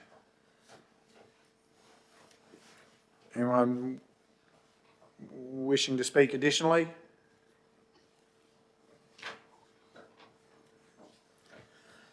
I'm just making sure I'm checking the room as well. If not, we'll put the motion. Councillor Hay? Against. Councillor McConnell? In favour. Councillor West? In favour. Councillor Enright? In favour. Councillor Chalk? In favour. Mayor in favour. Division, please. Division requested. Those in favour, divisions 2, 3, 4, 5 and Mayor. Against division 1. The matter is carried. Now, councillors, we move to, again, one more shuffle into the late agenda attachment. For those following in the gallery, the late agenda attachment, item 1112, which commences on page 7 of the late agenda.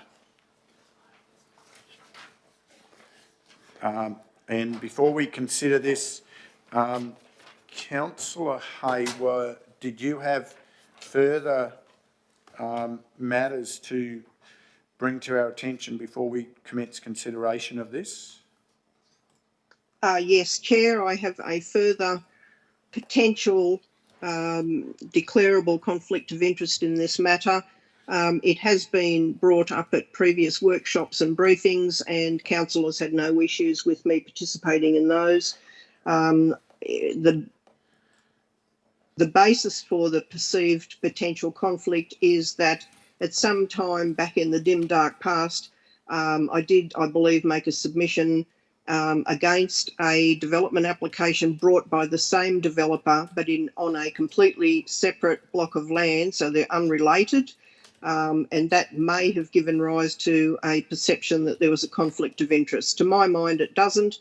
They're two developments in isolation, and what happened in the first one bears no impact on the assessment of this one before us today. And I would also seek the unconflicted councillors' decision on whether I can remain for the discussion and vote on the item. Thank you. Thank you, councillor. So firstly, we'll consider the question of, does a conflict of interest arise? Is the first question, councillors. Do you have any further questions for Councillor Hay about the basis of that potential conflict of interest?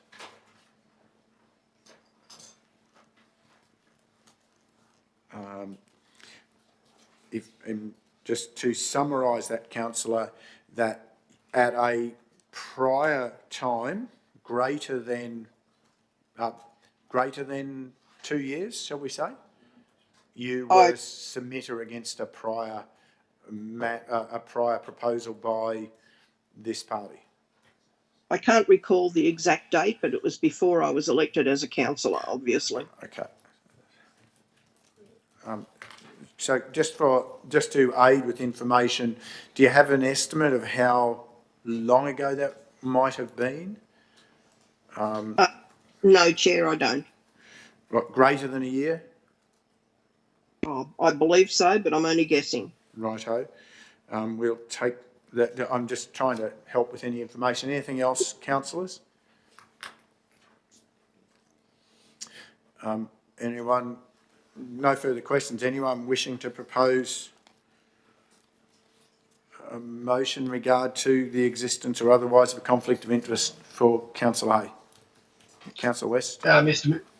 Thank you, Mayor. I'm happy to propose the motion that Councillor Hay does not have a conflict of interest in this item. Thank you. Councillor West proposed, seconded. I'll second it. Seconded. Councillor Chalk. That is the motion that Councillor Hay does not have a conflict of interest with regard to item 11.12. Okay. Councillors, any further question to that? You wish to speak further, Councillor West? No. Anyone wishing to speak against? Seek to speak additionally? Put the motion, Councillor McConnell. In favour. Councillor West. In favour. Councillor Enright. In favour. Councillor Chalk. In favour. Mayor in favour. So, Councillor, there is, the meeting is deemed no conflict of interest, therefore there's no need to further consider how you would otherwise treat it because you're able to be in the room. So, thank you. So now we come forward to this item. And councillors, this did come forward as a late item, and so there are quite a number of supporting papers, and this is a significant scope of a development of quite a new type in many ways for the region. So I will move to allow us to open consideration. I'll move that one, Council receive and note the report titled MCU 23-030, development permit for material change of use for multiple dwellings, bracket 79 dwellings, close bracket, at 17 Jane Street, Beaudesert, Lot 15 on RP 76821. That two, Council approve development application MCU 23-030 and grant a development permit for material change of use subject to imposition of the reasonable and relevant conditions in Appendix A. And three, Council note that any subsequent requests for a negotiated decision notice and or change applications to the approval bracket MCU 23-030 close bracket will be processed via delegated authority where the changes would not significantly alter the original decision. I seek a seconder. Sorry, I have a second. Councillor West, thank you. So councillors are now open the matter. Obviously that you've had the papers to consider in the lead up to the meeting. Open the floor for questions to this matter to commence with.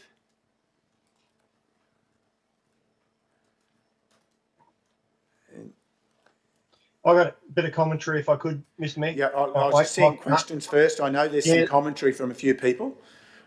Questions first. So questions, Councillor Enright?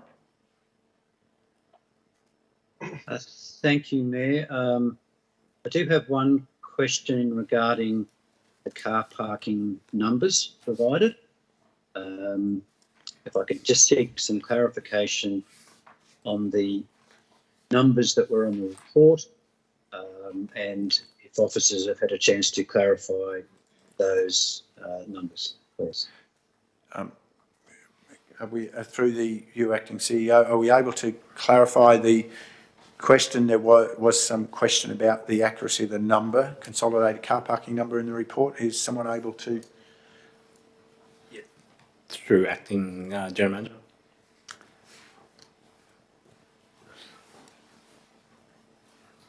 Thank you through the chair. The formally the number of car parking spaces provided in terms of formal car parks is 198, which does comply with the total number required for this number of units, with the number of bedroom spreads, provided, as required under the planning scheme. There's a little clarification. There are a number of units which are sort of where they're proposing due to basically disability type units or units for greater sort of access and mobility, where they're only proposing formally one car park. However, strictly speaking, is that the way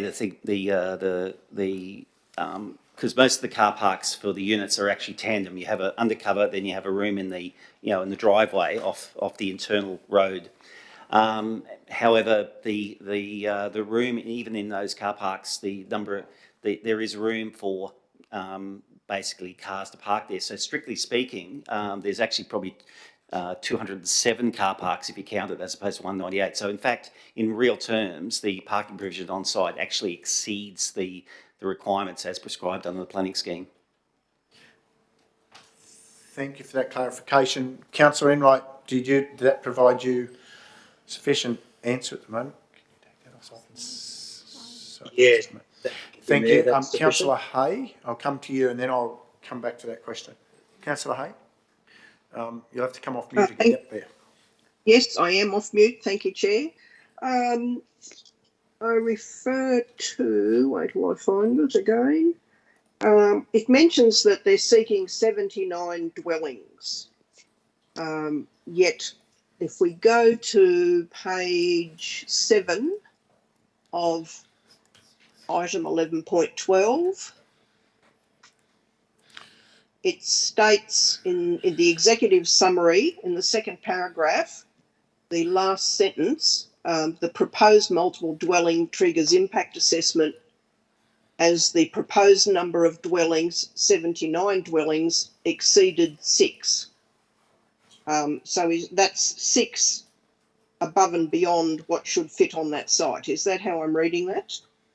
Thank you, Councillor, for the question and through the chair. So in terms of the table of assessment under the planning scheme for the low to medium density zone, the minimum number stated of dwellings for code assessment is 6. Mind you, that contemplates all lot sizes and types.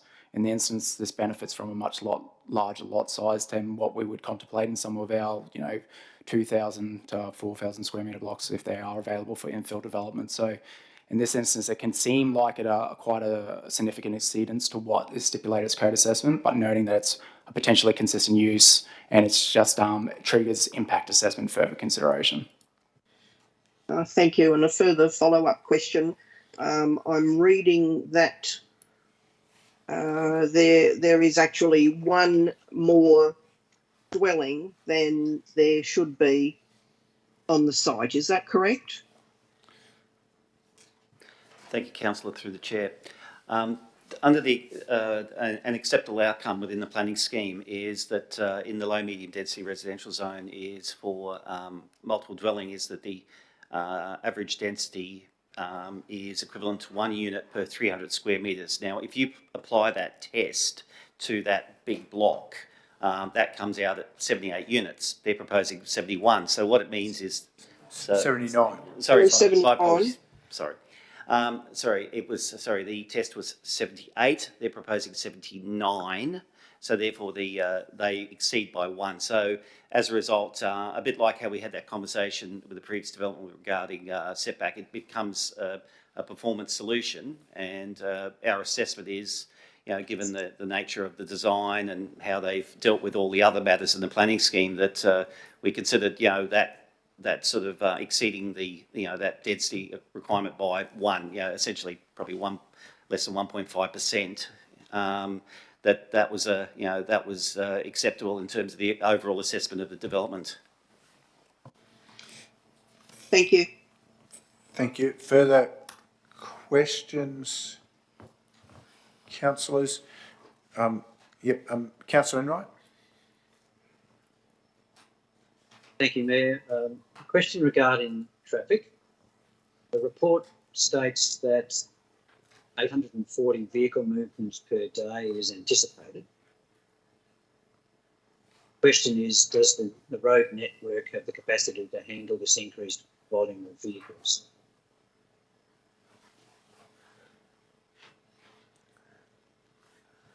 Thank you, Councillor, through the chair.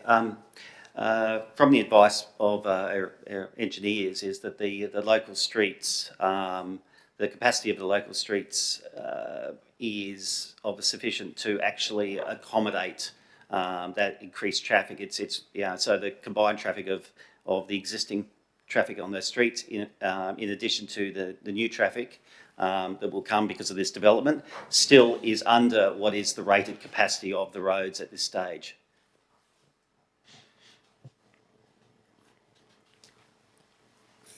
Thank you for that clarification. Councillor, did that address the matter you raised?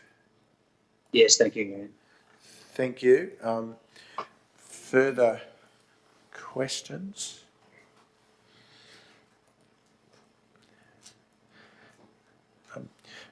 I would, just whilst councillors are contemplating, I'd go back to the earlier comment about sufficiency of car parking spaces and the reference to the 198, what I'll describe as defined spaces, plus other spaces that weren't necessarily defined. As I'm looking at some of the overlay of the site, the question that brings to mind is, if those additional spaces aren't defined as parking spaces, is there a concern that within the context of the development they may over time be adapted to other uses and reduce the amenity that they offer for car parking? Thank you, Mayor, through the chair. I can't comment about how the change of classification of use, but I think the way the sort of the parking layout has been designed is that while sort of you've got a number of units where there's only the one car parking formally provided, what's happened is, to achieve the 198 formally nominated, is that they've actually added additional visitor parking spaces equivalent to that number. So what they've done is there's less formal car parks associated, explicitly with a unit, but they've compensated by giving equivalent number of additional visitor spacing. So the overall number still achieves the requirement under the scheme. Thank you. Further questions, councillors? Otherwise, we might move forward to specific comments. Councillor McConnell. Yeah, thank you, Mr. Mayor. Just a question to the council officers. In regards to the location, it's located very close to one of our major event areas within Bow Desert, which is the Bow Desert Showgrounds. One of the activities at that showground is fireworks during the show and other events there. Can you confirm if consideration was given to, considering this is a vacant block now at the moment and we want to put houses on it, whether consideration was given to the events conducted at the showgrounds and the ability then that fireworks at the showground may be impacted by houses now being within a minimum safe distance for fireworks and an outdoor display?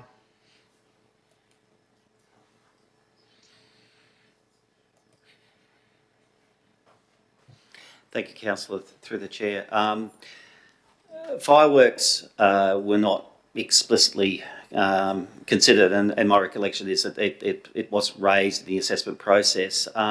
However, the the amenity and reverse amenity implications of the proximity to the showgrounds was a major consideration of the development, and in fact significantly resulted in a major change to the built form. If we could go to the site plan on page 9. Okay, if you look to the north, which is to the that's it, to the north of the site, to the left. The originally, the original plans had units going right up to the basically the pretty much close to Jane Street, and after sort of, I guess, providing the feedback of the reverse amenity, they've actually pulled back, as you can see, they pulled back the units by about 30 metres. So it's been and they had to slightly reduce the number of units. So essentially, the built form has been significantly modified to reflect that issue. So, and it's the assessment of council, the opinion of council officers that that setback should significantly mitigate a lot of those amenity impacts. Yeah, I can appreciate, and I do understand the impacts you're talking about are the cattle noise and the traffic in through the back gate. But what I'm specifically asking about is whether those houses at the top left-hand corner of the map that you see it, I think it's a purple colour, whether they would encroach within the safe distance of the current location for fireworks during events at the showgrounds. And whether, if this goes in, how would that impact of now no fireworks if it did encroach? I mean, we haven't had a look at it. So as indicated, it wasn't raised as an issue and wasn't considered as an issue. But from experience at the showgrounds there, when the fireworks are on, there are people gathered in the area between where the fireworks launch and where this development occurs. So it's not a total exclusion zone taking that whole block. But yeah, the bottom line is that is a matter for the show society to work out with their fireworks people to find a suitable location to launch those from. But as indicated, it wasn't raised as an issue, and this land is zoned for future residential, and it's the an appropriate use to put on there. Okay, thank you. Councillor McCollum, can I just crystallise for myself at least, was your concern about the fireworks themselves, noise, light, etc., or the launching process and any exclusion that might be related to the management of the launching of fireworks? Which of those aspects was it the latter? Yeah, correct, Mr. Mayor. The actual ability to fire the current fireworks that we use.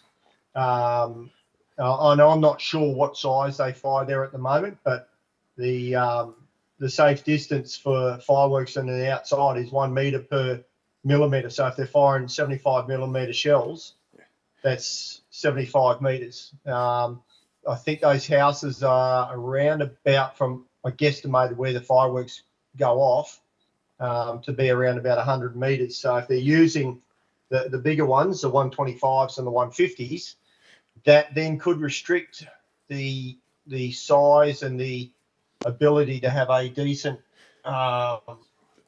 fireworks display that we currently get at the show and any other thing. So it was more to have a look at and just to see if we had considered that. Obviously, it is zoned and we have to do that, but I just wanted to see whether consideration had been given. It'd be a shame that houses go in here and then fireworks are cut back. But sorry, councillor, thanks for raising it. I guess given that we're in comments rather than questions, I would have thought that the management. We're still in questions, aren't we? No, I moved to comments because you've been waiting for comments. I thought. I'm just curious. I would have thought it's normal practice. Question one is don't recollect seeing anything from the Show Society as a submission of concern around this with fireworks. Thank you, Chair. No, there hadn't been raised as a relevant matter for consideration during the assessment process. And it probably would be a difficult one for an applicant to speculate and probably be an unreasonable impost, to be honest, in terms of for them to, of something which is probably an infrequent type use, which has impact on sensitive land uses. So the zoning of the property is identified as low to medium density residential use. In terms of reverse amenity, it mainly contemplates around ongoing uses, not something such of an infrequent nature like fireworks. Yeah. Yeah. No, it was only a question, that's all. No, thank you. No, I just wanted to crystallise it. Councillor Enright, your hand up there. Yes, thank you, Mayor. I'd just like to share some thoughts, if I may. I have followed this application very closely since it was originally submitted, and I've also been talking to my constituents, particularly those in the vicinity who have expressed their concerns, particularly on what was... Sorry, Councillor, I'm just going to interrupt you for a moment. Yeah. I'm going to ask Councillor McCollum, just make sure you're back on mute. And we're just getting a lot of... We're having difficulty hearing you again now, Councillor Enright. You were doing very well this morning with that deep timbre in your voice. And if you can just make sure you're close enough to the microphone so that we can broadcast well and be heard here in the room, it'd be helpful. I can put my earpiece on if that is required. I'll continue with the discussions with my constituents and the result of the public submissions that were put in and also expressed the concerns. I think that council officers also had. There were a number of things that were identified. These included the density, which we have discussed, the reverse amenity, the stormwater and drainage, traffic impacts, car parking numbers, and the amenity, noise and privacy impacts. There has been a number of changes, as has been outlined earlier, to the original proposal as a result of the assessment process, the officer's assessment to the planning scheme, and as a result of the details provided in the submissions. I would just like to reiterate that the density issue has been certainly considered, with a reduction from 84 down to 79 units. As was mentioned, there's been 1 unit block of 4 entirely removed, and that the density ratios almost achieve the guidelines of the planning scheme. I think it's 99%. Did touch on the reverse amenity issues, and that was something that the showgrounds had put a submission in on. And if you consider that they've increased the distance between the boundary of Jane Street and the first building is now 26 metres, the additional 20 metres of the road is a road reserve. There's 46 metres of setback from boundary of the showgrounds to the first building. In addition to that, there's a significant amount of landscaping proposed at the entrance of the complex, which should also give additional buffering. One big concern has been the management of stormwater, and I note in their plans there is a extensive biobasin, underground stormwater catchment area at the southern end of the building, and curbing and channeling around the perimeter of the development. And as will be processed through the operational works process, appropriate stormwater infrastructure will be.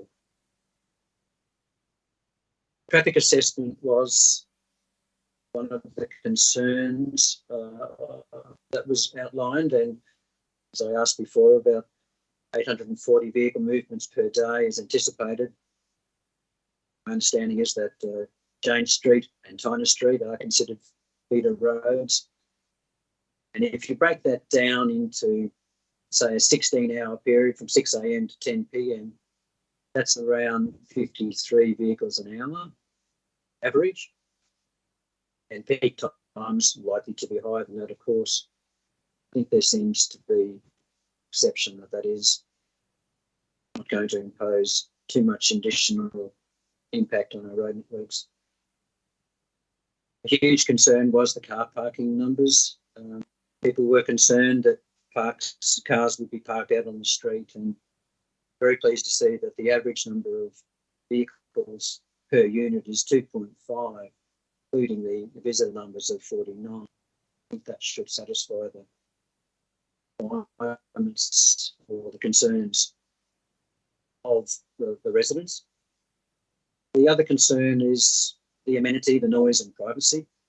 What was pleasing to see was the change of the building orientation. Before, they were the same building replicated down the road virtually. And now, with some attention to that, there's different orientations. Some are east-west, some are north-south. They have varying roof designs. There's most that are two-storey, but there is a single-storey assessment. And importantly, there's a 6-metre setback from the boundaries. Fences around the area range from 1.2 to 1.5, depending on the style of the fence, and the screens around the likes of air conditioning units and things like that will also assist. And the increase of the community open space up to over 4,000 square metres with extensive landscaping does seem to appear to address a lot of their many concerns. When I have spoken to the residents as recently as yesterday, explained these changes, there seemed to be more of an acceptance of them. I will, however, foreshadow a couple of changes or conditions, an amendment and an additional condition which I believe will provide a better outcome for our community. Can I just get you to speak up, Michael, because you're getting softer and softer? Okay. I might put my earpiece on, but I'll do that after I have a break there. I will foreshadowing additional condition and an amended condition that I believe will achieve a much better outcome for our community.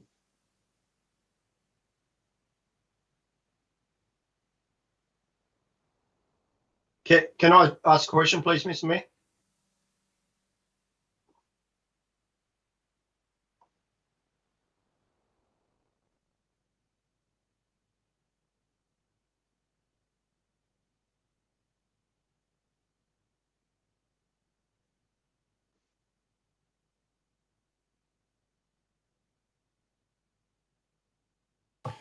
So we come to you, Councillor McConnell. Thank you, Mr. Mayor. Just to the council officer, I've got a question.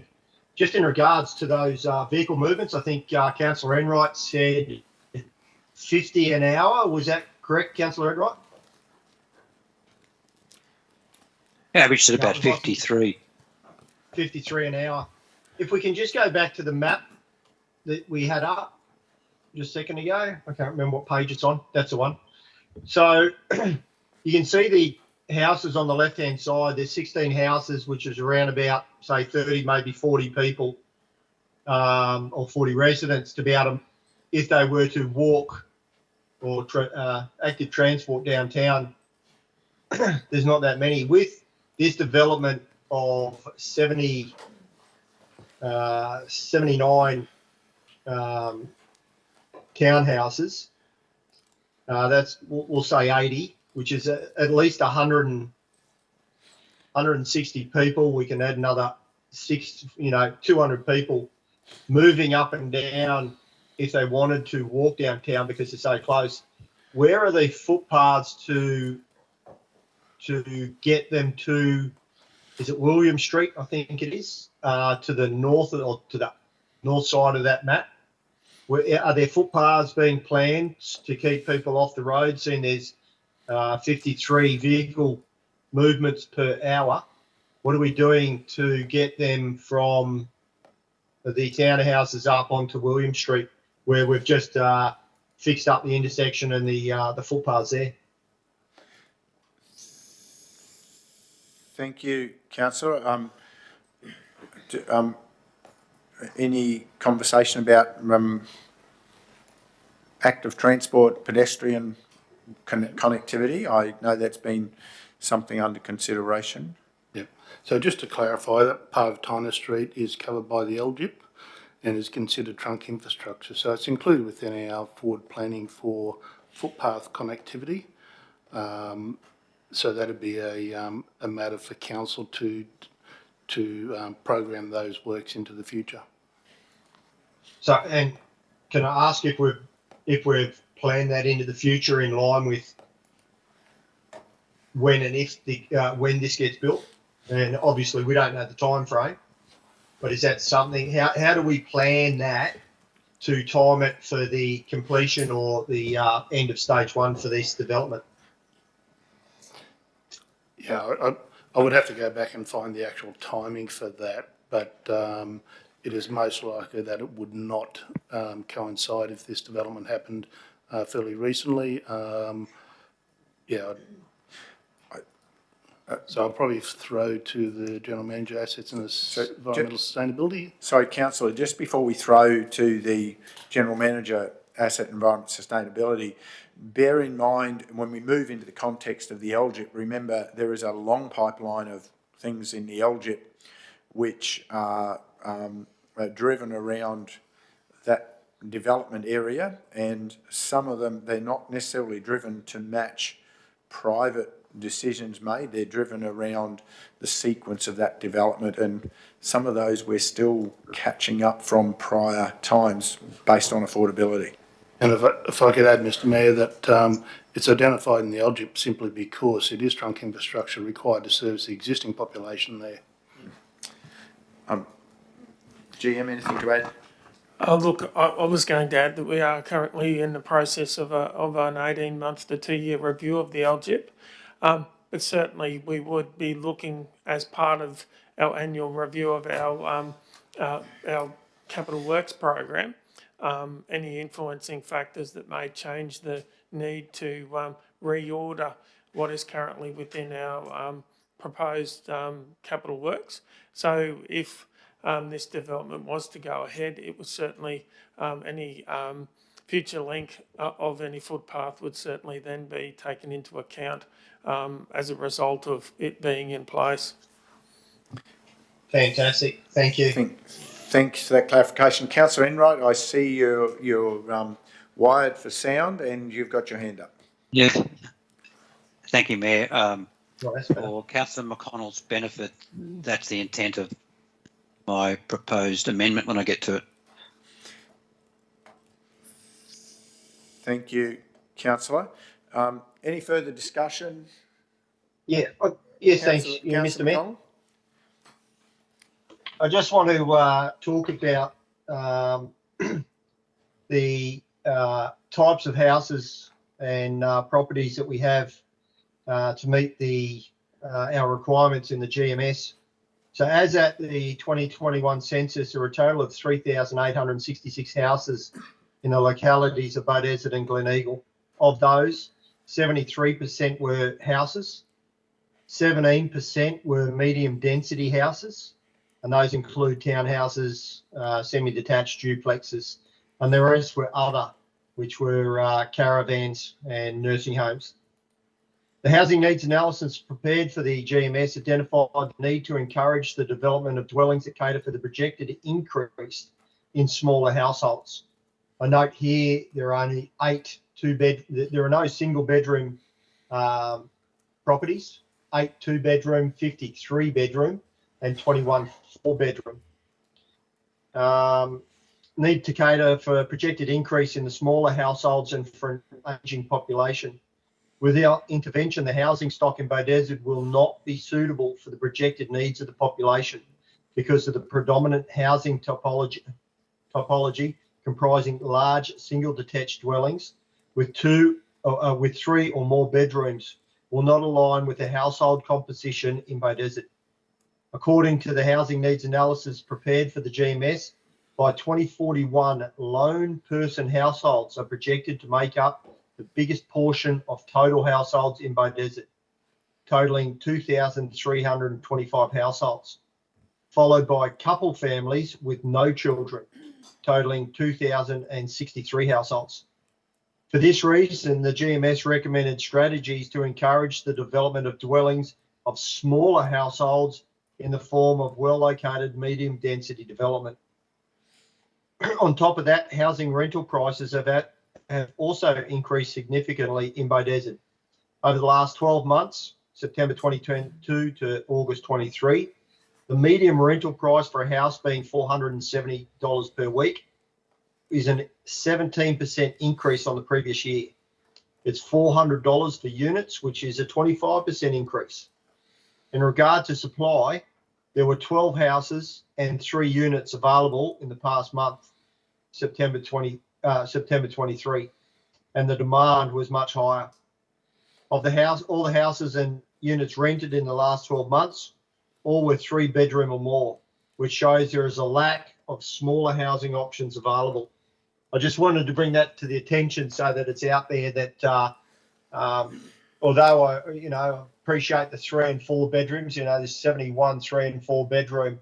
I think the developers need to be aware that there's going to be a demand for the single. And I know when I left home in 81 or 82, I think it was, that I moved into a Besser block, unit block, which was a single bedroom, kitchen, and that's, it was cheap.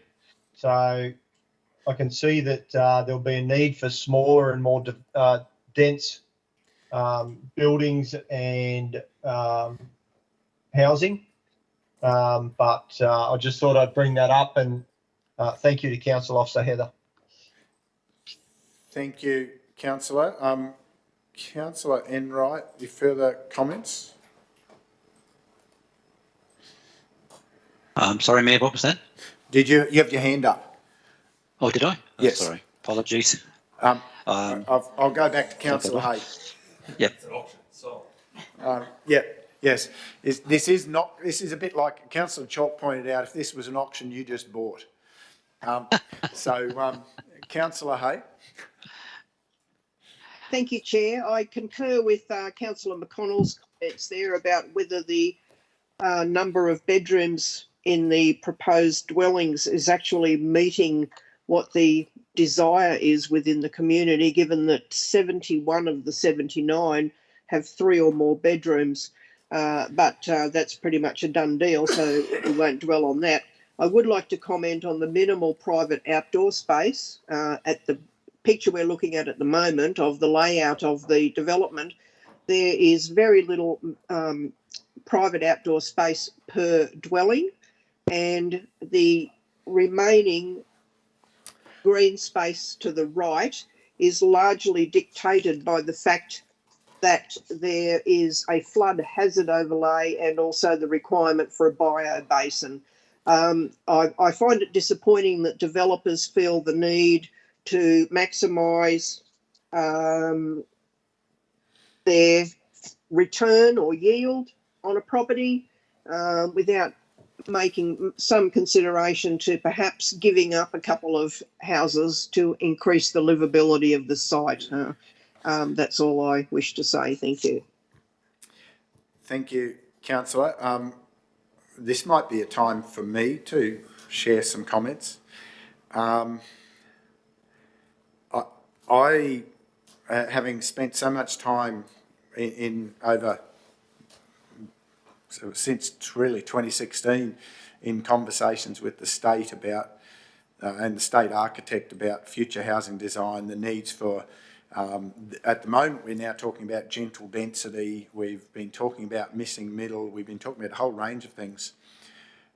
But one of the pieces that it hasn't really caught on, and sadly most of the product I see being developed to our north, to our east particularly, misses an important thing about when you're what the societal impact of the creation of the products that you're creating. And I've recently had the opportunity to spend some intensive time with someone who's been developing in intensive urbanisation, where the need to create affordable housing and affordable livability becomes essential.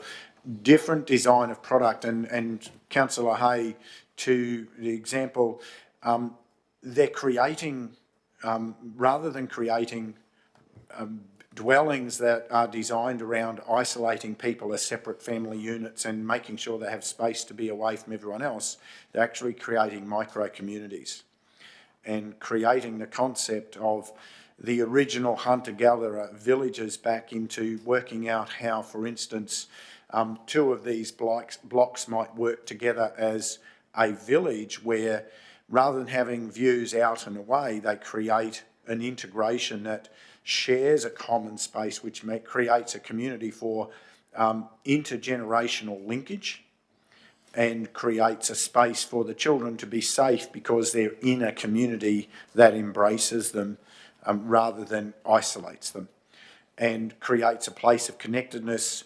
The examples where that's been happening around the world has seen a significant reduction in depression. It's seen a significant reduction in youth crime. It's seen a significant explosion of innovation, and then the desire for others to create similar products in the vicinity.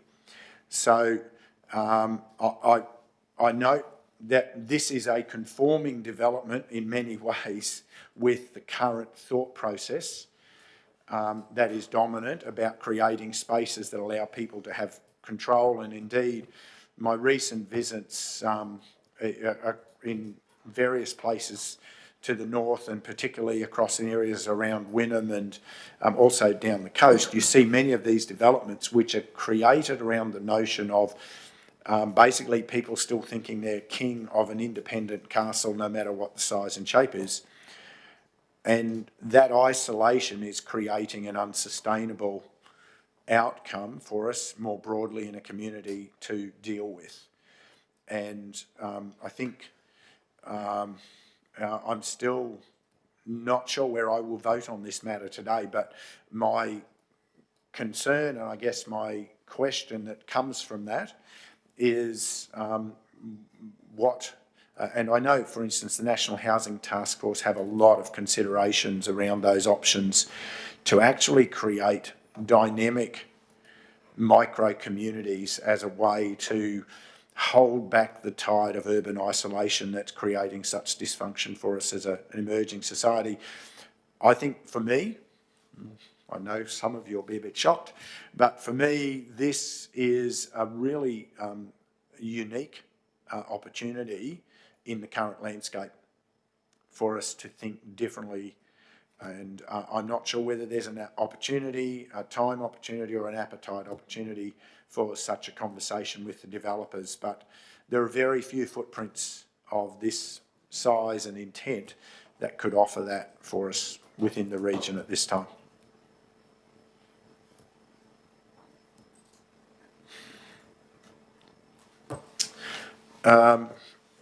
Councillor Hay? You're on mute still. Thank you, Chair. I must say I'm not feeling the love, and I don't see this development as a dynamic micro environment, and I'm not sure that Canungra is ready for the vision that you've just projected that you've seen elsewhere, but I'll leave it at that.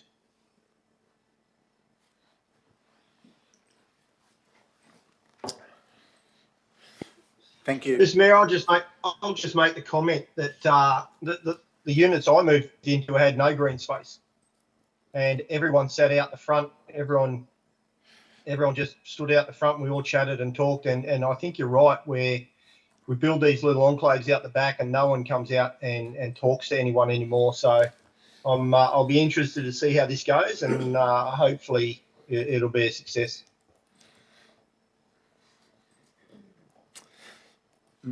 So, Councillor Hay, your hand's still up, or are you wishing to comment again, or are you just too slow getting it down? No, just a further comment, Chair. Whilst the space outdoors for each of these dwellings is minimal, I would like to comment that I would envisage that pretty well every one of those 79 dwellings will have a dog.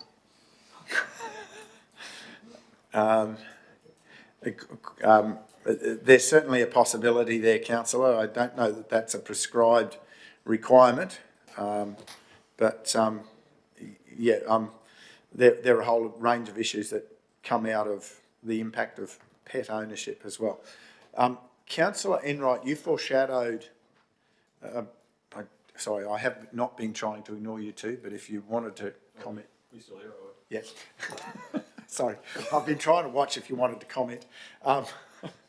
Councillor Enright, you foreshadowed some amendments. Now might be a time. Consider whether to introduce them as a package or as individuals if you've got multiple. Okay, thank you, Mayor. I have two. First one's on page, I think both on page 30. Let's deal with them individually then. I will, yep. Refers to condition 22. Just confirm that page number again. Page 30.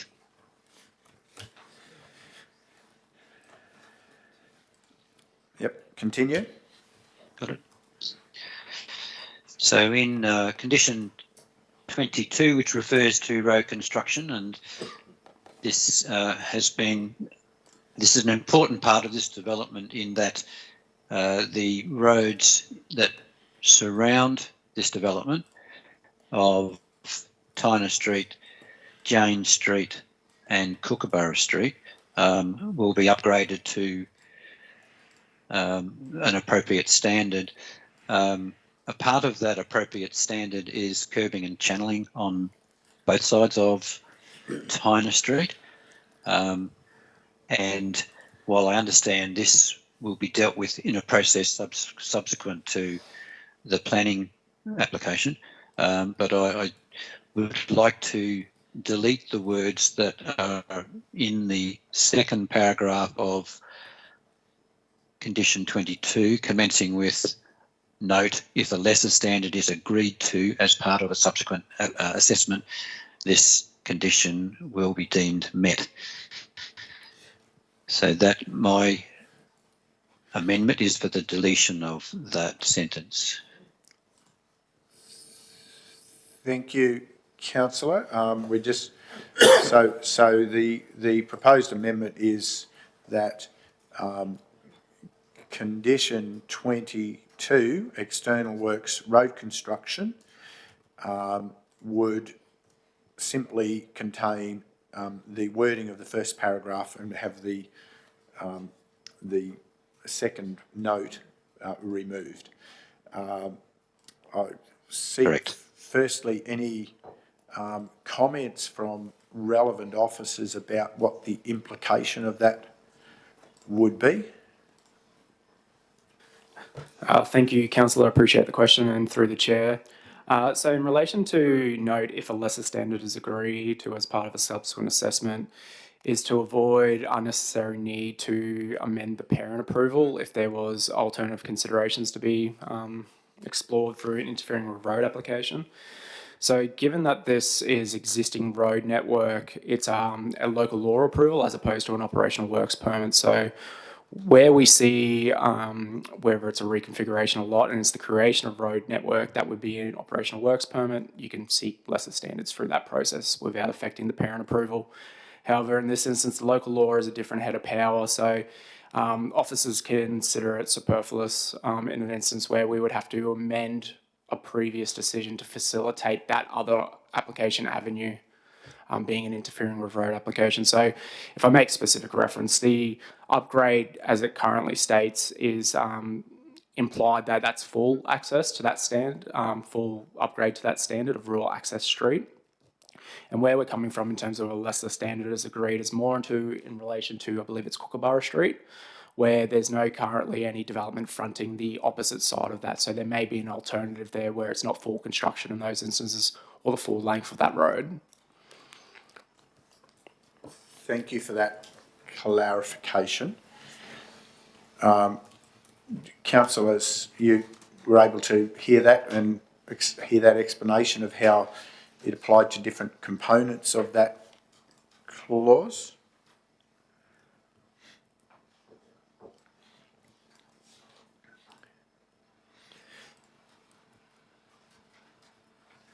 Any additional comments at Councillor Hay? Sorry, Mr Mayor, have we got a seconder? No, I haven't got a finalised motion yet. I'm just seeking clarity at the moment. I was just getting clarity before we go further. So we're getting that wording and getting the clarity of any implications before we sought to put it as a motion. So, Councillor, in light of those comments, you're comfortable with your proposed amendment at this point in time? Thank you, Mayor. I am. I would perhaps subject to a further question through you, if I may, to the officer regarding Right, so let's get this clarity before you finalise the wording and move, and then we can get a seconder. Rightio. Okay. So the example the officer used regarding Kookaburra Street, where there is no development on the eastern side, in that, and I think it would also apply to the instance of the northern section of Jane Street, where there is existing infrastructure, but that includes a loading ramp and cattle trucks going in there and the likes, and where the curbing and channeling is the appropriate infrastructure for that. So my question is, in ensuring that, what is the process that would go through that would say Tyner Street needs to have curbing and channeling on both sides, Jane Street would be satisfactory on the development side, Kookaburra Street would be satisfactory on the development side. What is the process that would allow that to occur? So, as the acting manager indicated, it's a local law permit application process. So internally, that is looked at by development engineers within the development assessment team, and they do that in conjunction with the assets and environmental sustainability portfolio, because they'll become the asset owners when it's finished. So it's basically got to tick the box, not only with our development assessment people, but also the our essentially works people who are going to be looking after this into the future. So they want to make sure they've got an asset that they can look after that meets their standards and is satisfactory to them as well. So Councillor, in light of that, are you still comfortable? You've got a proposal for an amendment. I want to confirm your amendment at the moment to condition 22, external works road construction, is to remove the second part of that wording, and that it would now only read upgrade the surrounding streets known as Jane Street, Tyner Street and Kookaburra Street to a residential access street in accordance with standard drawing R-09. Yes. Thank you, Mayor. If I can ask a further clarification question regarding to the reference to that last few words of residential access street in accordance with standard drawing R-09, given that Tyner Street is a residential access street, Jane Street has residents on only one side, Kookaburra Street has residents on only one side, does the standard drawings R-09, would that dictate that curbing and channeling on the perimeter of the estate on Kenmaruka, Jane and Tyner, as well as the western side of Tyner, be the standard guideline for the upgrade, if that's clear?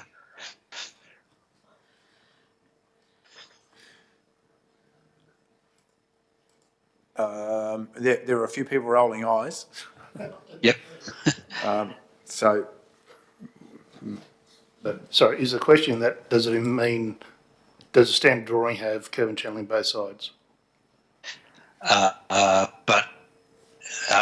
Okay, start with that.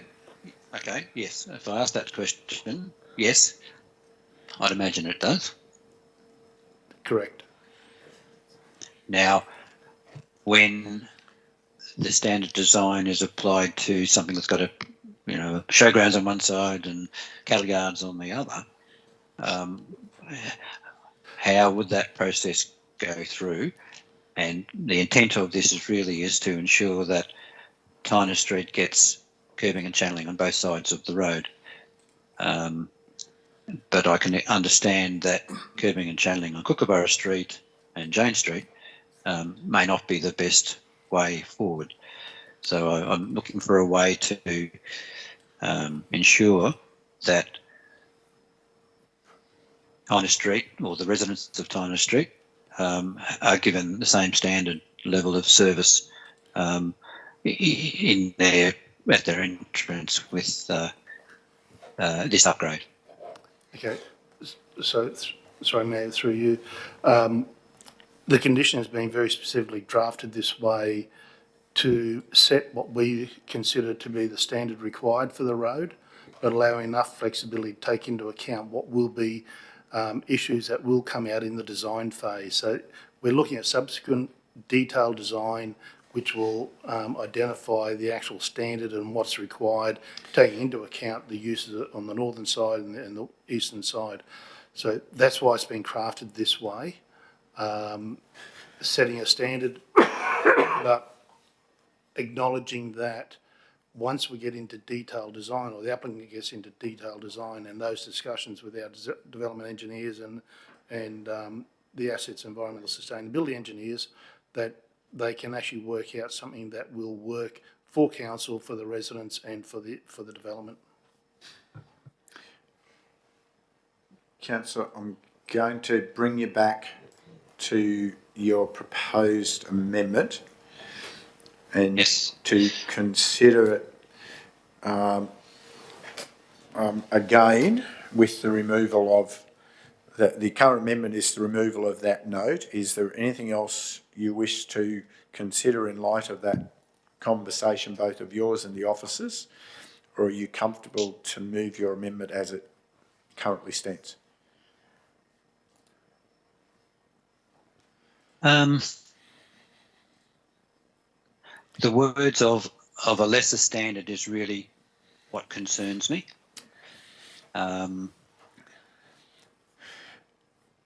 And what we need to see is that curbing and channeling in Tyner Street is completed on both sides of the road.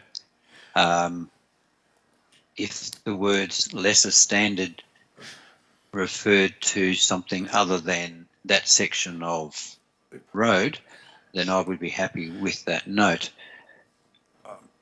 So, councillor, are you not trying to lead the witness, but from hearing that conversation, are you contemplating a different note?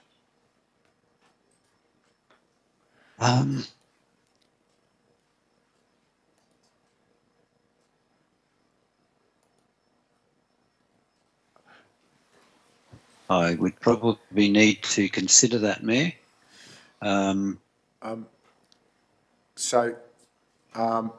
Perhaps this is a timely moment at almost 2:30 just to take a 10-minute adjournment, councillors. And apologies to the gallery, but if we just take a 10-minute adjournment, that's coming on to 2:30. If we return at 2:40, we just allow an adjournment, and perhaps, councillor, that gives you some time to contemplate what might assist with clarifying that before we resume proceedings. Okay, so I'll just adjourn now until 2:40. Thank you. Thank you.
Thank you, and thank you, councillors, and thank you to the gallery, both those physically with us as well as those digitally with us, for that short break. Hopefully that allows us to progress through these last matters.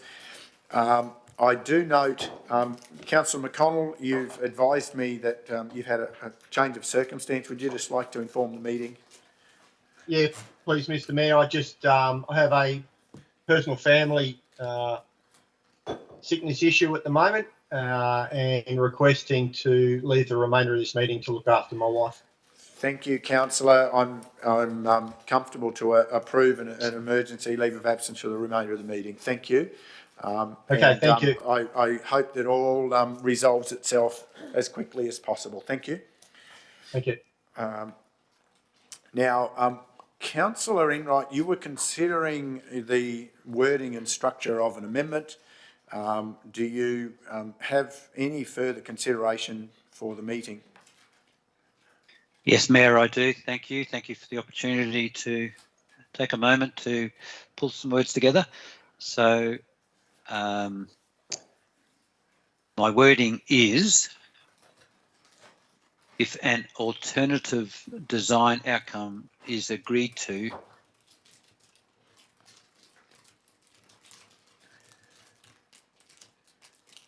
as part of a subsequent assessment,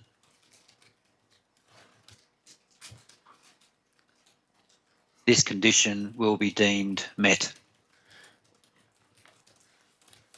Okay. Thank you, councillor.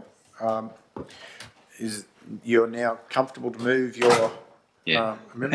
And I'm not sure whether it needs to have note as a precursor to that sentence as it was in the existing, but I'm happy for that to be considered. Put it in that format. So we'll put it into that note format with the note heading. Okay. And so just doing that at the moment, I think.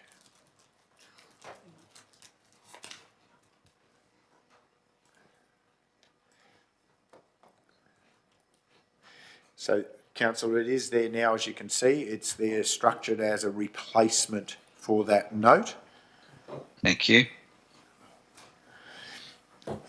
Okay, thank you, councillor. You so move. Yes. Thank you. I need a seconder. Councillor West, thank you. Further discussion to that? Any further clarifications or questions in regard to that, councillors?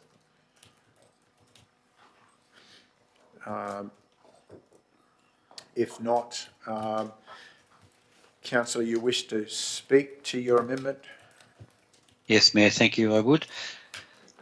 Tyner Street is one of the last streets in Beaudesert that doesn't have curb and channelling. Most other residents in the older part of Beaudesert achieved or had this level of service probably up to almost 50 years ago. Now is the time for this level of service to be provided at an appropriate level for our community. Thank you, councillor. Anyone wishing to speak against? Anyone seeking leave to speak additionally? If not, we'll put the motion. We start with you, councillor Hay. For. Councillor West. In support. Councillor Enright. In favour. Councillor Chalk. In favour. Mayor in favour. That amendment has been approved in the attachment. Now, any further amendments proposed, councillor? I heard you mention a further possibility. Yes, Mayor, thank you. My second one refers to the concern raised before by Councillor McConnell, and that refers to a connecting footpath from Jane Street to Albert Street. So as a part of condition 22, I will call this condition 22B, to provide a minimum 1.8 metre wide footpath linkage to Albert Street. Okay, the keyboard operator's working hard to keep with you. She's been trying to structure a new, I think she's now with you, to provide a minimum 1.8 metre wide, continue, councillor. Footpath linkage to Albert Street along Tyner Street. Sorry, along Tyner Street. So In accordance with standard drawings R-13.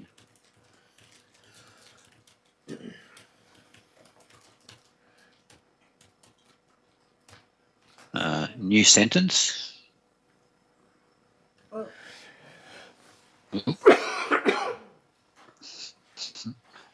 Note. The design and location of the footpath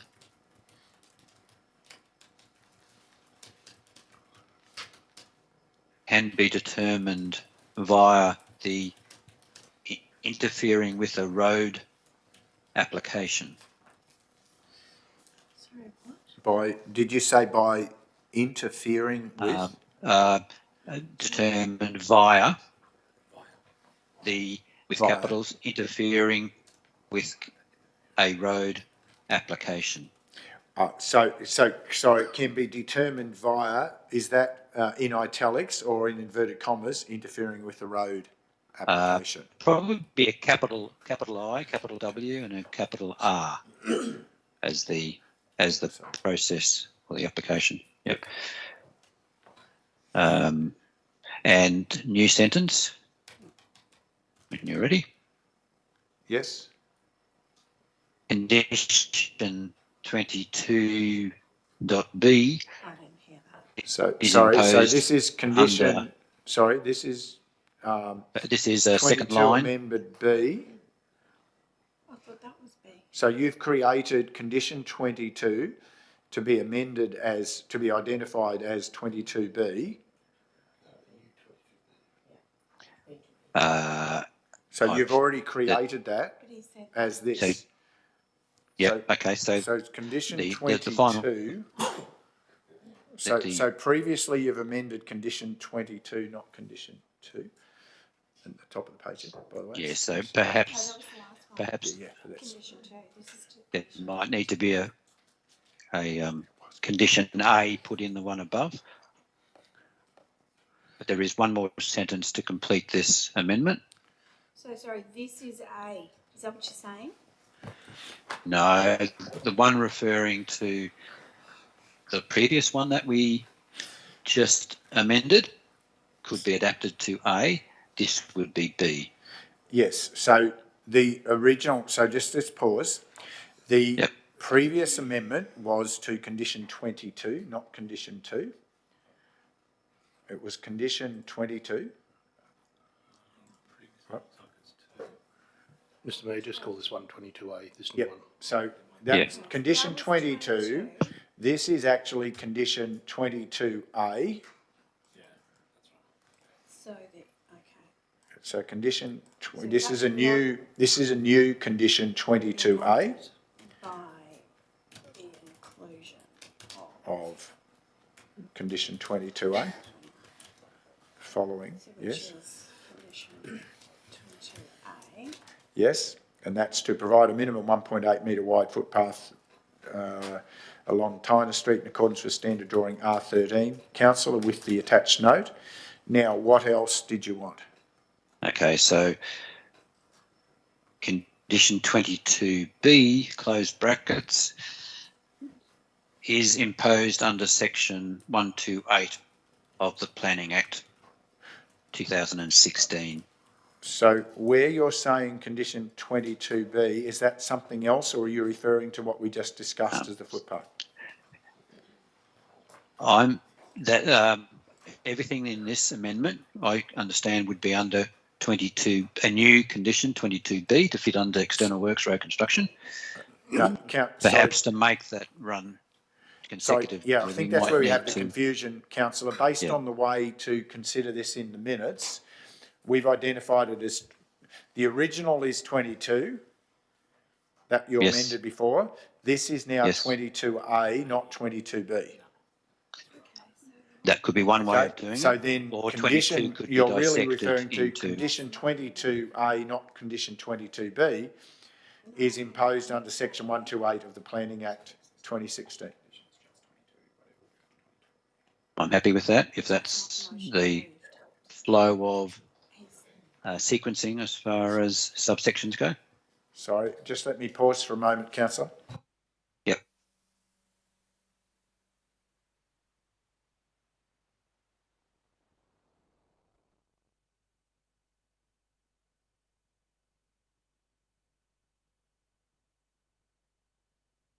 No. So, sorry, councillor, I'm just going to step through this because we've got 6 versions of this out of 3 people, which is a wonderful experience. But that's the joy of chairing. And yes, councillor Hay, I can see you're waiting. So we've previously dealt with an amendment to condition 22, which was external works road construction. Correct. And that constituted a replacement of the wording of the note that formed that condition. Correct. We're now dealing with a proposal for a further amendment to condition 22, which is to be identified at this stage as condition 22A, and it deals with the provision of a 1.8 metre wide footpath linkage to Albert Street along Tyner Street in accordance with standard drawing R13. And it has an attached note, and then you're wanting an additional, now do you want a separate condition or are you wanting a further explanatory note that identifies that condition 22A is imposed under section 128 of the Planning Act 2016? Yeah, no, that's correct. That should be 22A. Yep. So, Yeah. so I think this is an additional note, or Yes, relevant. or it's a part. No, I think it should have the word condition put back in there with the reference to So I think, so can I suggest, 22A. can I try this and then see if it works for you and whether it works for the officers? Note, use the word note instead of B. It's note. So this is part of condition 22A. It is an additional note that says condition 22A is imposed under section 128 of the Planning Act 2016. Is that what you're trying to get at, councillor? That is perfect. Yep. Does that work from an understanding for councillors?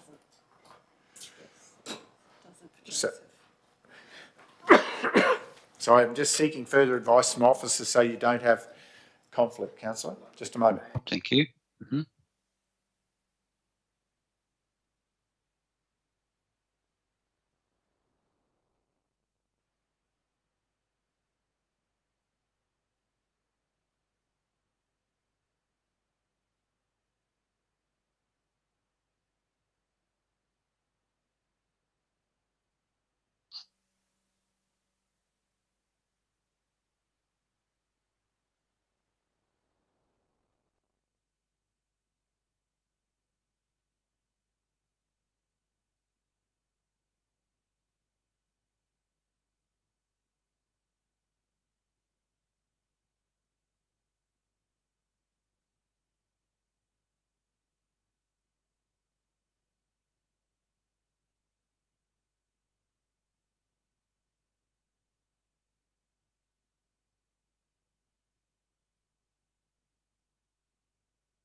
Sorry, councillors and gallery, for going off air. We're just trying to get this, just dealing with the complexity so this makes sense for someone in 20 years' time, as to how it was structured. So what this now reads, councillor, is rather than a modification or extension of clause 22, councillor, the proposal is that to incorporate your intent, if you're comfortable with these words, this amendment reads that a new condition 22A be included as follows. Titled Condition 22A, to provide a minimum 1.8 metre wide footpath linkage to Albert Street along Tyner Street in accordance with standard drawing R13. Note, the design and location of the footpath can be determined by via the interfering with a road application. Further note, condition 22A is imposed under section 128 of the Planning Act 2016, timing prior to commencement of use. Thank you, Mayor. Thank you, Sharon. And that last piece about timing is recommended by the acting GM to assist with the clarity of how this needs to fit with the sequence of development. Right, okay. Thank you. Are you comfortable with owning that as an amendment, Councillor Enright? Most definitely. Thank you, Councillor. I seek a seconder. Councillor West, thank you. Now, Councillor Hay, you were waiting there with your hand up. Was there a question you had to this? Yes, I was going to ask the question about the timing prior to commencement of use, but that's just been added, so I've put my hand down. Thank you very much. There's a lot of moving parts here today, in room and out of room. This is playing havoc for me, but we're getting there. So any further questions or clarifications to this proposed amendment of inclusion of a new condition? Any comments that we should be considering from officers? Thank you, Chair. The only suggestion I might make is in terms of prior commencement use, given that it's a staged development, it may be more specific at the first commencement of use, which would imply at stage 1 or an alternative. Did you hear that, Councillor Enright? Is the mover comfortable? Yes, Mayor, happy with that. Mover comfortable to include that word? Yes. Is the seconder comfortable to include that without going through an amendment to an amendment? I think. So. Yes. So there's just a bit of a technical conference on that for a moment.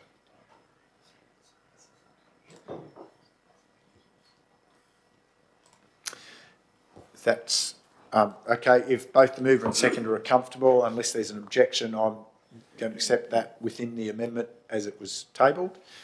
Any further questions? Additional comments? Sorry, officers, happy? Thank you. If I could just clarify in terms of the addition proposed by the councillor. So section 128 of the Planning Act refers to necessary infrastructure. So it's in an instance where it's deemed necessary to support the development if it's not being fully contemplated under an LGIP or something of the like. Right. Thank you for that clarification. Thank you. It's important to note. Thank you. If there are no other comments or discussion, Councillor, you wish to speak to your amendment? Thank you, Mayor. I certainly would. Given that there are a significant number of designated accessible homes for people with disabilities in this development proposal, and given the scale of the development with the housing numbers and resident numbers, the access for families and residents to schools and businesses, it is critical that they are able to access the nearby footpath network that is currently in place in Albert Street. This amendment provides the direction for that critical infrastructure to link this development into our existing network for the betterment of residents of the new development, but also existing residents. Thank you, Councillor. Anyone wishing to speak against? Anyone seeking leave to speak additionally? Councillor West? Thank you, Mayor. Just really briefly. Look, it's been a lot of discussion involved in this condition, but I do believe this is a very appropriate outcome in the end, because it is about making sure that people are out walking, as we have no public transport here in town, and it's about their health and well-being. Thank you. Councillors, that being the case, I then, no one else seeking leave to speak, I put the vote. Councillor Hay? In favour. Councillor West? In favour. Councillor Enright? In favour. Councillor Chalk? In favour. And Mayor in favour, so that's another unanimous. Now, any further proposed amendments, Councillor Enright, or others? Not from me, Mayor, no.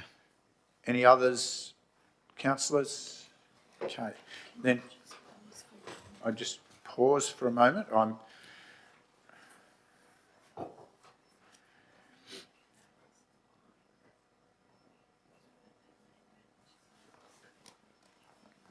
we're just confirming the technicalities because we've made some amendments within the attachments.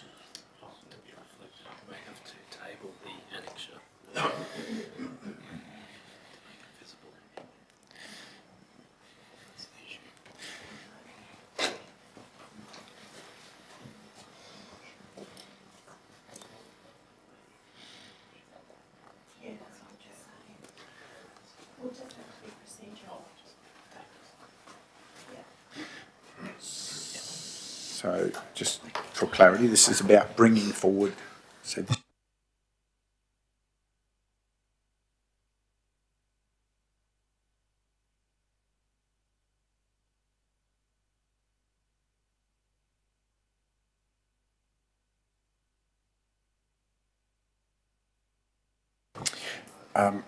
councillors, just working through a couple of technicalities because we've the amendments that we've been dealing with on this item don't relate to the visible structure of the motion that we're now considering, but actually to the content of the attached appendix. I'm just from a housekeeping point of view, I'm going to move that as a result of the amendments now made to Appendix A, that Appendix A be as amended, be tabled and in its updated form included in the minutes of this meeting.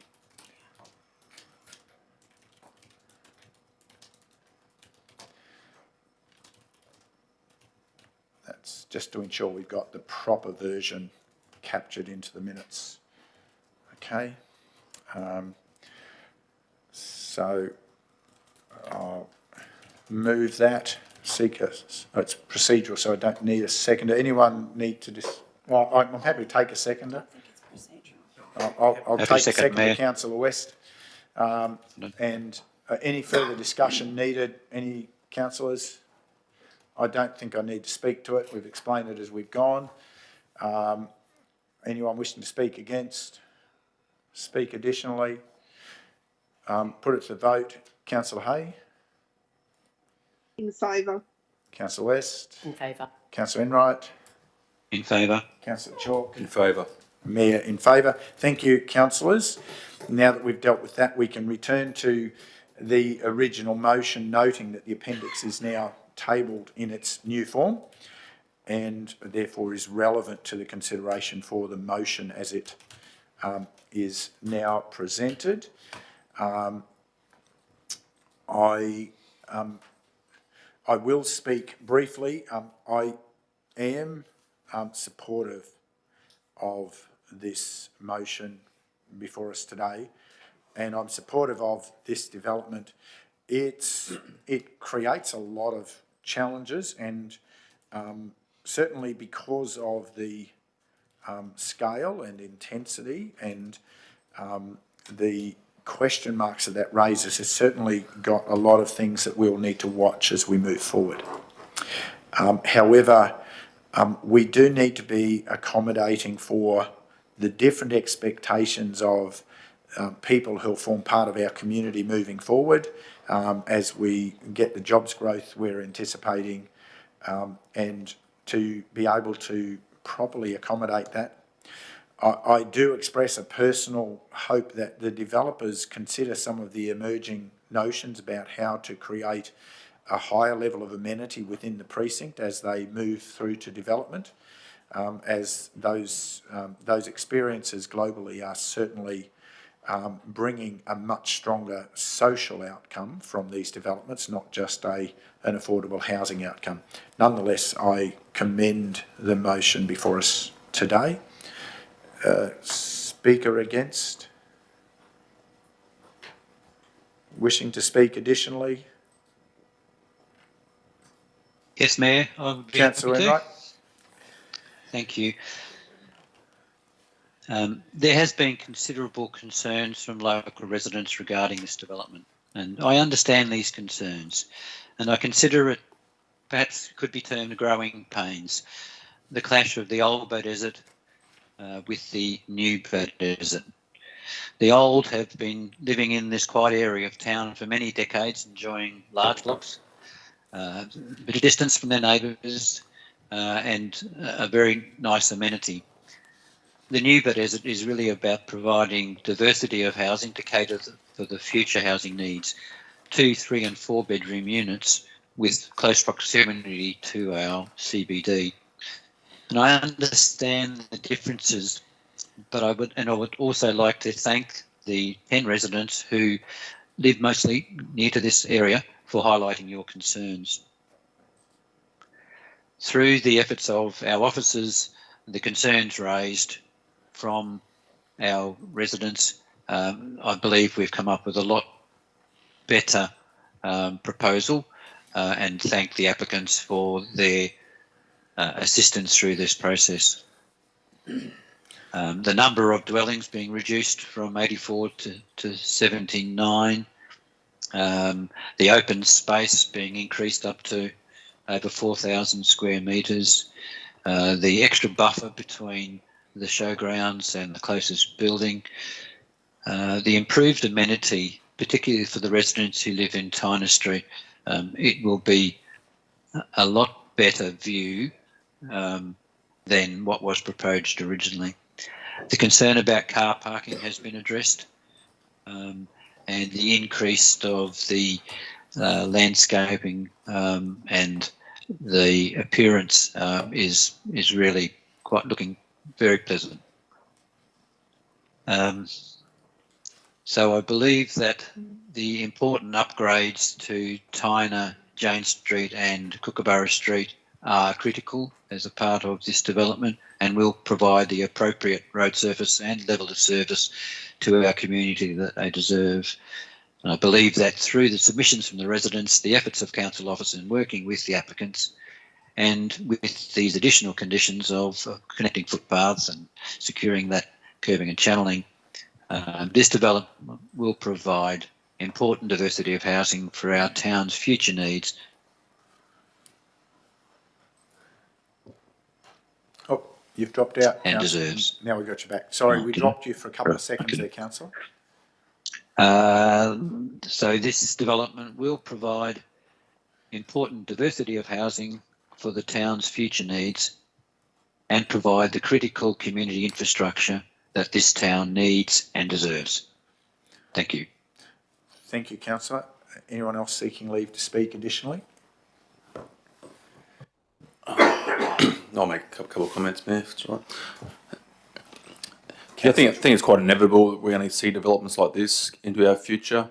They do provide a different type of housing, and probably more affordable one, and obviously the diversity of them. I think we just need to make sure that in other locations they have that accessibility to the main centre of town, and they're not spread willy-nilly in an unplanned manner that's going to cause effects to other residents. So I think this proposal is quite good, and the amendments that Councillor Enright brought forward make sense. So I'll support this one on its merits. Thank you. Thank you, councillor. Anyone else seeking leave to speak additionally?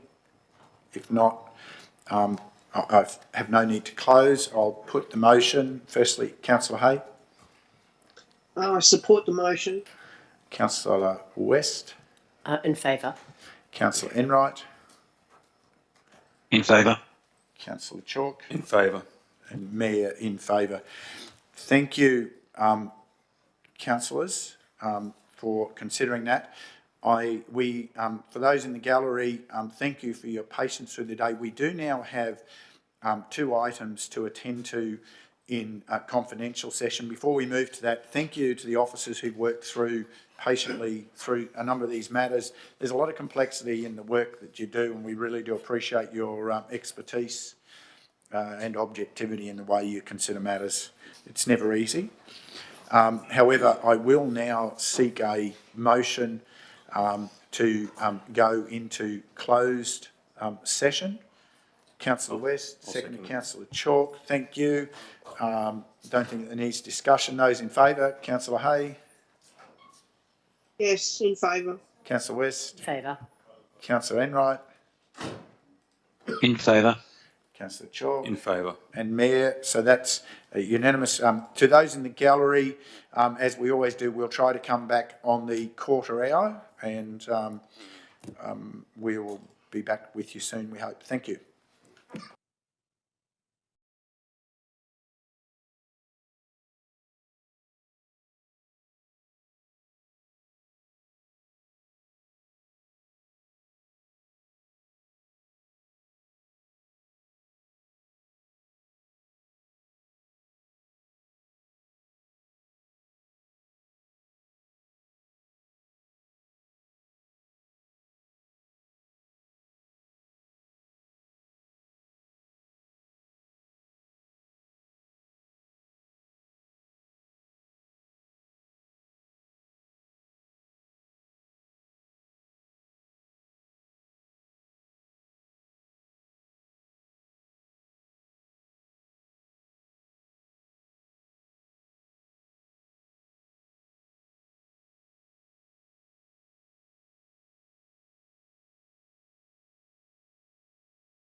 He's getting me there.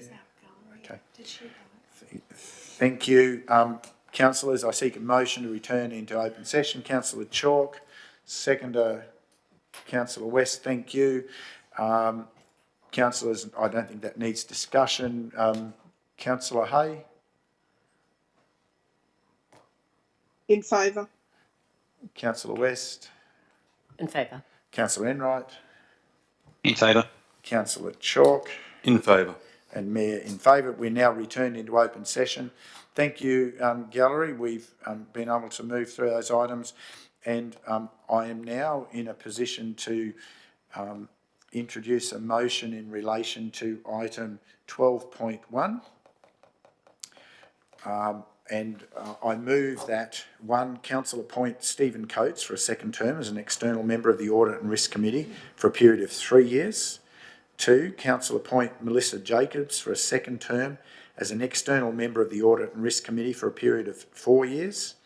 3, Council note that Stephen Coates will continue to serve as the Audit and Risk Committee Chair during the period of the second term or until a decision is made to change the appointment to the Chair position.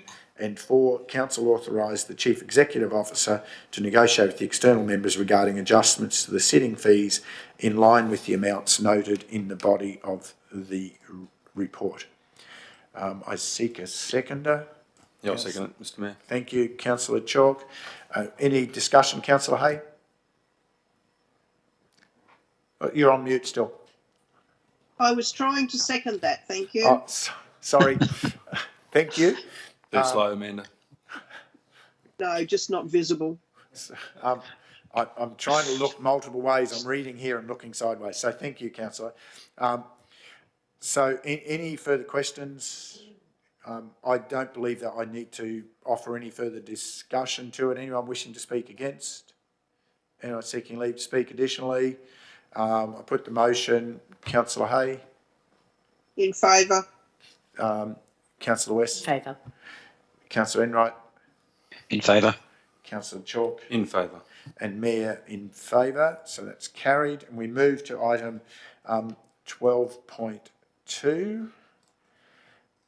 And turn to you, Councillor Enright. Thank you, Mayor.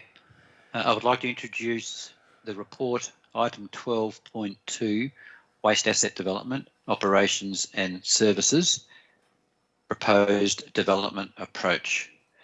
For some background, in progressing implementation of the Waste Management and Resource Recovery Strategy 2021 to 2026, an expression of interest process has been undertaken, resulting in a strong pool of potential partners for Council to consider in relation to the future development of the Bromelton Waste Facility.